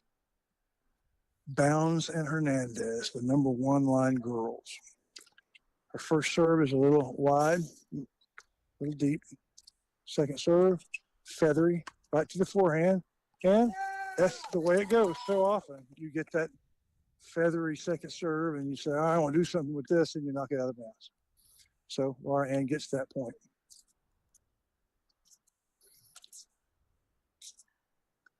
The guys told me it was 30-30 2 points ago. So this may be deuce, but Laura Ann thought she was playing it out, but her serve was deep. So she's going to have a second serve now, serving into the deuce court. Good first serve that falls near the net. They exchange forehands. And now another drop shot attempt, but she gets to it. Laura Ann tries to pass her and does. Played it just like you would want to. She lured Hernandez up to the net with the drop shot. Hernandez got to it, but couldn't do anything with it offensively. So then Laura Ann was able to lob over her head in a perfect spot.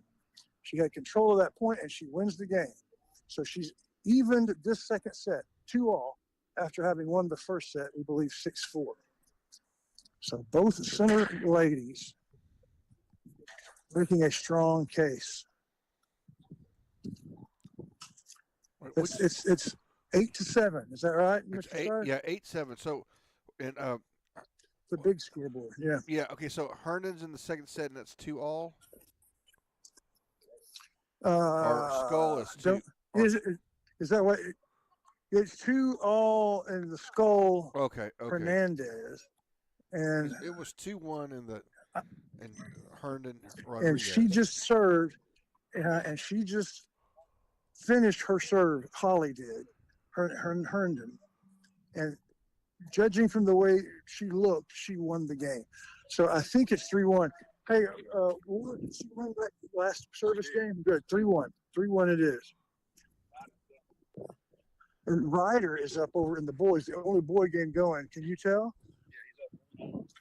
1-0 in the second set. Ryder's up. So the Riders, including Ryder, are all leading by a game in the second set of a match that they won the first set. So things are looking up for the Rough Riders. All they got to do,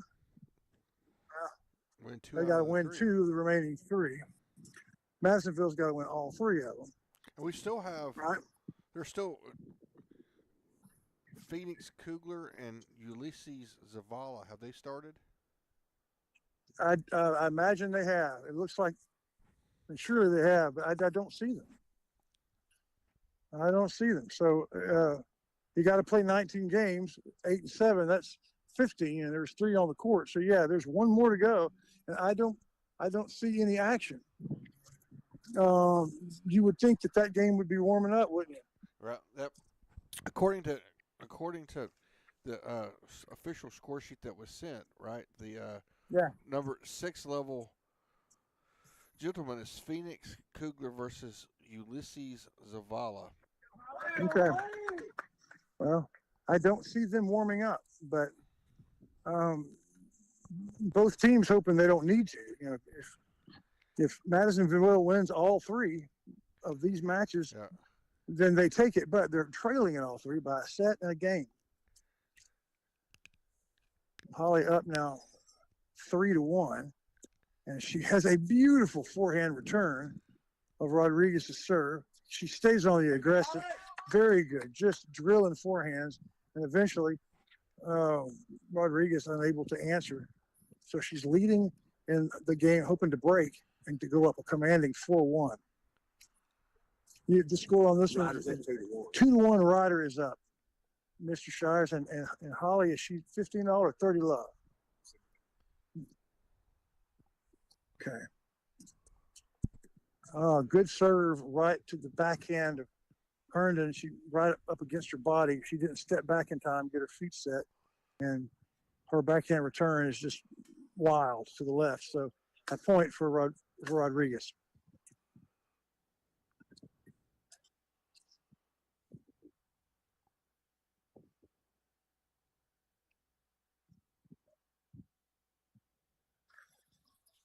Over in the second court, Laura Ann is serving, and the scoreboard says she's down 2-3.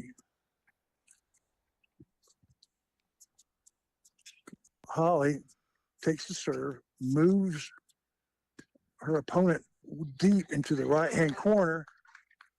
She gets back an easy forehand for Herndon. Herndon wants to put it away and hits the net.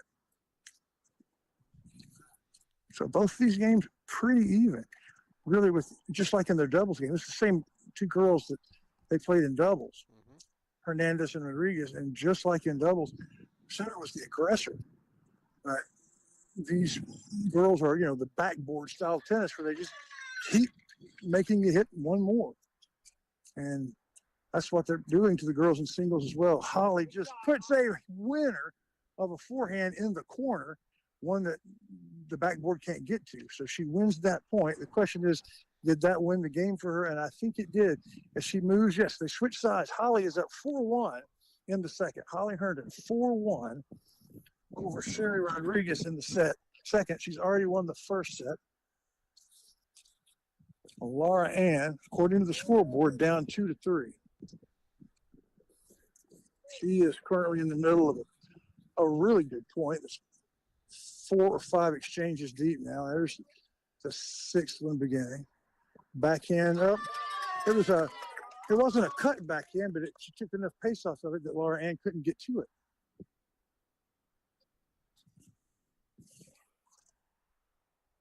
So crazy.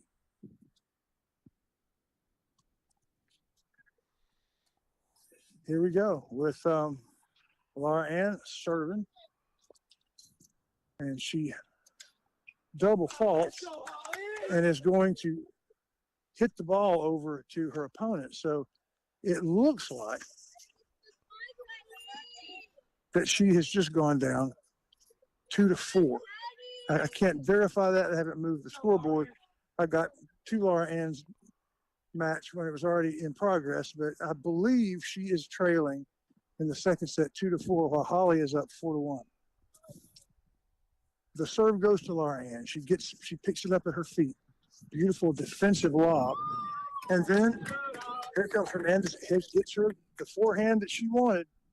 Just kind of laid up there for her to take it. She put a lot of force behind it, but it hit too long. Laura Ann loses the first game of the first point of this service game.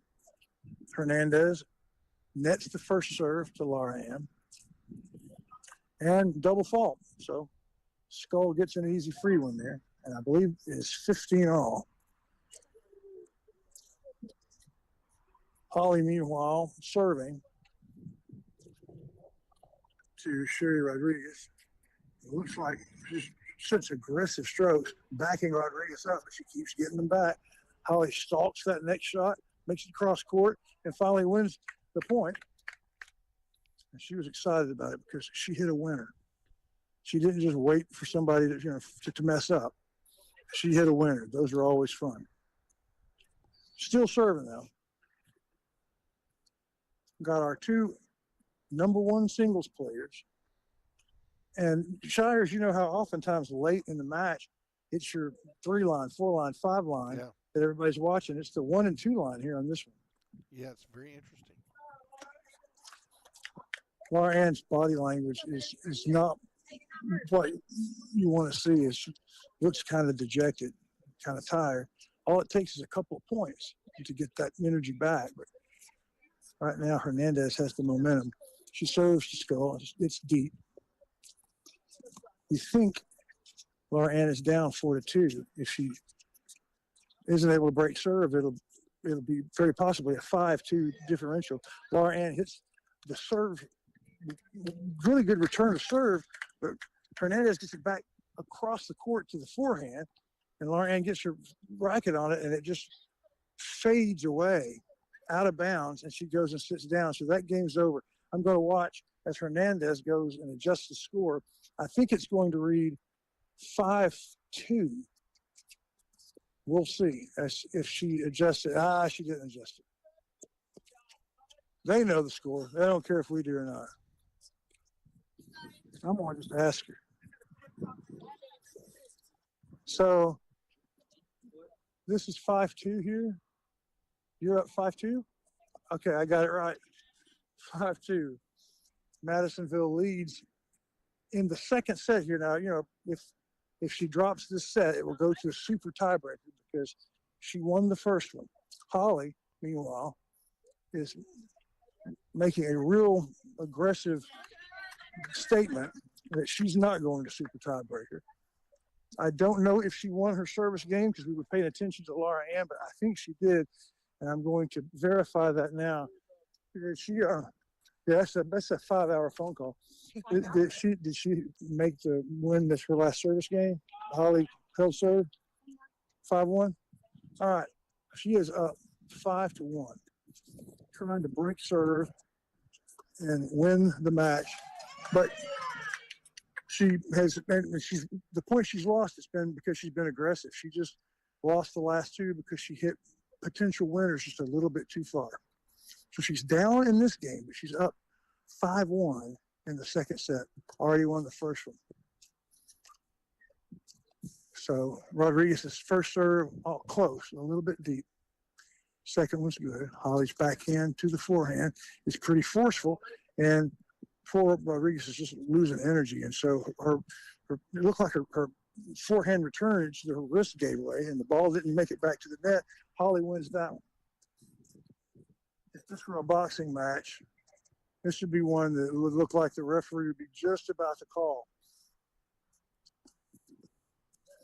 Meanwhile, Laura Ann's ready to serve, and a very sore-looking Hernandez is talking to her teammates and her coach, which is odd because she has all the momentum, but she's upset about something.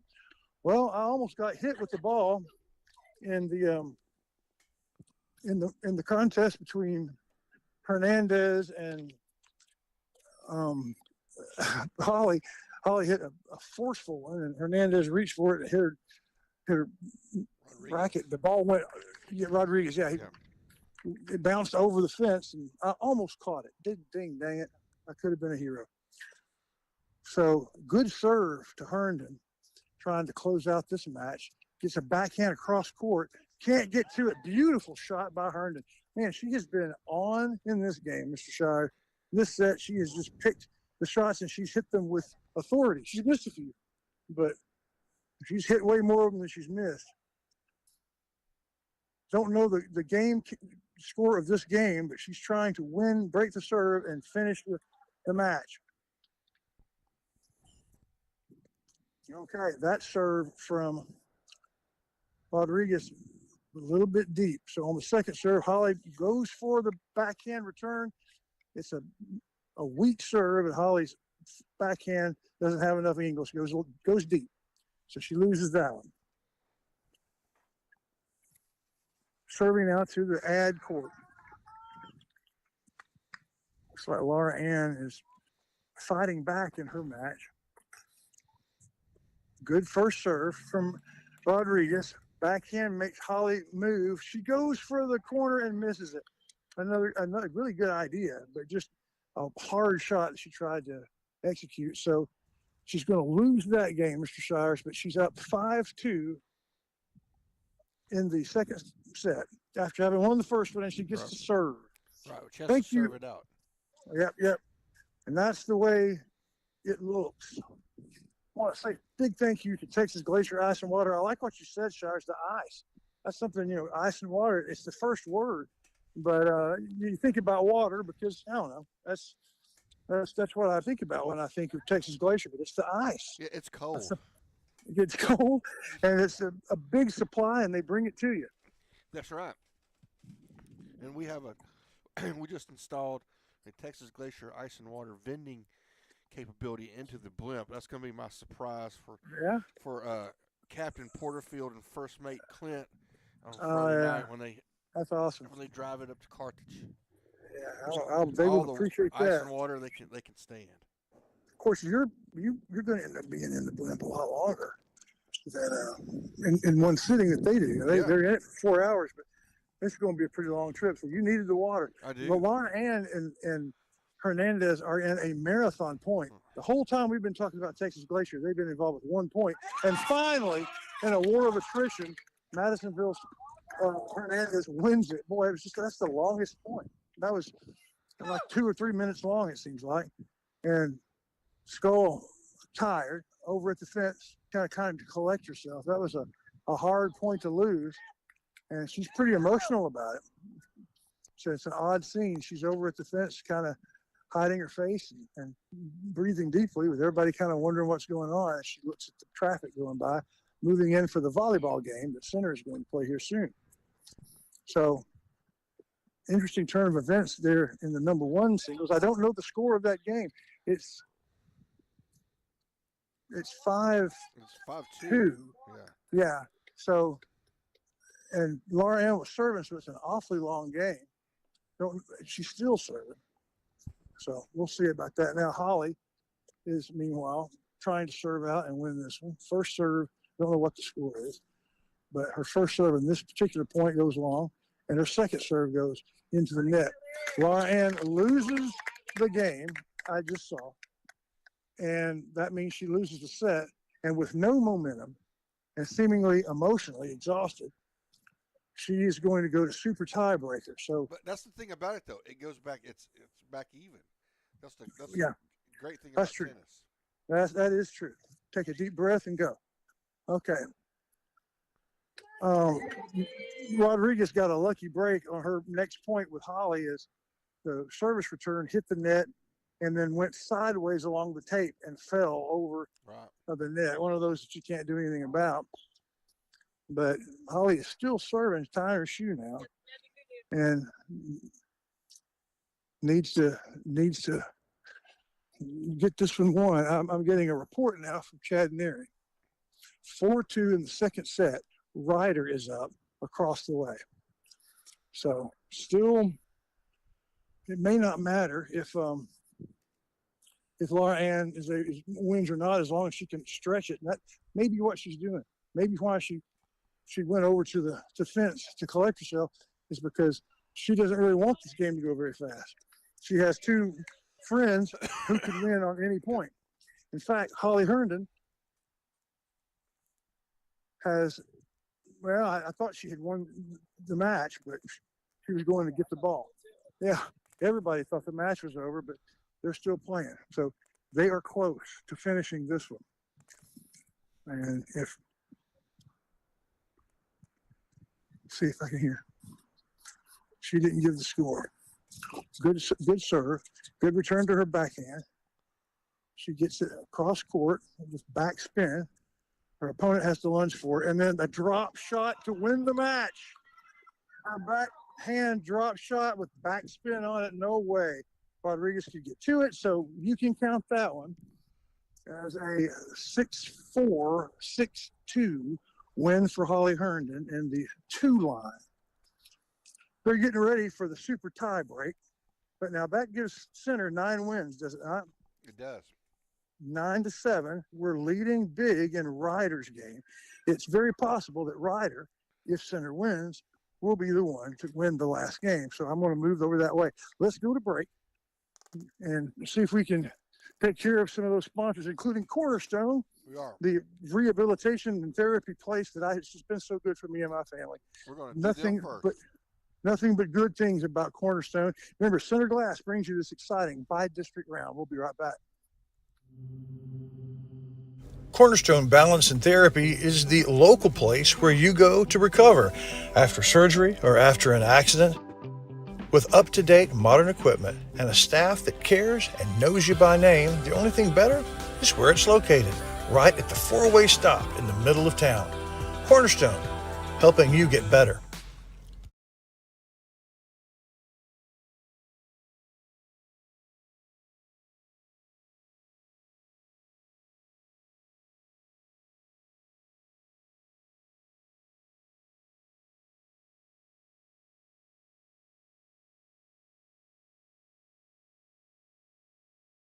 It's as easy as 1, 2, 3 to see why Blake Furniture is the top furniture company in East Texas.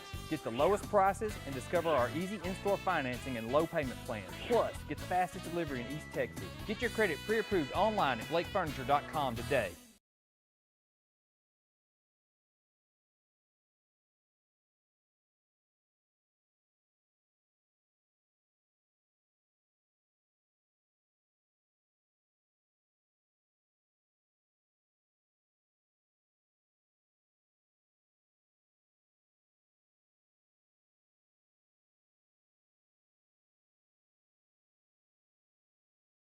All right, folks, welcome back. Again, this is the by-district match of team tennis brought to you by Center Glass.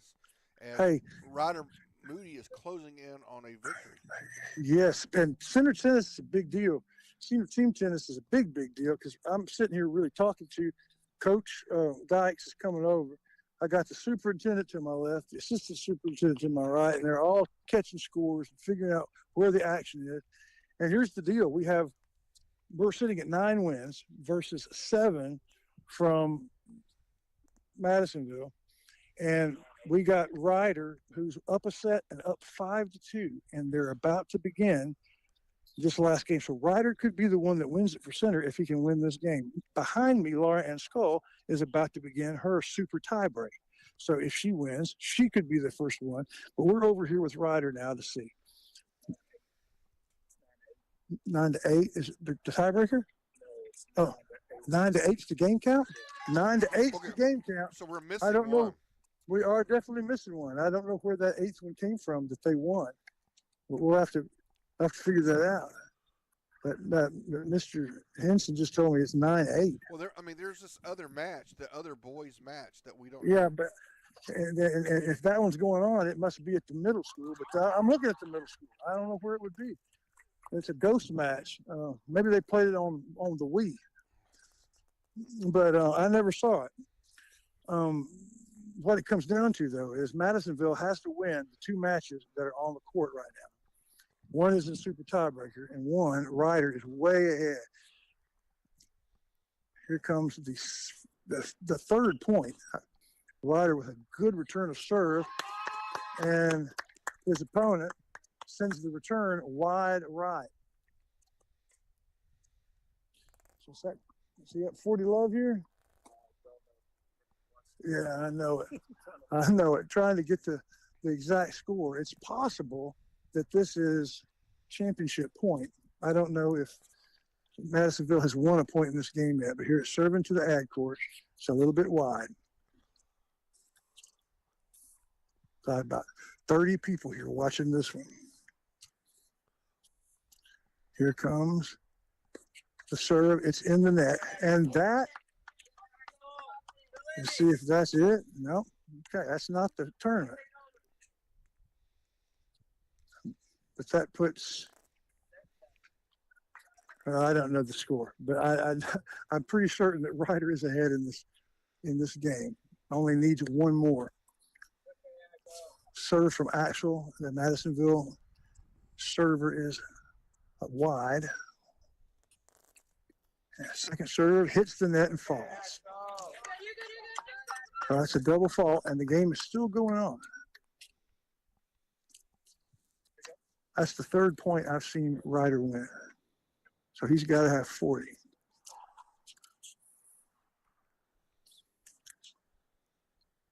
Don't know. He's won 3. I don't know what Axel's won.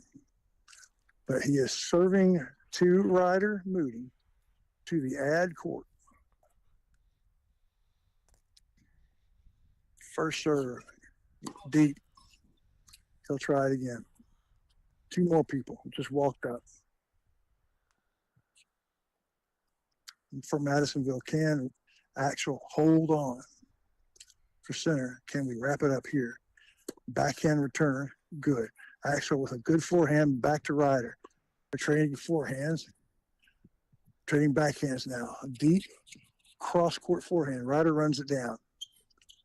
5th exchange. Ryder moves it right. Just a little bit too wide right. He came up to the net to put the point away and just put it a little bit too far to the right. So the game continues. I'm going to say that this is deuce now. And serving in the deuce court. But don't know that. But here we go. Here's the serve. It's deep. Second serve. To the deuce court. Up a set, up 5-2. Trying to break serve to win the tournament. Good return of the serve. Another good forehand. A chopping forehand from Ryder, and it's over. That does it. Ryder Moody is going to win game 10, and it's going to be an official 10-8 win as Ryder Moody has the honor of finishing it out. That means we get to do things now like get interviews with the winning team, talk to coach, and pick our play of the game for Dairy Queen and our player of the game. We have some discussion to do. Center Glass brought you this contest, and I am so proud of that they did because it was a very worthy one. Thank you, Center Glass, for what you do for the county and what you have helped us do for Center Tennis. We're going to get reset for the Aurora Concepts post-game show as Center wins 10-8. Shires, how about that? Well, that's pretty good. That's cool. pretty good. Can't wait to talk to Coach Dykes. I've been sitting here thinking the last few minutes about my vote for player of the game. It's going to be a difficult decision because of a couple of different possibilities. Yeah, for sure. And we can talk to more than one, but there can only be one Center Motor Company player of the game. All right, we'll hear from Center Glass when we come back. It'll be the Aurora Concepts post-game show next here live on NetSN. You crack me up. I can't catch a break. Oh, I was shattered by the news.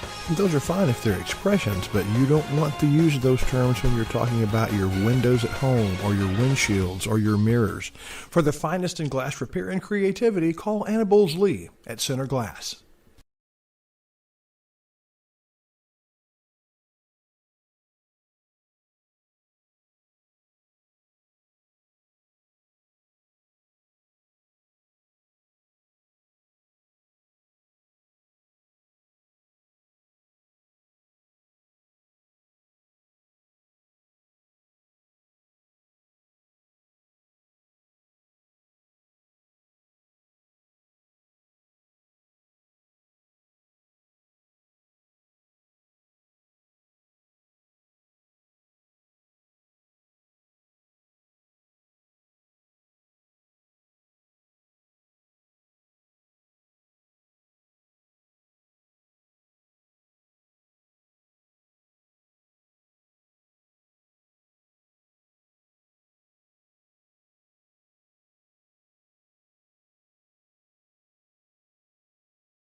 All right, everybody, welcome back.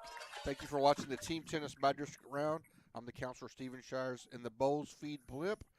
Down below, Center wins, and a close one to the over the Madisonville Mustangs, 10-8. Now it's time for the Aurora Concepts post-game show here live on NetSN.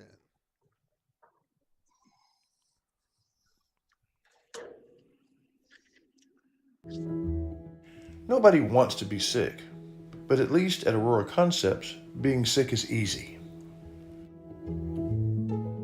From their spacious waiting room to their experienced and friendly staff, they care about you, they listen to you, they're here for you.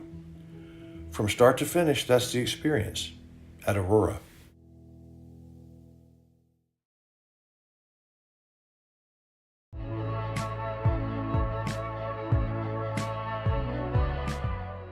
We say thank you to the sponsors that make this tennis broadcast possible.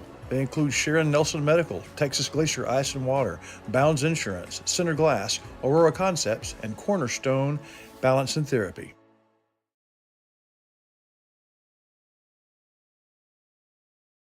Portacool, with over 30 years of expertise, has made significant strides. In October, they introduced the Apex series, which is a breakthrough in the field of evaporative coolers. The Apex series is not only the coolest, both in terms of temperature and design, but you can also control it with your phone. Portacool, peak cooling, intelligent control.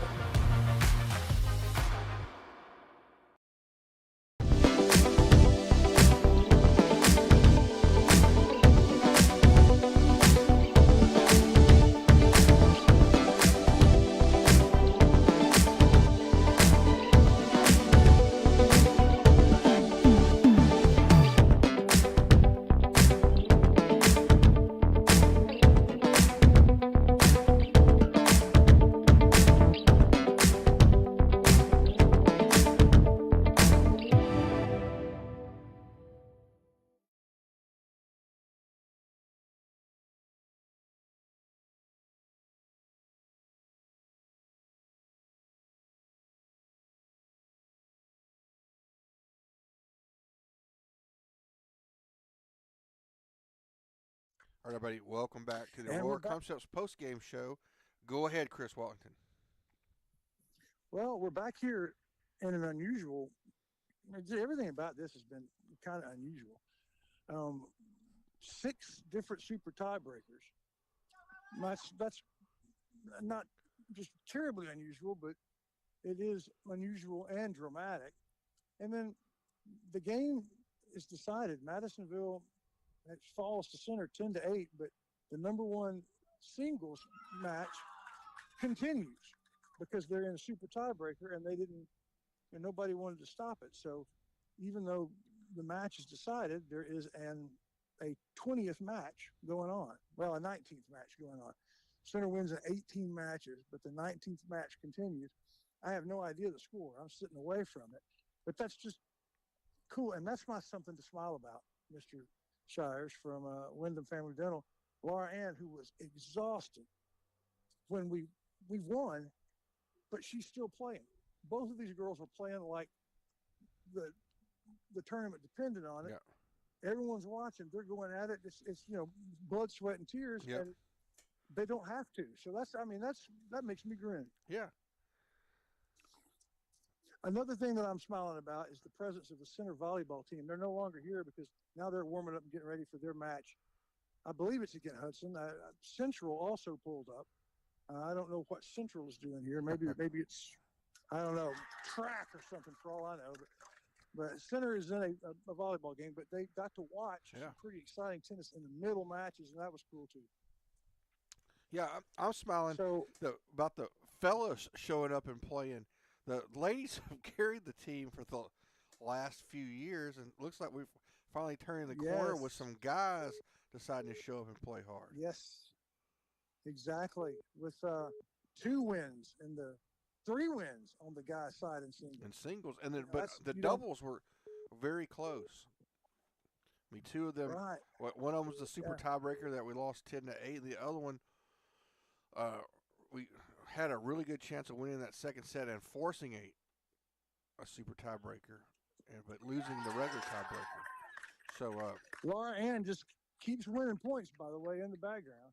It is 9 to, I can't tell. The scorekeeper held up 2 hands full of fingers. So as far I don't know if it's 5 to 5 or 10 to 10, but whatever it is, they're going at it. Well, that's our Wyndham Family Dental. Something to smile about. My play of the game was a shot that Ryder made early in his singles match, where his opponent hit a pretty good shot. I mean, it had some pace on it. It barely got over the net, and he knelt down like you would if you were proposing marriage, and just put enough racket on the ball that it went up and over the net, more like a rat crawling over it than a ball sailing over it. It was the most beautiful shot. That's my Dairy Queen play of the game. Well, let's go with that. I mean, I know those shots are tough to get when you're up close like that to get down low and be able to get enough on the ball to get it back over. So we'll go with that as the Dairy Queen play of the game. On the court, they are switching sides. They continue to go at this super tiebreaker that, as far as I know, has no particular significance in the outcome of the match, but it means something to these ladies. I was going to say it's significant at least to 2 people. That's right. Right. And of course, the parents are living and dying by every shot. So let's hear from Wyndham Family Dental and Dairy Queen and our post-game sponsor, Wiggins Family Farms. And when we're here for them, we'll come back and we'll see what's going on here in the Aurora Concepts post-game show. Herbie. Excuse me? Herbie, my mouth was hurts. What? My tubes in my mouth. Oh, you have a toothache. Yes, a tubes ache.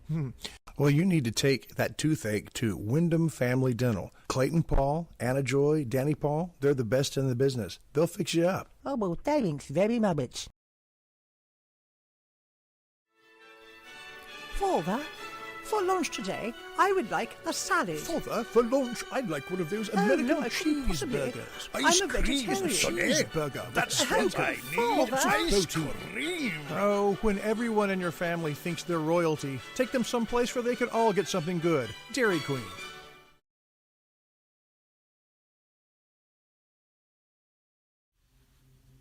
Wiggins Farms.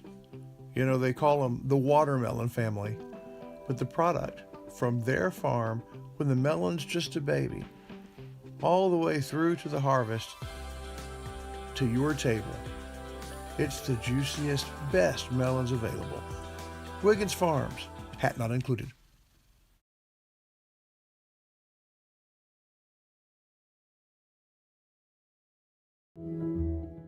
Nobody wants to be sick, but at least at Aurora Concepts, being sick is easy. From their spacious waiting room to their experienced and friendly staff, they care about you, they listen to you, They're here for you. From start to finish, that's the experience at Aurora.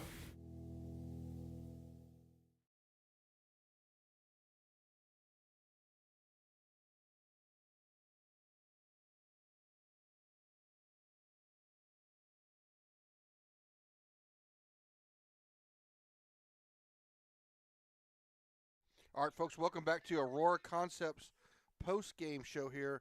Lady Riders, the Riders get a victory, technically 10-8, even though apparently Laura Skull falls in the super tiebreaker 11-9. But what a match between those two young ladies. So we're going back down to Chris Wallington with our fan of the night. Our fan of the day and night could be any one of the fans that came here for this. I mean, this is a long deal. It started at 1. It's almost 6 o'clock, Mr. Herndon. But it's fun, isn't it? It is fun. It is fun. Be the last year for me. Yeah. As a parent. Well, yeah. Right. But you can come back and help us broadcast next year. Yeah. So, Hey, but team tennis is unlike. Go ahead, Every Wallington. sport is unlike every other. I mean, they're all distinctive, but team tennis is just a weird deal in it. It is. It's before my daughter started playing for Coach Dykes. Didn't quite know what it was.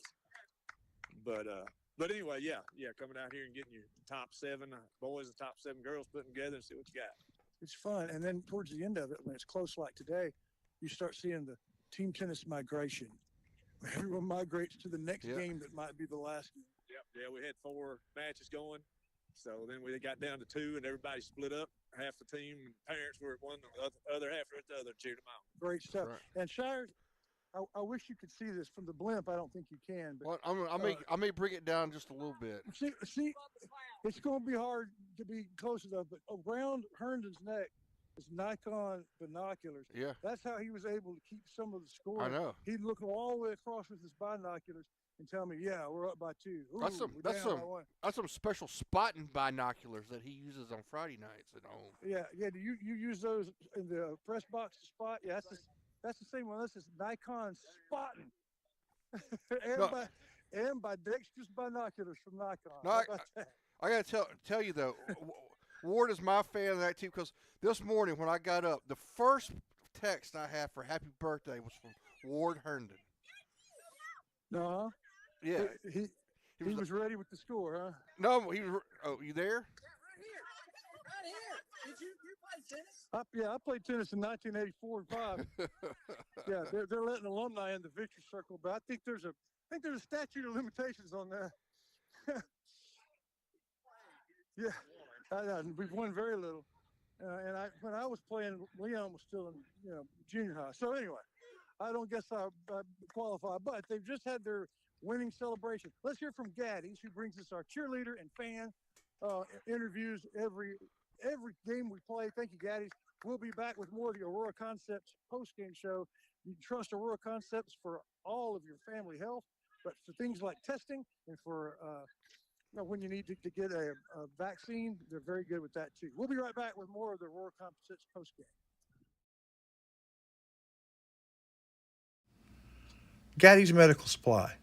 It's your one-stop shop for the Gaddy's Medical Supply. It's your one-stop shop for the supplies and the equipment that you need as you go along your recovery. Their compassionate and knowledgeable staff is there to help you as you get better. Gaddy's Medical Supply.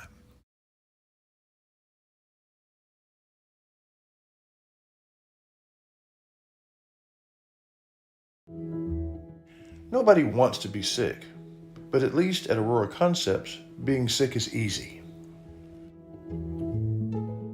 From their spacious waiting room to their experienced and friendly staff, they care about you, they listen to you, they're here for you. From start to finish, that's the experience at Aurora.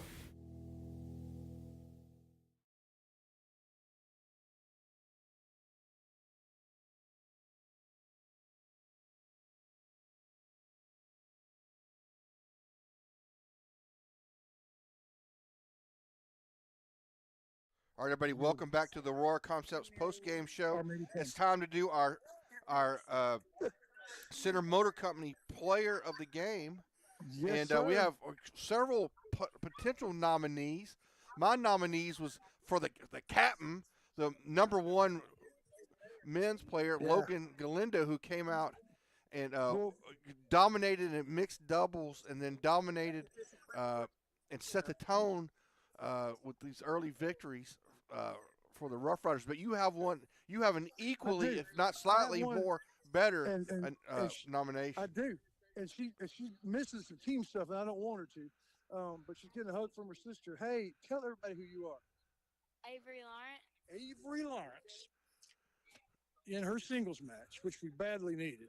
Yeah. You lose the first set. Tell me about that when things weren't going well.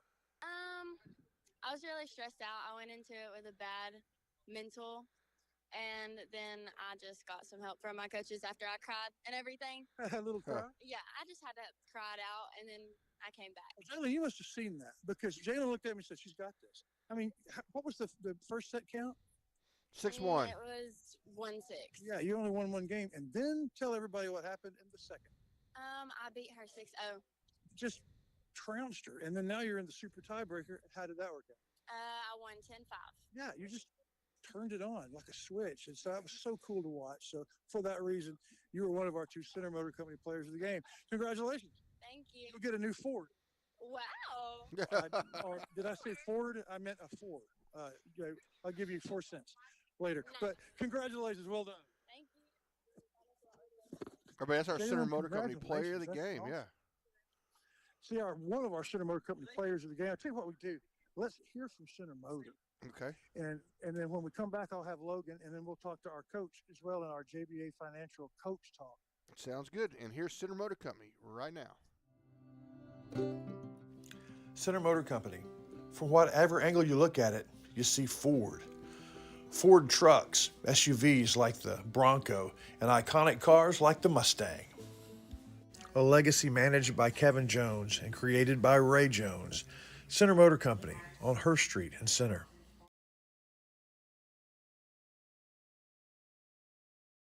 Everybody, welcome back to the Aurora Concepts post-game show. We had heard from Avery Lawrence, one of our Center Motor Company players of the game. That was Wallington's nomination. My nomination was the number one guy, Logan Galindo, who comes out, not only gets 2 quick victories, but also does it with style and confidence, which is why I chose him. So you have Logan lined up, Chris Wallington? Well, they're still in their team meeting. Okay. But this gives me a chance to talk to the Admiral, our superintendent, Brian Morse. Team tennis, tell me about it. I was talking to Mr. Herndon before Holly started playing this. He said, I'm not really sure what it was. You came to Center, and you've kind of adopted this as one of the things you enjoy doing, right? I love it. It's very intense. I didn't know it could be this intense. I've never been in a school where it was this intense. Right. Yeah. And when it's close like today, I mean, it's as fun a product for fans to watch as any in the high school world. I wish more people could come and watch it. Well, if we didn't have to play in the middle of the day, they could. And Tuesday at 1, I'll see y'all. And our next will be Thursday at 9 a.m. in Bryan or something like that. Right. But no, it was great. Kids played great. And so I'm just proud of them and ready to go to the next round. Okay, me too. They're just about finished with their all-team meeting. Tell you, how about we do this, Ms. Shies? We'll be efficient with our time. We're going to hear from one of our players of the game. We've already heard from Center Motor Company. Why don't we hear from JB Financial, who's going to bring us our coach talk, and we'll get all that out of the way, and all we have to do is talk to folks. Sounds good. We hear from JBA Financial right now.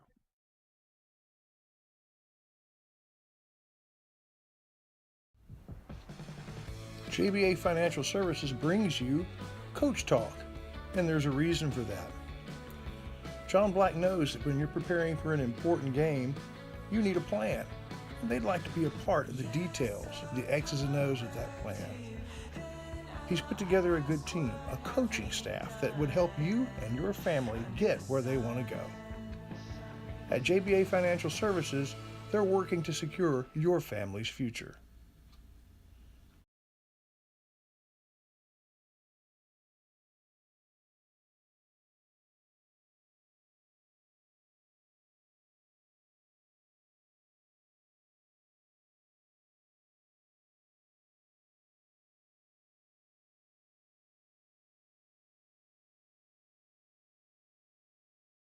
All right, everybody, welcome back again. This is the Aurora Concepts post-game show. The Center Rough Riders avenged last year's close loss to Madisonville by the same count, except reverse. We win 10-8. So obviously, this Chris Wallington, this Madisonville team, we talked about it. What a district they come from. This is the number 4 team in the district, and we're not used to having a first-round team tennis thing that goes the distance. I mean, normally it's over, at the 3-hour, 2-hour mark. But it just goes to show you what a good program Madisonville has. Yes, and what a district that must be. Yeah. That's the number 4 seed. Here I am with the men's Center Motor Company player of the game, Logan Galindo.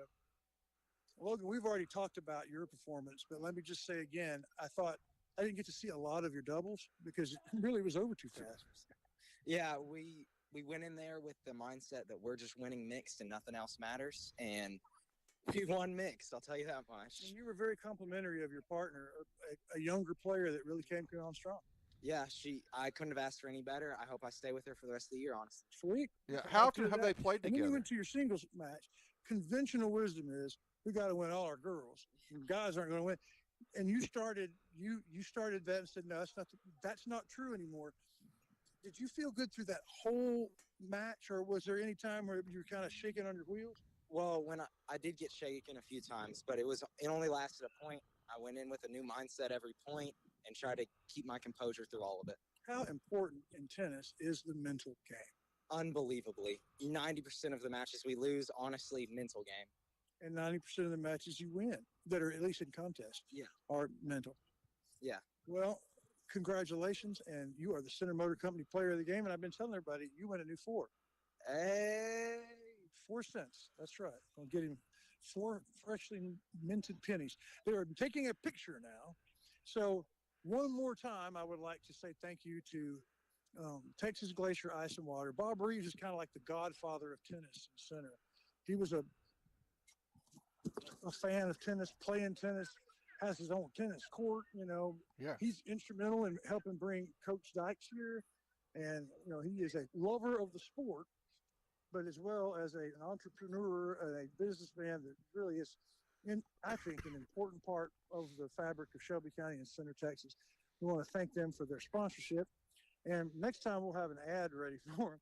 And same way with Cornerstone, I want you to meet Shires, the guy that is my therapist at Cornerstone. He is a tennis fanatic. He plays on a team tennis team in Louisiana.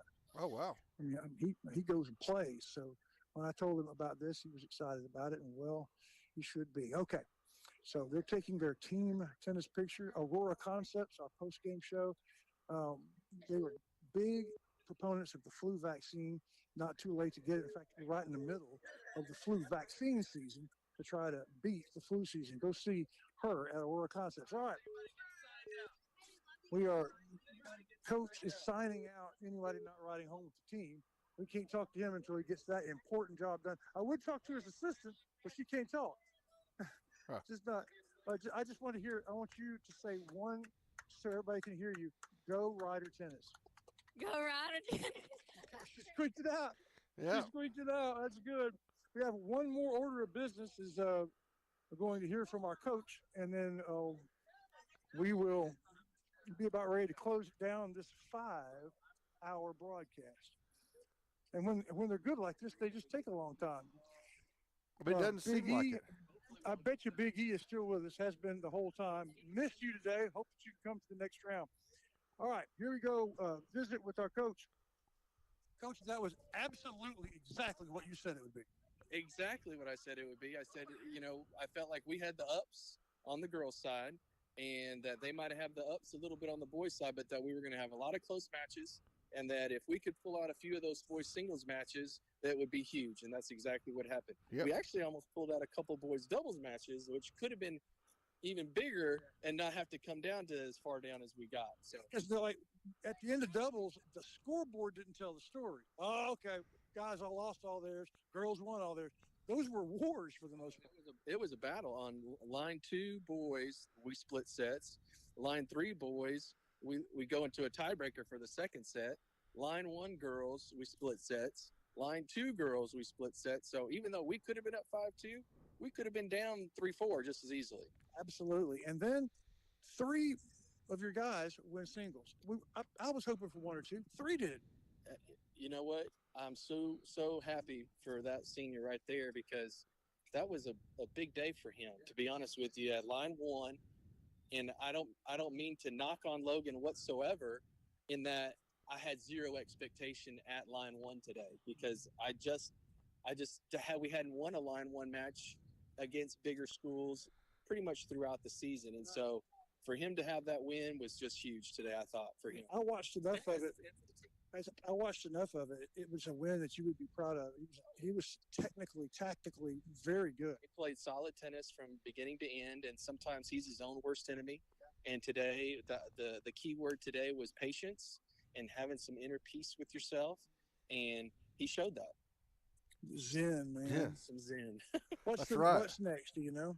Bridge City, I do know that, and I'm trying to coordinate with their coach. We do have to play it between the 10th and the 12th, Thursday, Friday, or Saturday. I'm shooting for Thursday, and because we don't want to conflict with Friday, so many activities on Friday. And if neither of us can agree, then we'll end up doing Saturday. So the plan is Thursday, Lufkin High School as of right now. Lufkin High School Thursday, but that could go a lot. I went ahead and reserved courts at Lufkin High School and let Bridge City know, and so I'm waiting to hear back from them. Okay, well, hope it works out for y'all. I'm not sure I can make it Thursday. I don't know if I can make it, but I sure hope I can. Thank you, Coach, a bunch, and tell everybody we're proud of them. Hey, we are super proud of them. Thank you. That's good stuff. All right, y'all. Well, that's the look ahead. Bridge City is our Laura Ann just walked by. Hey, that was a war out there. Are you okay? Yes, I'm okay. You were over by yourself right at the end of the second set. What was going on in your head? Or were you physically injured, or just mentally you just need to recollect? It was just mentally and physically, every point that we played, felt like it was never ending. And I didn't know if I was the 10th match, like if I needed to be that win. So a lot of stress was going through my mind. But I'm glad my team pulled it out for me. I always have them to back me up. I wondered if you were slowing it down to just give Ryder a chance to go ahead and win. Did that cross your mind strategically? Definitely, because how about that, Shires? Yeah. She was a strategery. Not only that, I mean, yes, I was definitely, because someone was like, Ryder's about to win, and then I saw Holly just won, so I was like, I just got to slow it down no matter if I win or lose. I just got to slow it down. That's right. Play the 4 corners. Maybe I ought to go over and have a recollection section at the session at the fence. Yeah, yes, that's the 4 corners of team tennis. Hey, that's great. Hey, Wallington, she played 4 sets, and then 2 super tiebreakers that went into extra time. That's a lot of tennis. That is very, very well said. Very, very well said. Okay, Lauren, we just figured out you played 4 sets and 2 super tiebreakers that went into double digits. That's as much tennis as you can play. So good stuff. I tell you what, we'll see when the next one's going to be. Shires, I have a Thursday plan. That's the one they couldn't make it on Monday or Thursday. Well, maybe they'll play it on Saturday, and we can do it. Maybe Saturday, and if it's Friday, they'll schedule it early enough so not to conflict with a game. That's just the way it'll be. They'll start at 9 a.m. or whatever, and then they'll hurry back to get their band members and everything to the right place. But I think we'll probably be available on Friday. Yeah. Especially if it's Lufkin. Yeah. I think that we could pull that off. Of course, that's the Carthage game, so nobody wants to really go up against that. Well, the bad news is somebody took my red bag. Uh-oh. Your red bag of courage? My red bag of courage. Oh, Ward got it. He recognized it. I see it. Well, hey, man, I'm going to sign off from here. Center wins 10-8 or 10-9, but officially it will be a 10-8 victory, and that is well done by the Center Rough Riders. I want to hand it to you. All right, folks. Again, thank you for joining in. This is the Aurora Concepts post-game show. Of course, we have our Center tennis sponsors, Nelson Family Practice, Texas Glacier Ice and Water, Sabine State Bank. Thank you, Steve Waters. Of course, Center Glass, the title sponsor. And then Bounds Insurance, along with Cornerstone Physical Therapy. We appreciate all those folks. Appreciate all of our sponsors. And so we got coming up, we've got the Rough Riders, again, like Chris Walkton talked about, on Friday night, beginning at 7 o'clock, the pregame show, 7:30 kickoff. We play the number one team in the state, the Carthage Bulldogs. We have Larry Pierce, who's going to have doing a volleyball game right now, but he will be, I believe, in Shelbyville for the Shelbyville Dragons on Friday night, and then depending on when this area round of the team tennis is, we will try to cover that. So a lot of stuff going on, and that's not to mention our teammates up north covering the Rusk Eagles, the Brook Hill Guardians, and various other teams throughout East Texas, because if you're wanting sports, you come to NetSN. This is the Counselor Stephen Shires for Chris Wallington and all of our sponsors saying see you soon.